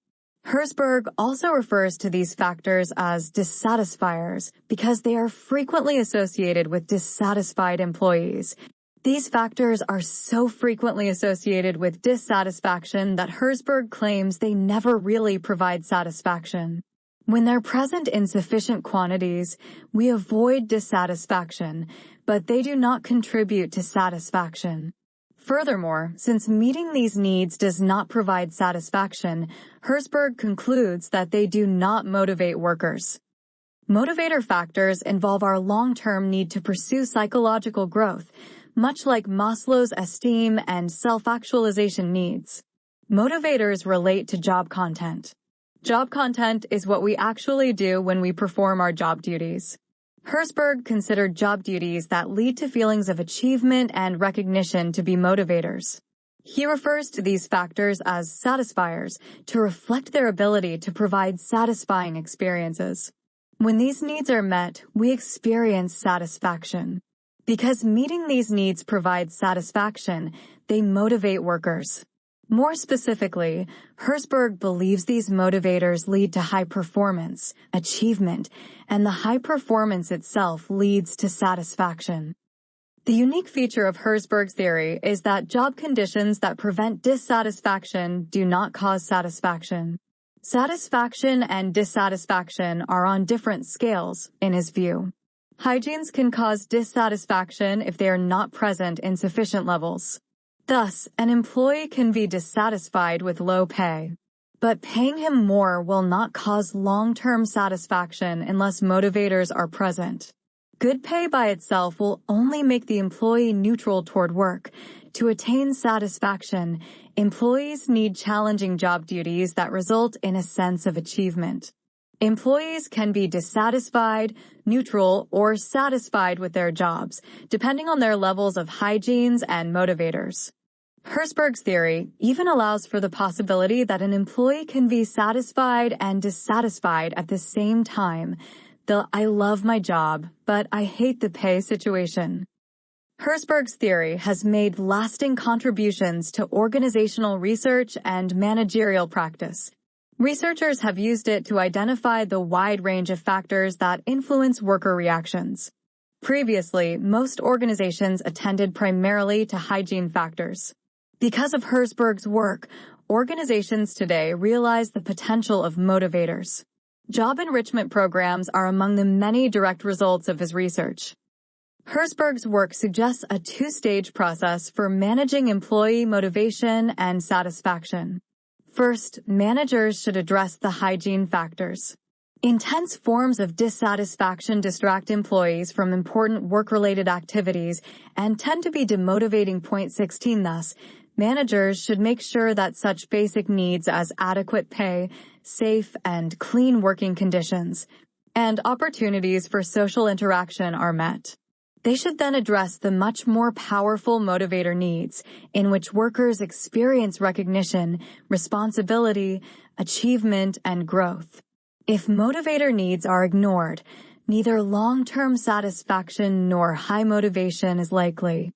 When motivator needs are met, however, employees feel satisfied and are motivated to perform well. Self-determination theory. One major implication of Herzberg's motivator hygiene theory is the somewhat counterintuitive idea that managers should focus more on motivators than on hygienes. After all, doesn't everyone want to be paid well? Organizations have held this out as a chief motivator for decades. Why might concentrating on motivators give better results? To answer this question, we must examine types of motivation. Organizational behavior researchers often classify motivation in terms of what stimulates it. In the case of extrinsic motivation, we endeavor to acquire something that satisfies a lower-order need. Jobs that pay well and that are performed in safe, clean working conditions with adequate supervision and resources directly or indirectly satisfy these lower-order needs. These outside-the-person factors are extrinsic rewards.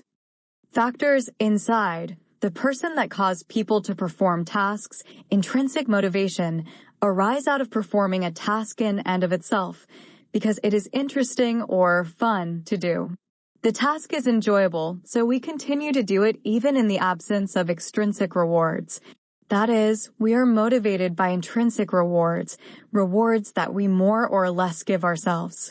Intrinsic rewards satisfy higher-order needs like relatedness and growth in ERG theory.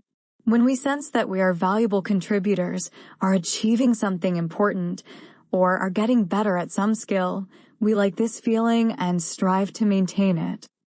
Self-determination theory, SDT, seeks to explain not only what causes motivation, but also how extrinsic rewards affect intrinsic motivation. Point 17 in SDT. Extrinsic motivation refers to the performance of an activity in order to attain some valued outcome, while intrinsic motivation refers to performing an activity for the inherent satisfaction of the activity itself.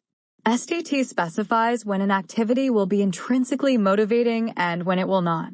Considerable numbers of studies have demonstrated that tasks are intrinsically motivating when they satisfy at least one of three higher-order needs: competence, autonomy, and relatedness. These precepts from SDT are entirely consistent with earlier discussions of theories by McClelland, Maslow, Alderfer, and Herzberg. SDT takes the concepts of extrinsic rewards and intrinsic motivation further than the other need theories. SDT researchers have consistently found that as the level of extrinsic rewards increases, the amount of intrinsic motivation decreases. That is, SDT posits that extrinsic rewards not only do not provide intrinsic motivation, they diminish it. Think of this in terms of hobbies. Some people like to knit, others like to carve wood. They do it because it is intrinsically motivating. The hobby satisfies needs for competence, autonomy, and relatedness. But what happens if these hobbyists start getting paid well for their sweaters and carvings? Over time, the hobby becomes less fun and is done in order to receive extrinsic rewards, money. Extrinsic motivation increases as intrinsic motivation decreases. When extrinsic rewards are present, people do not feel like what they do builds competence, is self-determined, or enhances relationships with others. SDT theory has interesting implications for the management of organizational behavior. Some jobs are by their very nature uninteresting and unlikely to be made interesting. Automation has eliminated many such jobs, but they are still numerous. SDT would suggest that the primary way to motivate high performance for such jobs is to make performance contingent on extrinsic rewards. Relatively high pay is necessary to sustain performance on certain low-skill jobs. On the other hand, SDT would suggest that to enhance intrinsic motivation on jobs that are interesting, don't focus only on increasing extrinsic rewards, like large pay bonuses. Instead, create even more opportunities for employees to satisfy their needs for competence, autonomy, and relatedness. That means giving them opportunities to learn new skills, to perform their jobs without interference, and to develop meaningful relationships with other customers and employees in other departments. Such actions enhance intrinsic rewards. You may have noticed that content theories are somewhat quiet about what determines the intensity of motivation. For example, some people steal to satisfy their lower-order needs. They have high intensity. But most of us don't steal. Why is this? Process theories of motivation attempt to explain this aspect of motivation by focusing on the intensity of motivation as well as its direction.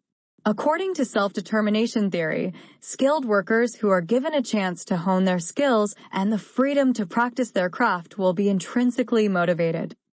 Describe the process theories of motivation and compare and contrast the main process theories of motivation, operant conditioning theory, equity theory, goal theory, and expectancy theory. Process theories of motivation try to explain why behaviors are initiated. These theories focus on the mechanism by which we choose a target and the effort that we exert to hit the target. There are 4 major process theories. 1. Operant conditioning. 2. Equity. 3. Goal. And 4. Expectancy. Operant conditioning theory. Operant conditioning theory is the simplest of the motivation theories. It basically states that people will do those things for which they are rewarded and will avoid doing things for which they are punished. This premise is sometimes called the law of effect. However, if this were the sum total of conditioning theory, we would not be discussing it here. Operant conditioning theory does offer greater insights than reward what you want and punish what you don't, and knowledge of its principles can lead to effective management practices. Operant conditioning focuses on the learning of voluntary behaviors. Point 18, the term operant conditioning indicates that learning results from our operating on the environment. After we operate on the environment, that is, behave in a certain fashion, consequences result. These consequences determine the likelihood of similar behavior in the future. Learning occurs because we do something to the environment. The environment then reacts to our action, and our subsequent behavior is influenced by this reaction. The basic operant model. According to operant conditioning theory, we learn to behave in a particular fashion because of consequences that resulted from our past behaviors. Point 19, the learning process involves 3 distinct steps: See Table 7.2. The first step involves a stimulus, S. The stimulus is any situation or event we perceive that we then respond to. A homework assignment is a stimulus. The second step involves a response, R, that is, any behavior or action we take in reaction to the stimulus. Staying up late to get your homework assignment in on time is a response. We use the words response and behavior interchangeably here. Finally, a consequence, C, is any event that follows our response and that makes the response more or less likely to occur in the future. If Colleen Sullivan receives praise from her superior for working hard, and if getting that praise is a pleasurable event, then it is likely that Colleen will work hard again in the future. If, on the other hand, the superior ignores or criticizes Colleen's response, working hard, this consequence is likely to make Colleen avoid working hard in the future. It is the experienced consequence, positive or negative, that influences whether a response will be repeated the next time the stimulus is presented. Process theories of motivation. General Operant Model, SRC. Ways to strengthen the SR link. 1. SRC plus, positive reinforcement. 2. SRC, negative reinforcement. 3. SR, no C, avoidance learning. Ways to weaken the SR link. 1. SR, no C, NA reinforcement. 2. SRC, punishment. Table 7.2, Attribution. Copyright Rice University, OpenStax, under CC BY 4.0 license. Reinforcement occurs when a consequence makes it more likely the response/behavior will be repeated in the future. In the previous example, praise from Colleen's superior is a reinforcer. Extinction occurs when a consequence makes it less likely the response/behavior will be repeated in the future. Criticism from Colleen's supervisor could cause her to stop working hard on any assignment. There are 3 ways to make a response more likely to recur: positive reinforcement, negative reinforcement, and avoidance learning. In addition, there are 2 ways to make the response less likely to recur: NA reinforcement and punishment. Making a response more likely.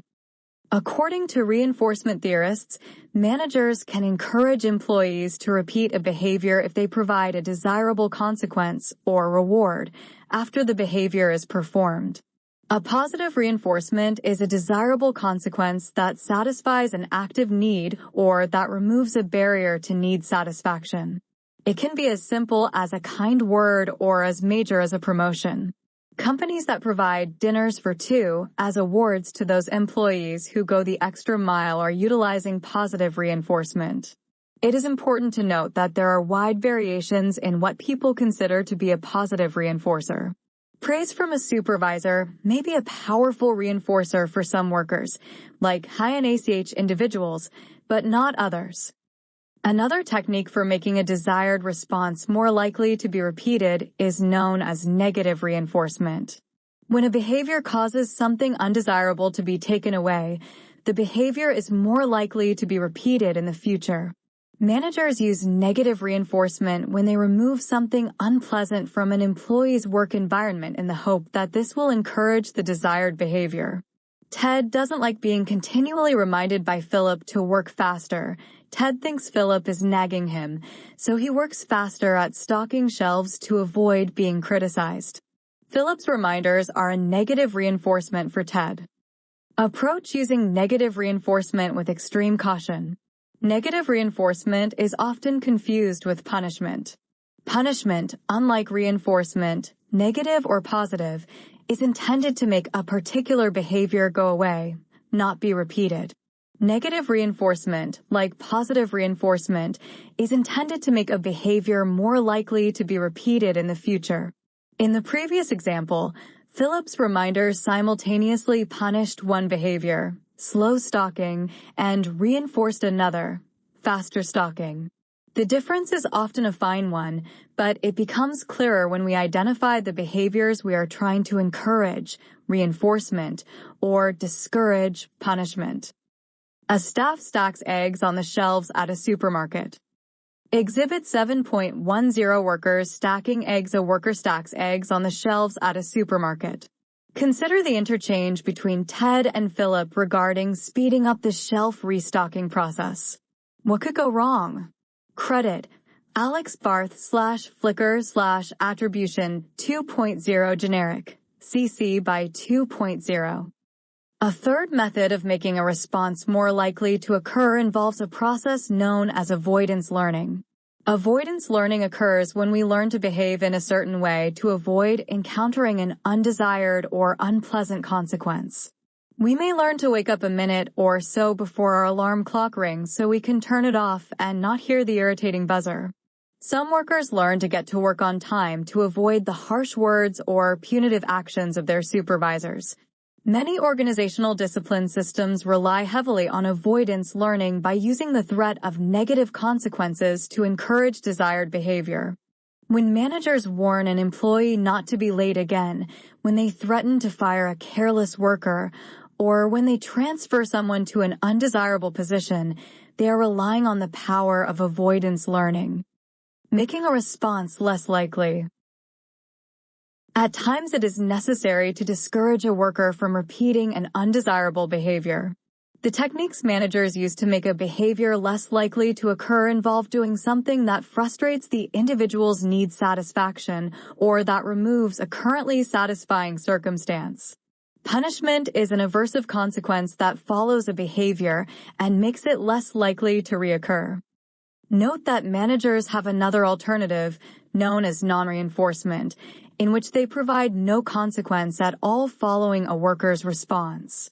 Non-reinforcement eventually reduces the likelihood of that response reoccurring, which means that managers who fail to reinforce a worker's desirable behavior are also likely to see that desirable behavior less often. If Philip never rewards Ted when he finishes stocking on time, for instance, Ted will probably stop trying to beat the clock. Non-reinforcement can also reduce the likelihood that employees will repeat undesirable behaviors, although it doesn't produce results as quickly as punishment does. Furthermore, if other reinforcing consequences are present, non-reinforcement is unlikely to be effective.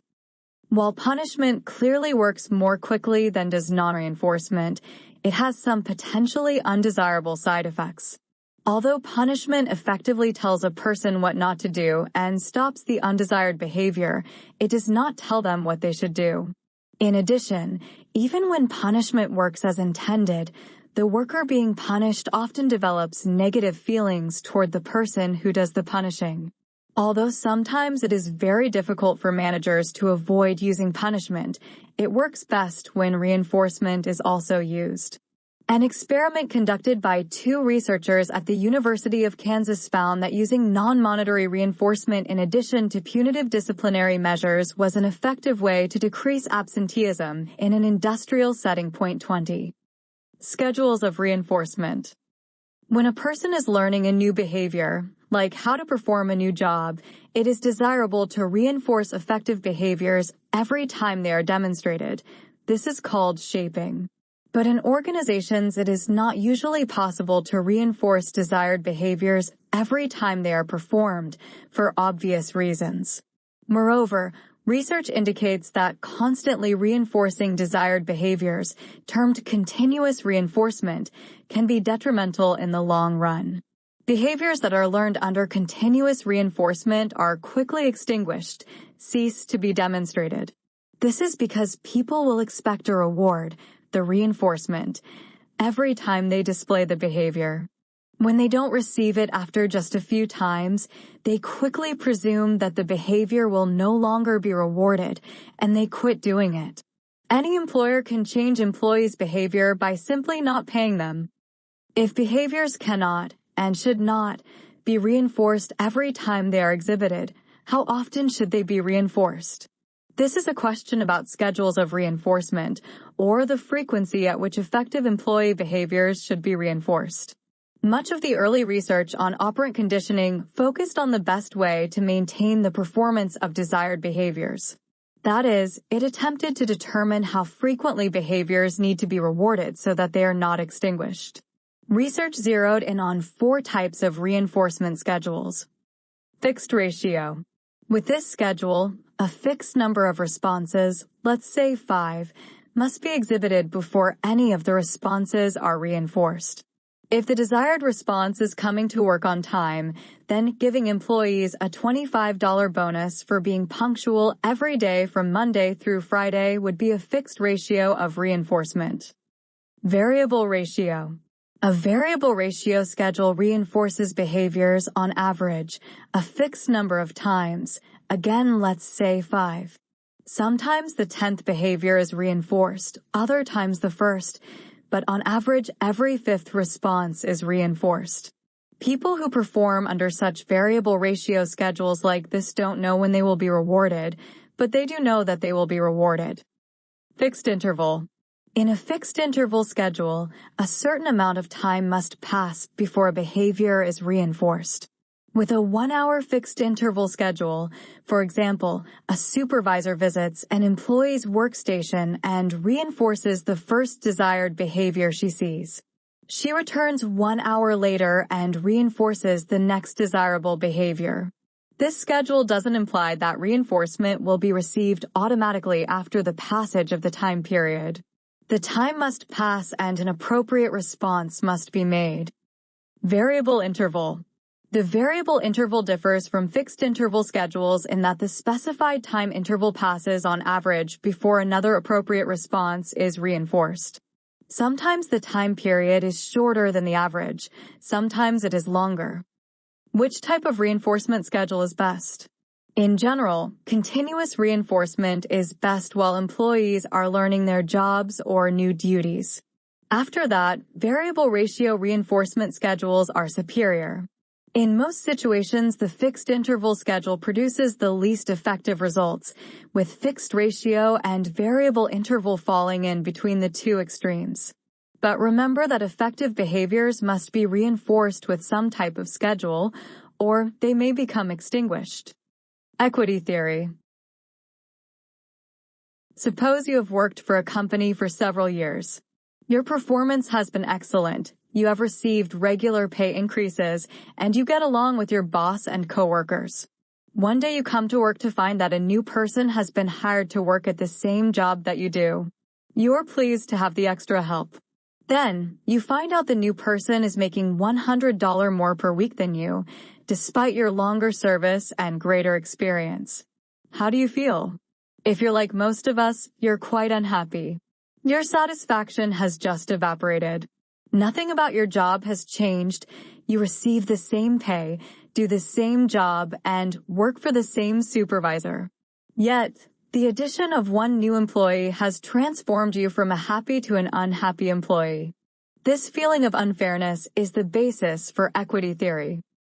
Equity theory states that motivation is affected by the outcomes we receive for our inputs compared to the outcomes and inputs of other people. Point 21. This theory is concerned with the reactions people have to outcomes they receive as part of a social exchange.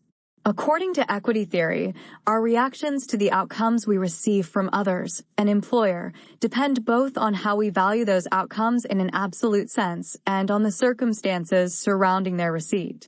Equity theory suggests that our reactions will be influenced by our perceptions of the inputs provided in order to receive these outcomes.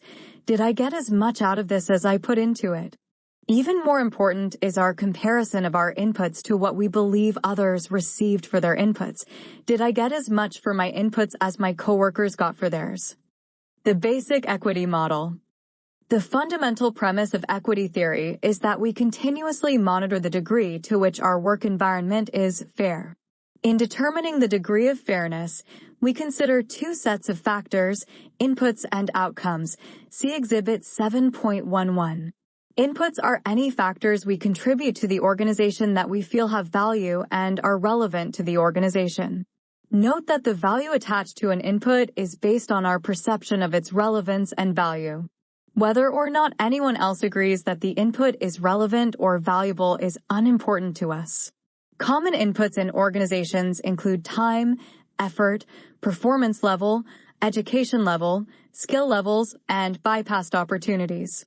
Since any factor we consider relevant is included in our evaluation of equity, it is not uncommon for factors to be included that the organization, or even the law, might argue are inappropriate, such as age, sex, ethnic background, or social status. An illustration shows the comparison of the equity theory. Exhibit 7.11 The Equity Theory Comparison, Attribution, Copyright Rice University, OpenStax, under CC BY 4.0 license. Outcomes are anything we perceive as getting back from the organization in exchange for our inputs. Again, the value attached to an outcome is based on our perceptions and not necessarily on objective reality. Common outcomes from organizations include pay, working conditions, job status, feelings of achievement, and friendship opportunities. Both positive and negative outcomes influence our evaluation of equity. Stress, headaches, and fatigue are also potential outcomes. Since any outcome we consider relevant to the exchange influences our equity perception, we frequently include unintended factors, peer disapproval, family reactions. Equity theory predicts that we will compare our outcomes to our inputs in the form of a ratio. On the basis of this ratio, we make an initial determination of whether or not the situation is equitable.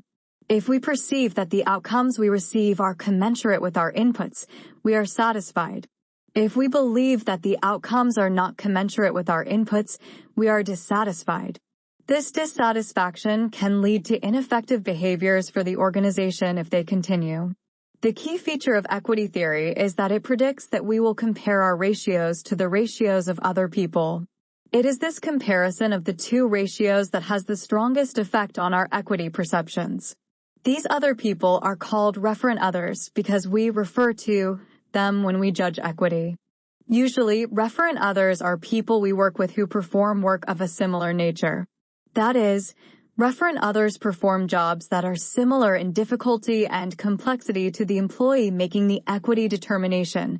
See Exhibit 7.11. 3 conditions can result from this comparison. Our outcome to input ratio could equal the referent others. This is a state of equity. A second result could be that our ratio is greater than the referent others. This is a state of over-reward inequity. The third result could be that we perceive our ratio to be less than that of the referent other. This is a state of under-reward inequity. Equity theory has a lot to say about basic human tendencies. The motivation to compare our situation to that of others is strong. For example, what is the first thing you do when you get an exam back in class? Probably look at your score and make an initial judgment as to its fairness. For a lot of people, the very next thing they do is look at the scores received by fellow students who sit close to them. A 75% score doesn't look so bad if everyone else scored lower. This is equity theory in action. Most workers in the United States are at least partially dissatisfied with their pay. 22 Equity theory helps explain this. 2 human tendencies create feelings of inequity that are not based in reality. One is that we tend to overrate our performance levels. For example, one study conducted by our authors asked more than 600 employees to anonymously rate their performance on a 7-point scale. 1 equals poor, 7 equals excellent. The average was 6.2, meaning the average employee rated his or her performance as very good to excellent. This implies that the average employee also expects excellent pay increases, a policy most employers cannot afford if they are to remain competitive. Another study found that the average employee, one whose performance is better than half of the other employees and worse than the other half, rated her performance at the 80th percentile, better than 80% of the other employees, worse than 20%. Point 23 again, it would be impossible for most organizations to reward the average employee at the 80th percentile. In other words, most employees inaccurately overrate the inputs they provide to an organization. This leads to perceptions of inequity that are not justified. The second human tendency that leads to unwarranted perceptions of inequity is our tendency to overrate the outcomes of others. Point 24. Many employers keep the pay levels of employees a secret. Still, other employers actually forbid employees to talk about their pay. This means that many employees don't know for certain how much their colleagues are paid. And because most of us overestimate the pay of others, we tend to think that they're paid more than they actually are, and the unjustified perceptions of inequity are perpetuated. The bottom line for employers is that they need to be sensitive to employees' need for equity. Employers need to do everything they can to prevent feelings of inequity because employees engage in effective behaviors when they perceive equity and ineffective behaviors when they perceive inequity. Perceived over-reward inequity. When we perceive that over-reward inequity exists, that is, we unfairly make more than others, it is rare that we are so dissatisfied, guilty, or sufficiently motivated that we make changes to produce a state of perceived equity, or we leave the situation. Indeed, feelings of over-reward, when they occur, are quite transient. Very few of us go to our employers and complain that we're overpaid. Most people are less sensitive to over-reward inequities than they are to under-reward inequities. Point 25. However, infrequently they are used for over-reward. The same types of actions are available for dealing with both types of inequity. Perceived under-reward inequity. When we perceive that under-reward inequity exists, that is, others unfairly make more than we do, we will likely be dissatisfied, angered, and motivated to change the situation or escape the situation in order to produce a state of perceived equity. As we discuss shortly, people can take many actions to deal with under-reward inequity. Reducing under-reward inequity. A simple situation helps explain the consequences of inequity. Two automobile workers in Detroit, John and Mary, fasten lug nuts to wheels on cars as they come down the assembly line, John on the left side and Mary on the right. Their inputs are equal. Both fasten the same number of lug nuts at the same pace, but John makes $500 per week and Mary makes $600. Their equity ratios are thus $500, $600. John, Mary. 10 lug nuts / car, 10 lug nuts / car. As you can see, their ratios are not equal. That is, Mary receives greater outcome for equal input. Who is experiencing inequity? According to equity theory, both John and Mary under-reward inequity for John and over-reward inequity for Mary. Mary's inequity won't last long in real organizations, but in our hypothetical example, what might John do to resolve this? Adams identified a number of things people do to reduce the tension produced by a perceived state of inequity. They change their own outcomes or inputs, or they change those of the referent other. They distort their own perceptions of the outcomes or inputs of either party by using a different referent other, or they leave the situation in which the inequity is occurring. Alter inputs of the person. The perceived state of equity can be altered by changing our own inputs, that is, by decreasing the quantity or quality of our performance. John can affect his own mini slowdown and install only 9 lug nuts on each car as it comes down the production line. This, of course, might cause him to lose his job, so he probably won't choose this alternative. Alter outcomes of the person. We could attempt to increase outcomes to achieve a state of equity, like ask for a raise, a nicer office, a promotion, or other positively valued outcomes. So John will likely ask for a raise. Unfortunately, many people enhance their outcomes by stealing from their employers. Alter inputs of the referent other. When under-awarded, we may try to achieve a state of perceived equity by encouraging the referent other to increase their inputs. We may demand, for example, that the referent other start pulling their weight, or perhaps help the referent other to become a better performer. It doesn't matter that the referent other is already pulling their weight. Remember, this is all about perception.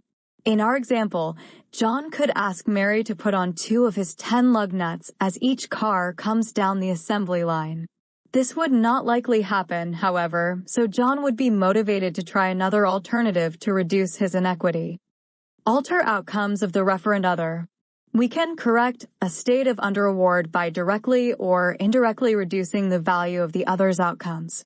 In our example, John could try to get Mary's pay lowered to reduce his inequity. This too would probably not occur in the situation described. Distort perceptions of inputs or outcomes. It is possible to reduce a perceived state of inequity without changing input or outcome. We simply distort our own perceptions of our inputs or outcomes, or we distort our perception of those of the referent other. Thus, John may tell himself that Mary does better work than I thought, or she enjoys her work much less than I do, or she gets paid less than I realized. Choose a different referent other. We can also deal with both over and underaward inequities by changing the referent other. My situation is really more like Ahmed's.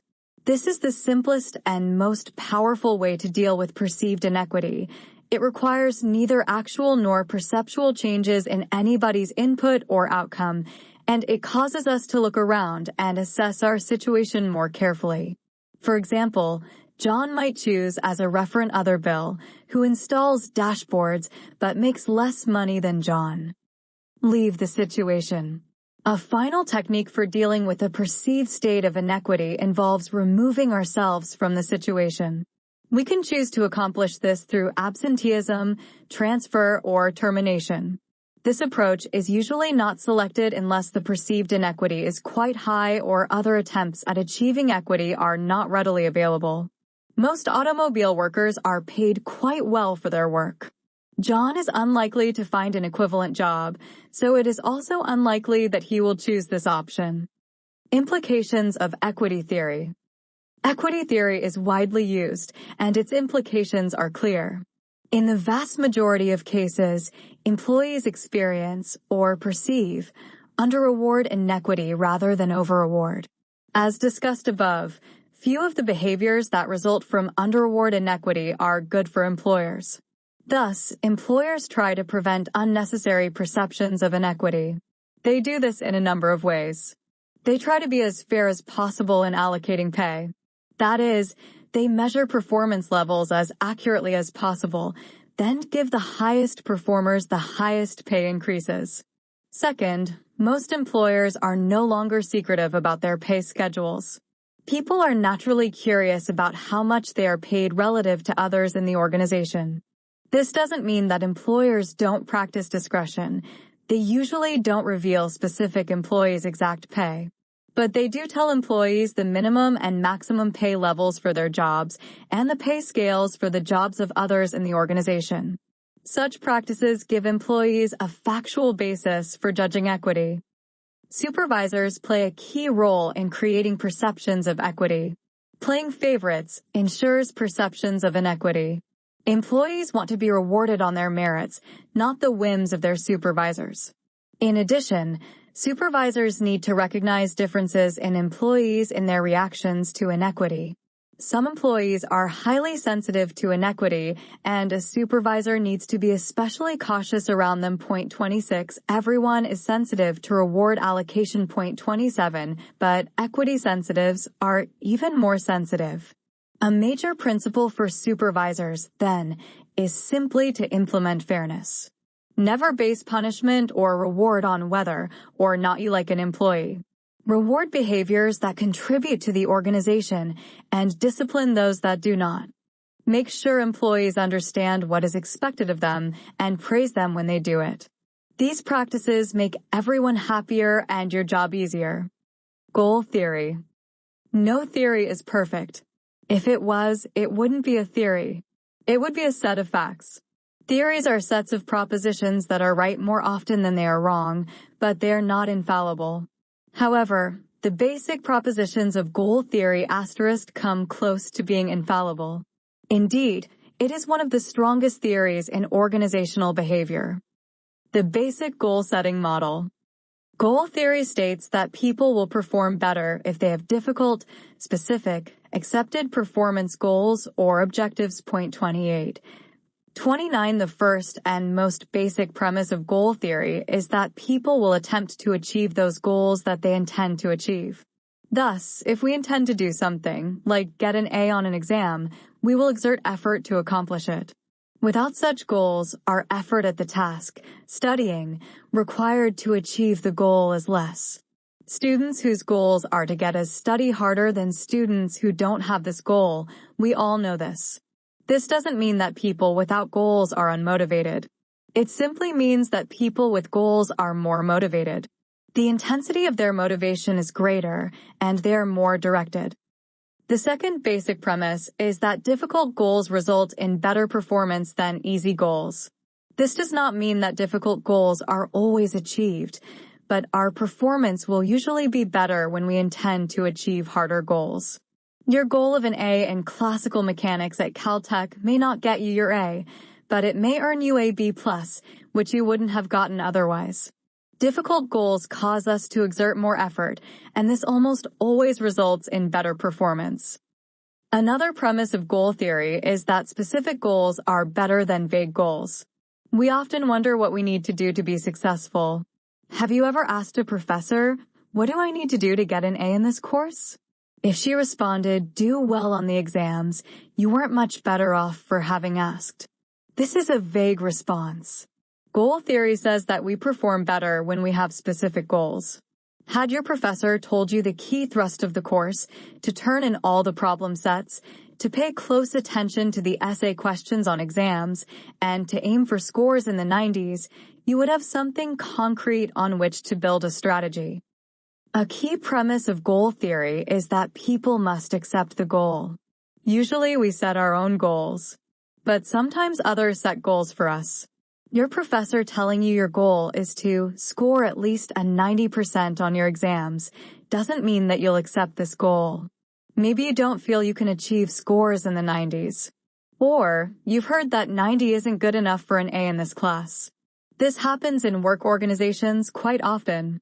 Supervisors give orders that something must be done by a certain time. The employees may fully understand what is wanted, yet if they feel the order is unreasonable or impossible, they may not exert much effort to accomplish it. Thus, it is important for people to accept the goal. They need to feel that it is also their goal. If they do not, goal theory predicts that they won't try as hard to achieve it. Goal theory also states that people need to commit to a goal in addition to accepting it. Goal commitment is the degree to which we dedicate ourselves to achieving a goal. Goal commitment is about setting priorities. We can accept many goals, go to all classes, stay awake during classes, take lecture notes, but we often end up doing only some of them. In other words, some goals are more important than others, and we exert more effort for certain goals. This also happens frequently at work.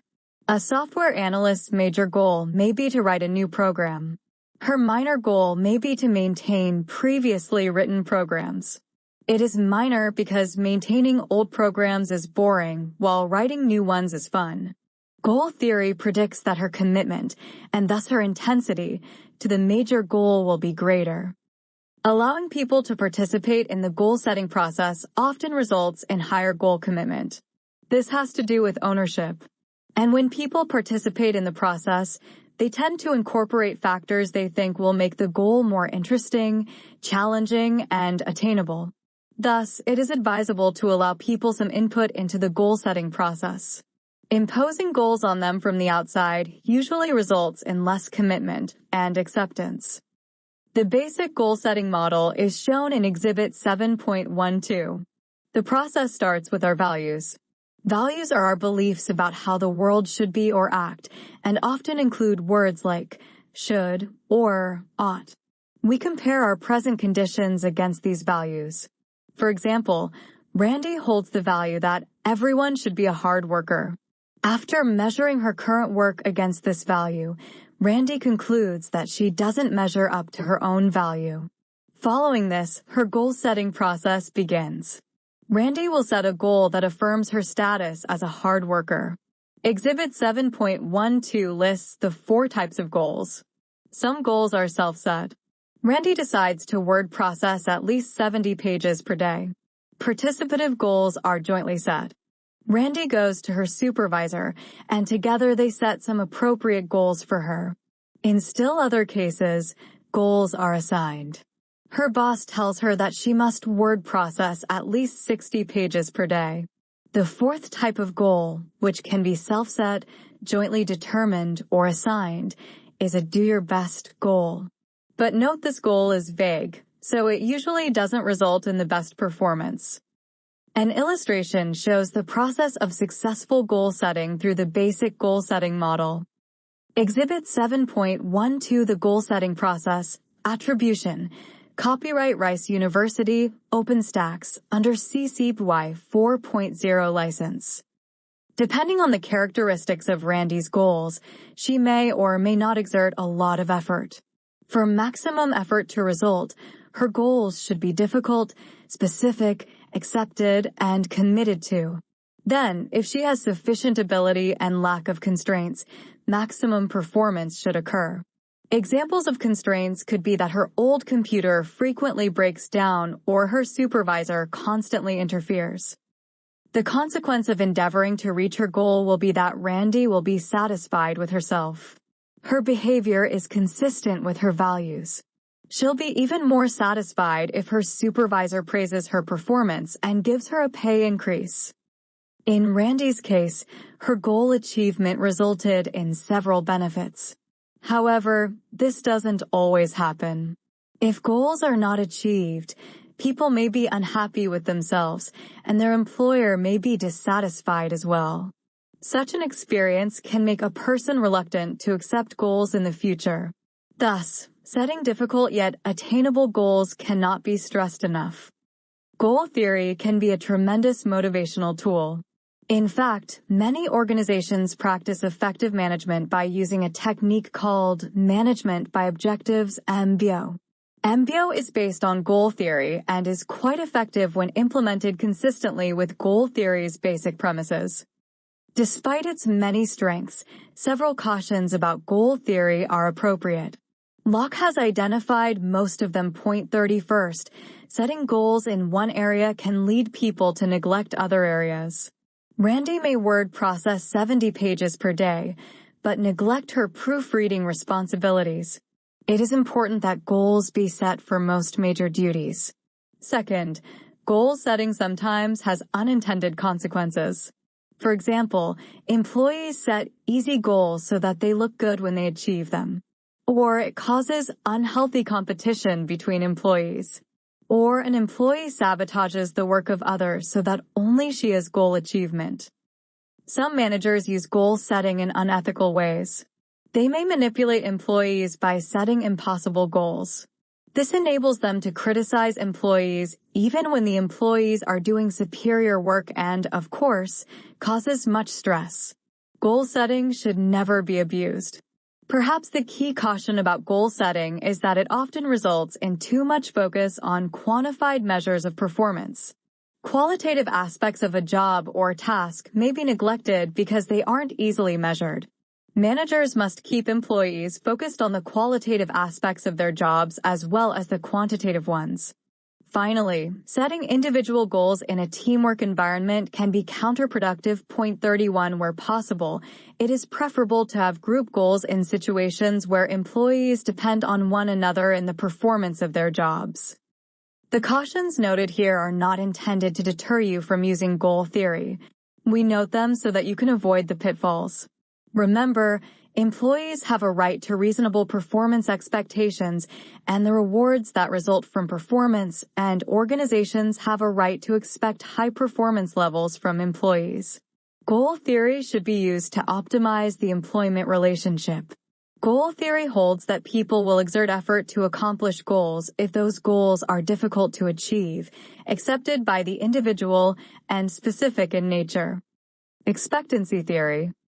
Expectancy theory posits that we will exert much effort to perform at high levels so that we can obtain valued outcomes. It is the motivation theory that many organizational behavior researchers find most intriguing, in no small part because it is currently also the most comprehensive theory.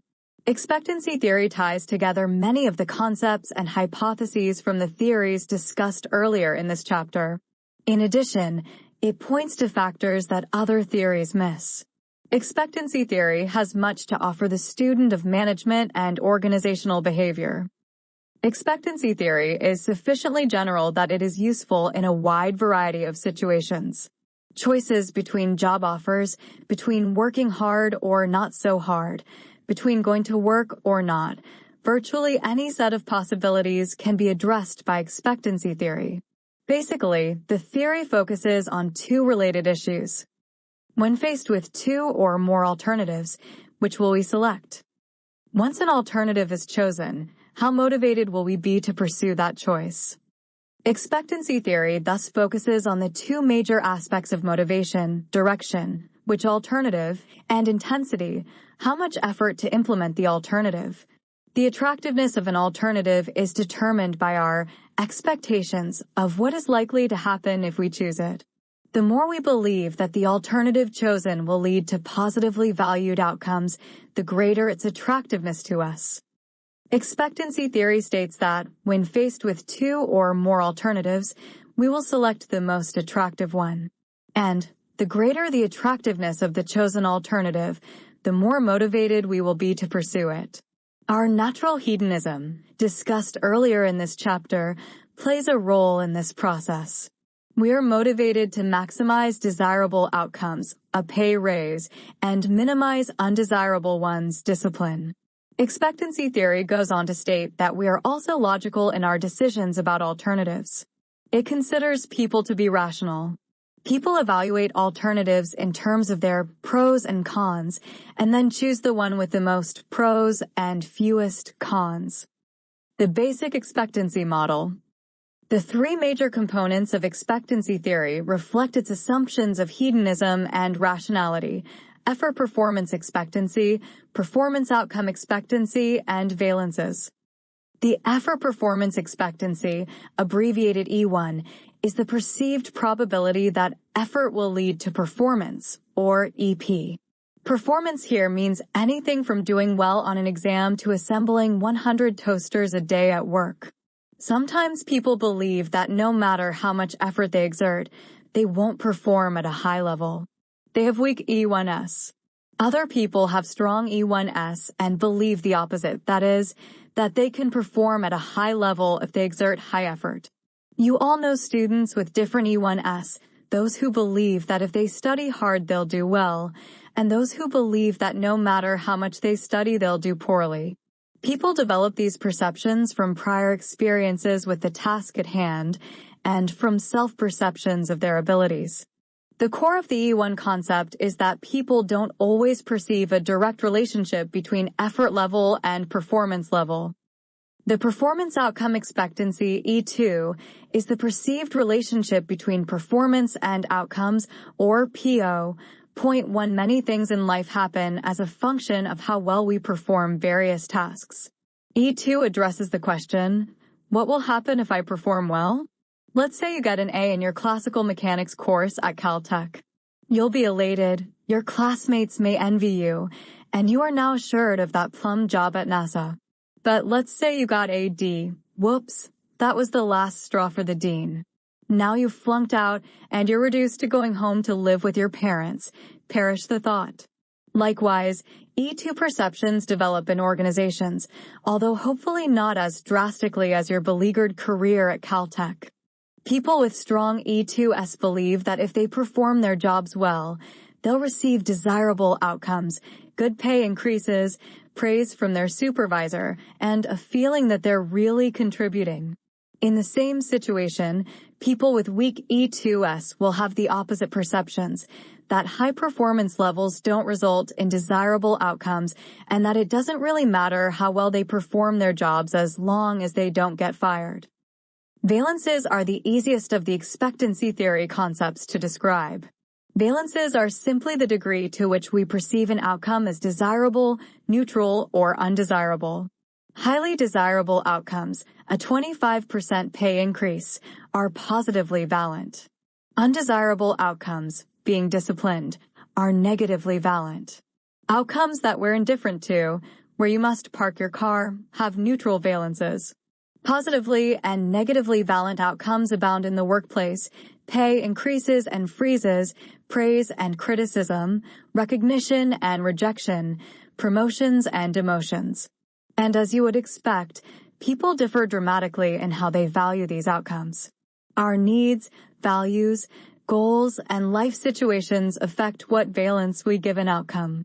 Equity is another consideration we use in assigning valences. We may consider a 10% pay increase desirable until we find out that it was the lowest raise given in our work group. Exhibit 7.13 summarizes the 3 core concepts of expectancy theory. The theory states that our perceptions about our surroundings are essentially predictions about what leads to what. We perceive that certain effort levels result in certain performance levels. We perceive that certain performance levels result in certain outcomes. Outcomes can be extrinsic, in that others, our supervisor, determine whether we receive them, or intrinsic, in that we determine if they are received, our sense of achievement. Each outcome has an associated valence. Outcome A's valence is VA. Expectancy theory predicts that we will exert effort that results in the maximum amount of positive veloce outcomes. Point 2 if our E1 or E2 is weak, or if the outcomes are not sufficiently desirable. Our motivation to exert effort will be low.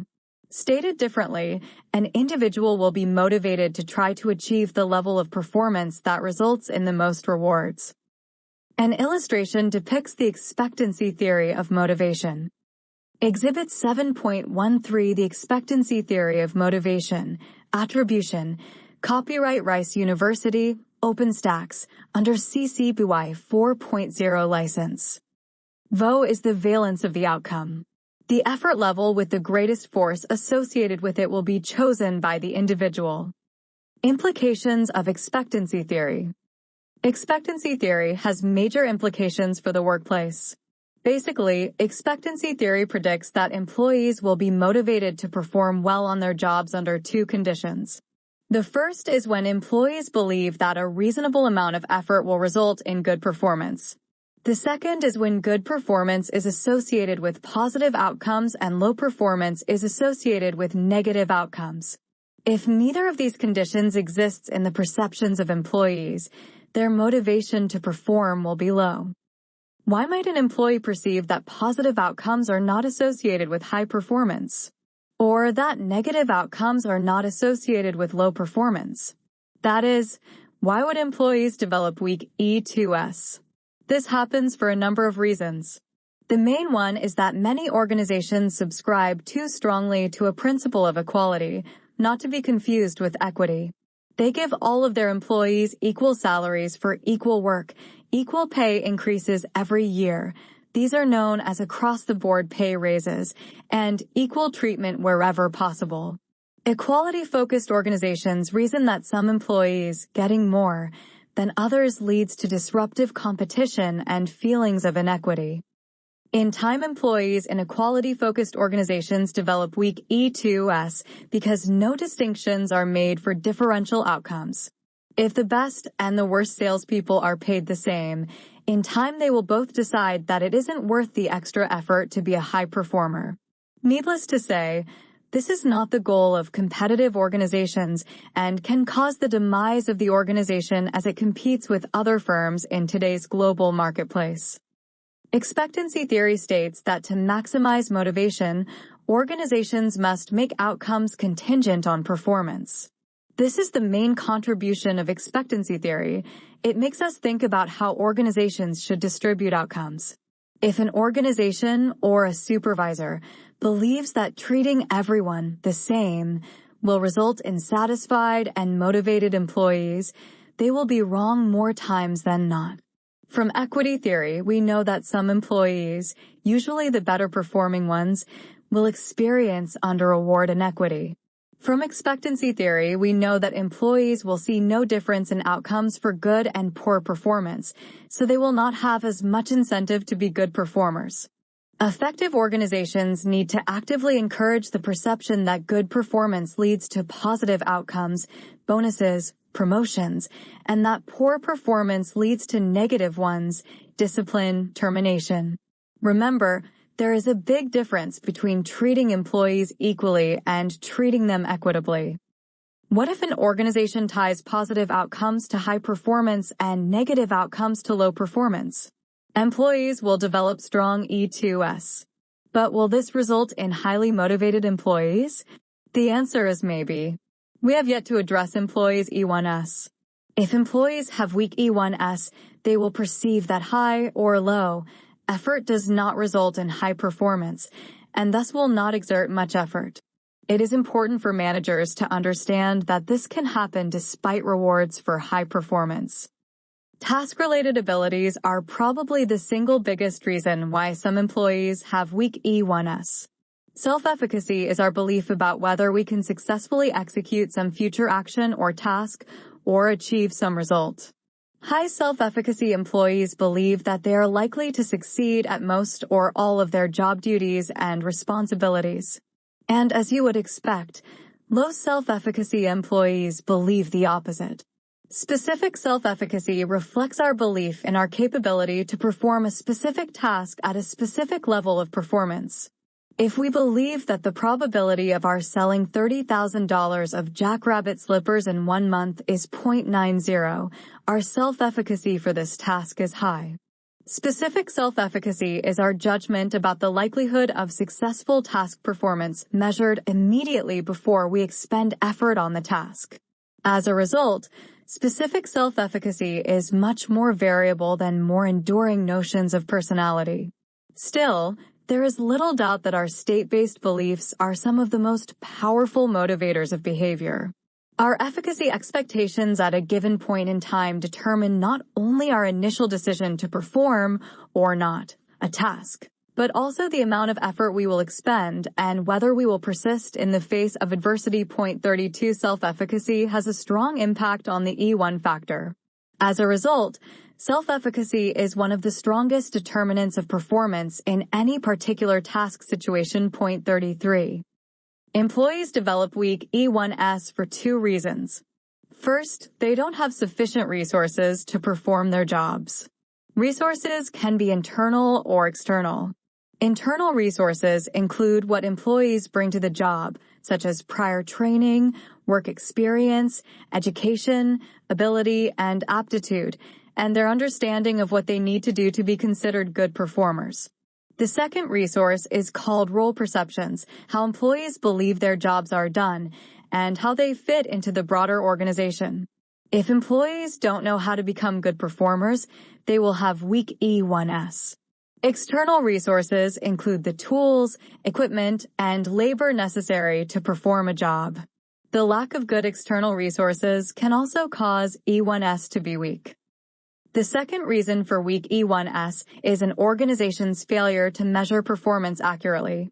That is, performance ratings don't correlate well with actual performance levels. How does this happen?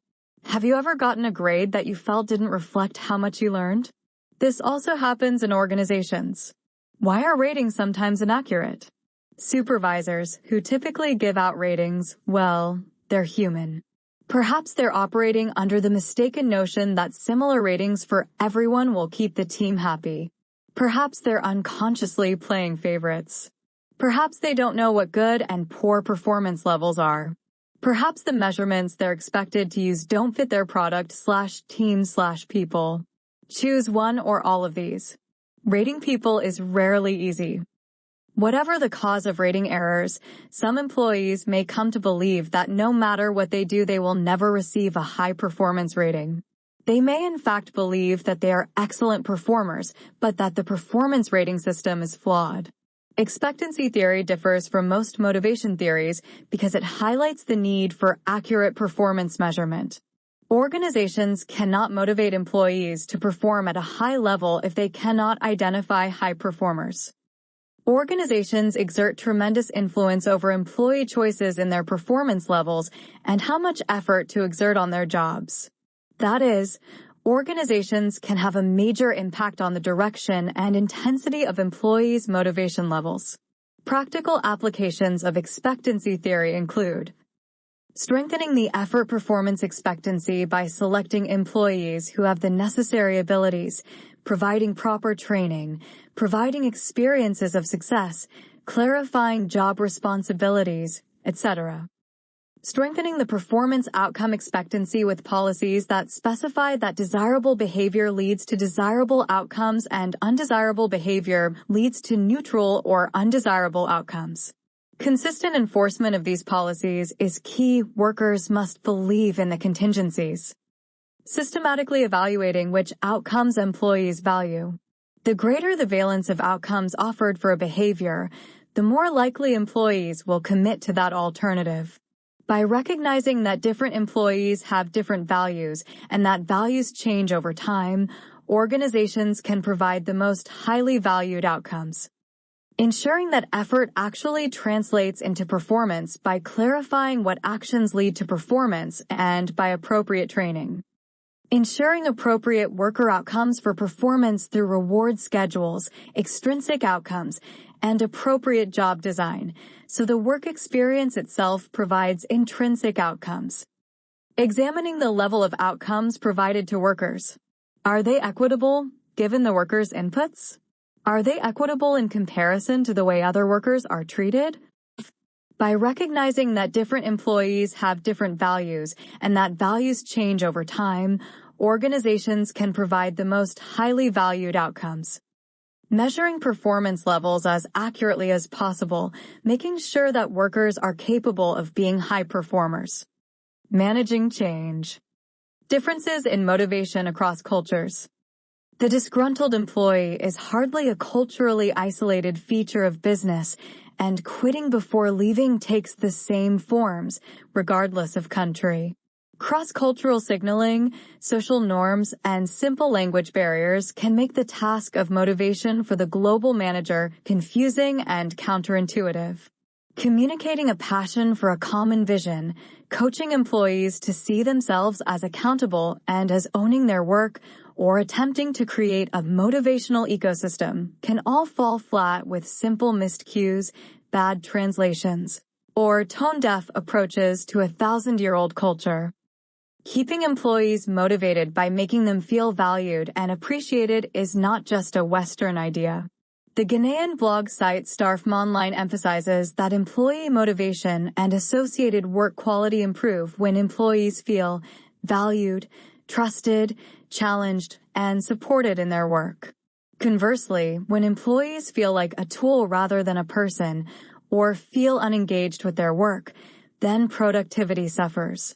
A vicious cycle can then begin when the manager treats an employee as unmotivated and incapable, which then demotivates the employee and elicits the predicted response. The blogger cites an example from Eastern Europe where a manager sidelined an employee as inefficient and incompetent. After management coaching, the manager revisited his assessment and began working with the employee.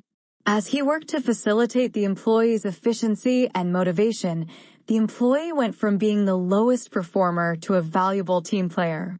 In the end, the blog says, the very phrase human resources frames employees as material to be deployed for organizational objectives. While the essential nature of employment contracts involves trading labor for remuneration, if we fail to see and appreciate our employees as whole people, efforts to motivate them will meet with limited success. Starfmonline 2017 NP. Pavel Vosk, a business and management consultant based in Puyallup, Washington, says that too often, overachieving employees turn into unmotivated ones. In looking for the answer, he found that the most common source was a lack of recognition for the employee's effort or exceptional performance. In fact, Vosk found that most employees go the extra mile only 3 times before they give up. Vosk's advice is to show gratitude for employees' effort, especially when it goes above and beyond. He says the recognition doesn't have to be over the top, just anything that the employees will perceive as gratitude, from a catered lunch for a team working extra hours to fulfill a deadline to a simple face-to-face thank you, whom in 2017. Richard Friseo, president of QuakeTech, based in Montreal, Quebec, stresses talking to the employees and making certain they're engaged in their jobs, citing boredom with one's job as a major demotivating factor, whom in 2017. But motivating employees is not one-size-fits-all globally. Rewarding and recognizing individuals and their achievements works fine in Western cultures, but is undesirable in Asian cultures, which value teamwork and the collective over the individual. Whether to reward effort with a pay raise or with a job title or a larger office is influenced by culture. Demoting an employee for poor performance is an effective motivator in Asian countries, but is likely to result in losing an employee altogether in Western cultures. According to Matthew McLaughlin at Communicade, making the assumption that your international workforce will be motivated by the same incentives can be dangerous and have a real impact on talent retention. 2016 NP. Hooman, Heather R. 2017. Employee motivation has to be more than a pat on the back. Entrepreneur. https://www.entrepreneur.com/article/287770. McLaughlin, Matthew. 2016 Management Tips: How to Motivate Your International Workforce. Communicade. Starfm Online. 2017 HR Today. Motivating people starts with right attitude. As a Western manager working in the Middle East or Sub-Saharan Africa, what motivational issues might you face?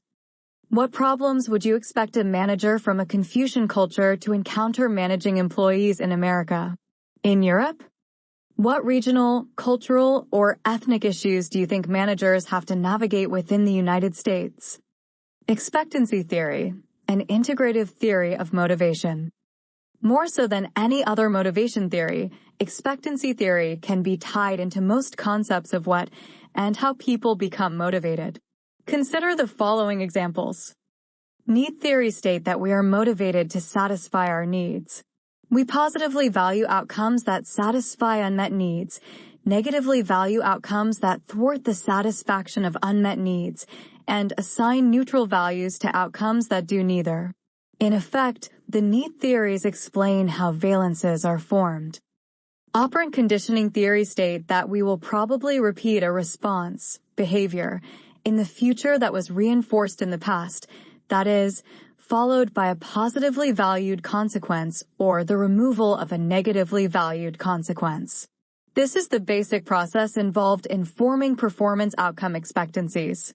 Both operant theories and expectancy theory argue that our interactions with our environment influence our future behavior. The primary difference is that expectancy theory explains this process in cognitive, rational terms. Equity theories state that our satisfaction with a set of outcomes depends not only on how we value them, but also on the circumstances surrounding their receipt. Equity theory, therefore, explains part of the process shown in Exhibit 7.11. If we don't feel that the outcomes we receive are equitable compared to a referent other, we will associate a lower or even negative valence with those outcomes. Goal theory can be integrated with the expanded expectancy model in several ways. Locke has noted that expectancy theory explains how we go about choosing a particular goal. 34. A re-examination of Exhibit 7.11 reveals other similarities between goal theory and expectancy theory. Locke's use of the term goal acceptance to identify the personal adoption of a goal is similar to the choice of an alternative in the expectancy model. Locke's goal commitment, the degree to which we commit to reaching our accepted, chosen, goal, is very much like the expectancy description of choice of effort level. Locke argues that the difficulty and specificity of a goal are major determinants of the level of performance attempted. Goal-directed effort and expectancy theory appears to be consistent with this argument. even though expectancy theory is not as explicit on this point. We can reasonably conclude that the major underlying processes explored by the two models are very similar and will seldom lead to inconsistent recommendations. Describe the modern advancements in the study of human motivation. Employee motivation continues to be a major focus in organizational behavior. 35. We briefly summarize current motivation research here. Content theories. There is some interest in testing content theories, including Herzberg's two-factor theory, especially in international research. Need theories are still generally supported, with most people identifying such workplace factors as recognition, advancement, and opportunities to learn as the chief motivators for them. This is consistent with need satisfaction theories. However, most of this research does not include actual measures of employee performance. Thus, questions remain about whether the factors that employees say motivate them to perform actually do. Operant conditioning theory. There is considerable interest in operant conditioning theory, especially within the context of what has been called organizational behavior modification. Oddly enough, there has not been much research using operant conditioning theory in designing reward systems, even though there are obvious applications. Instead, much of the recent research on operant conditioning focuses on punishment and extinction. These studies seek to determine how to use punishment appropriately. Recent results still confirm that punishment should be used sparingly, should be used only after extinction does not work, and should not be excessive or destructive. Equity theory. Equity theory continues to receive strong research support. The major criticism of equity theory, that the inputs and outcomes people use to evaluate equity are ill-defined, still holds. Because each person defines inputs and outcomes, researchers are not in a position to know them all. Nevertheless, for the major inputs, performance, and outcomes, pay, the theory is a strong one. Major applications of equity theory in recent years incorporate and extend the theory into the area called organizational justice. When employees receive rewards or punishments, they evaluate them in terms of their fairness, as discussed earlier. This is distributive justice. Employees also assess rewards in terms of how fair the processes used to distribute them are. This is procedural justice. Thus, during organizational downsizing, when employees lose their jobs, people ask whether the loss of work is fair, distributive justice. But they also assess the fairness of the process used to decide who is laid off, procedural justice. For example, layoffs based on seniority may be perceived as more fair than layoffs based on supervisors' opinions. Goal theory. It remains true that difficult, specific goals result in better performance than easy and vague goals, assuming they are accepted. Recent research highlights the positive effects of performance feedback and goal commitment in the goal-setting process. Monetary incentives enhance motivation when they are tied to goal achievement by increasing the level of goal commitment. There are negative sides to goal theory as well. If goals conflict, employees may sacrifice performance on important job duties. For example, if both quantitative and qualitative goals are set for performance, employees may emphasize quantity because this goal achievement is more visible. Expectancy theory. The original formulation of expectancy theory specifies that the motivational force for choosing a level of effort is a function of the multiplication of expectancies and valences. Recent research demonstrates that the individual components predict performance just as well, without being multiplied. This does not diminish the value of expectancy theory. Recent research also suggests that high performance results not only when the valence is high, but also when employees set difficult goals for themselves. One last comment on motivation. As the world of work changes, so will the methods organizations use to motivate employees. New rewards, time off instead of bonuses, stock options, on-site gyms, cleaners, and dental services, opportunities to telecommute, and others will need to be created in order to motivate employees in the future. One useful path that modern researchers can undertake is to analyze the previous studies and aggregate the findings into more conclusive understanding of the topic through meta-analysis studies. 36. Catching the entrepreneurial spirit. Entrepreneurs and motivation. Motivation can be difficult to elicit in employees. So what drives entrepreneurs, who by definition have to motivate themselves as well as others? While everyone from Greek philosophers to football coaches warn about undirected passion, a lack of passion will likely kill any startup. An argument could be made that motivation is simply part of the discipline or the outcome of remaining fixed on a purpose to mentally remind yourself of why you get up in the morning. Working from her home in Egypt, at age 30, Yasmin El-Maheri launched Super Mamad Me, a startup aimed at providing information to mothers throughout the Arab world. When the company began, El-Maheri worked full-time at her day job and 60 hours a week after that, getting the site established. She left her full-time job to manage the site full-time in January 2011, and the site went live that October. El-Maheri is motivated to keep moving forward, saying that if she stops, she might not get going again. Knowledge at Wharton 2012.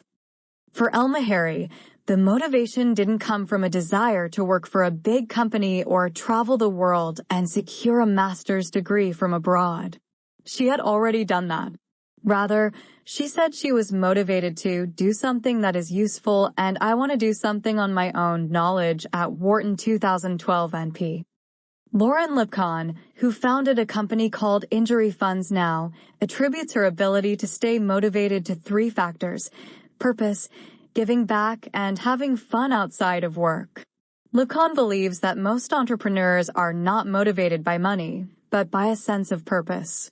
Personally, she left a job with Arthur Andersen to begin her own firm out of a desire to help people. She also thinks it is important for people to give back to their communities because the change the entrepreneur sees in the community loops back, increasing motivation and making the business more successful.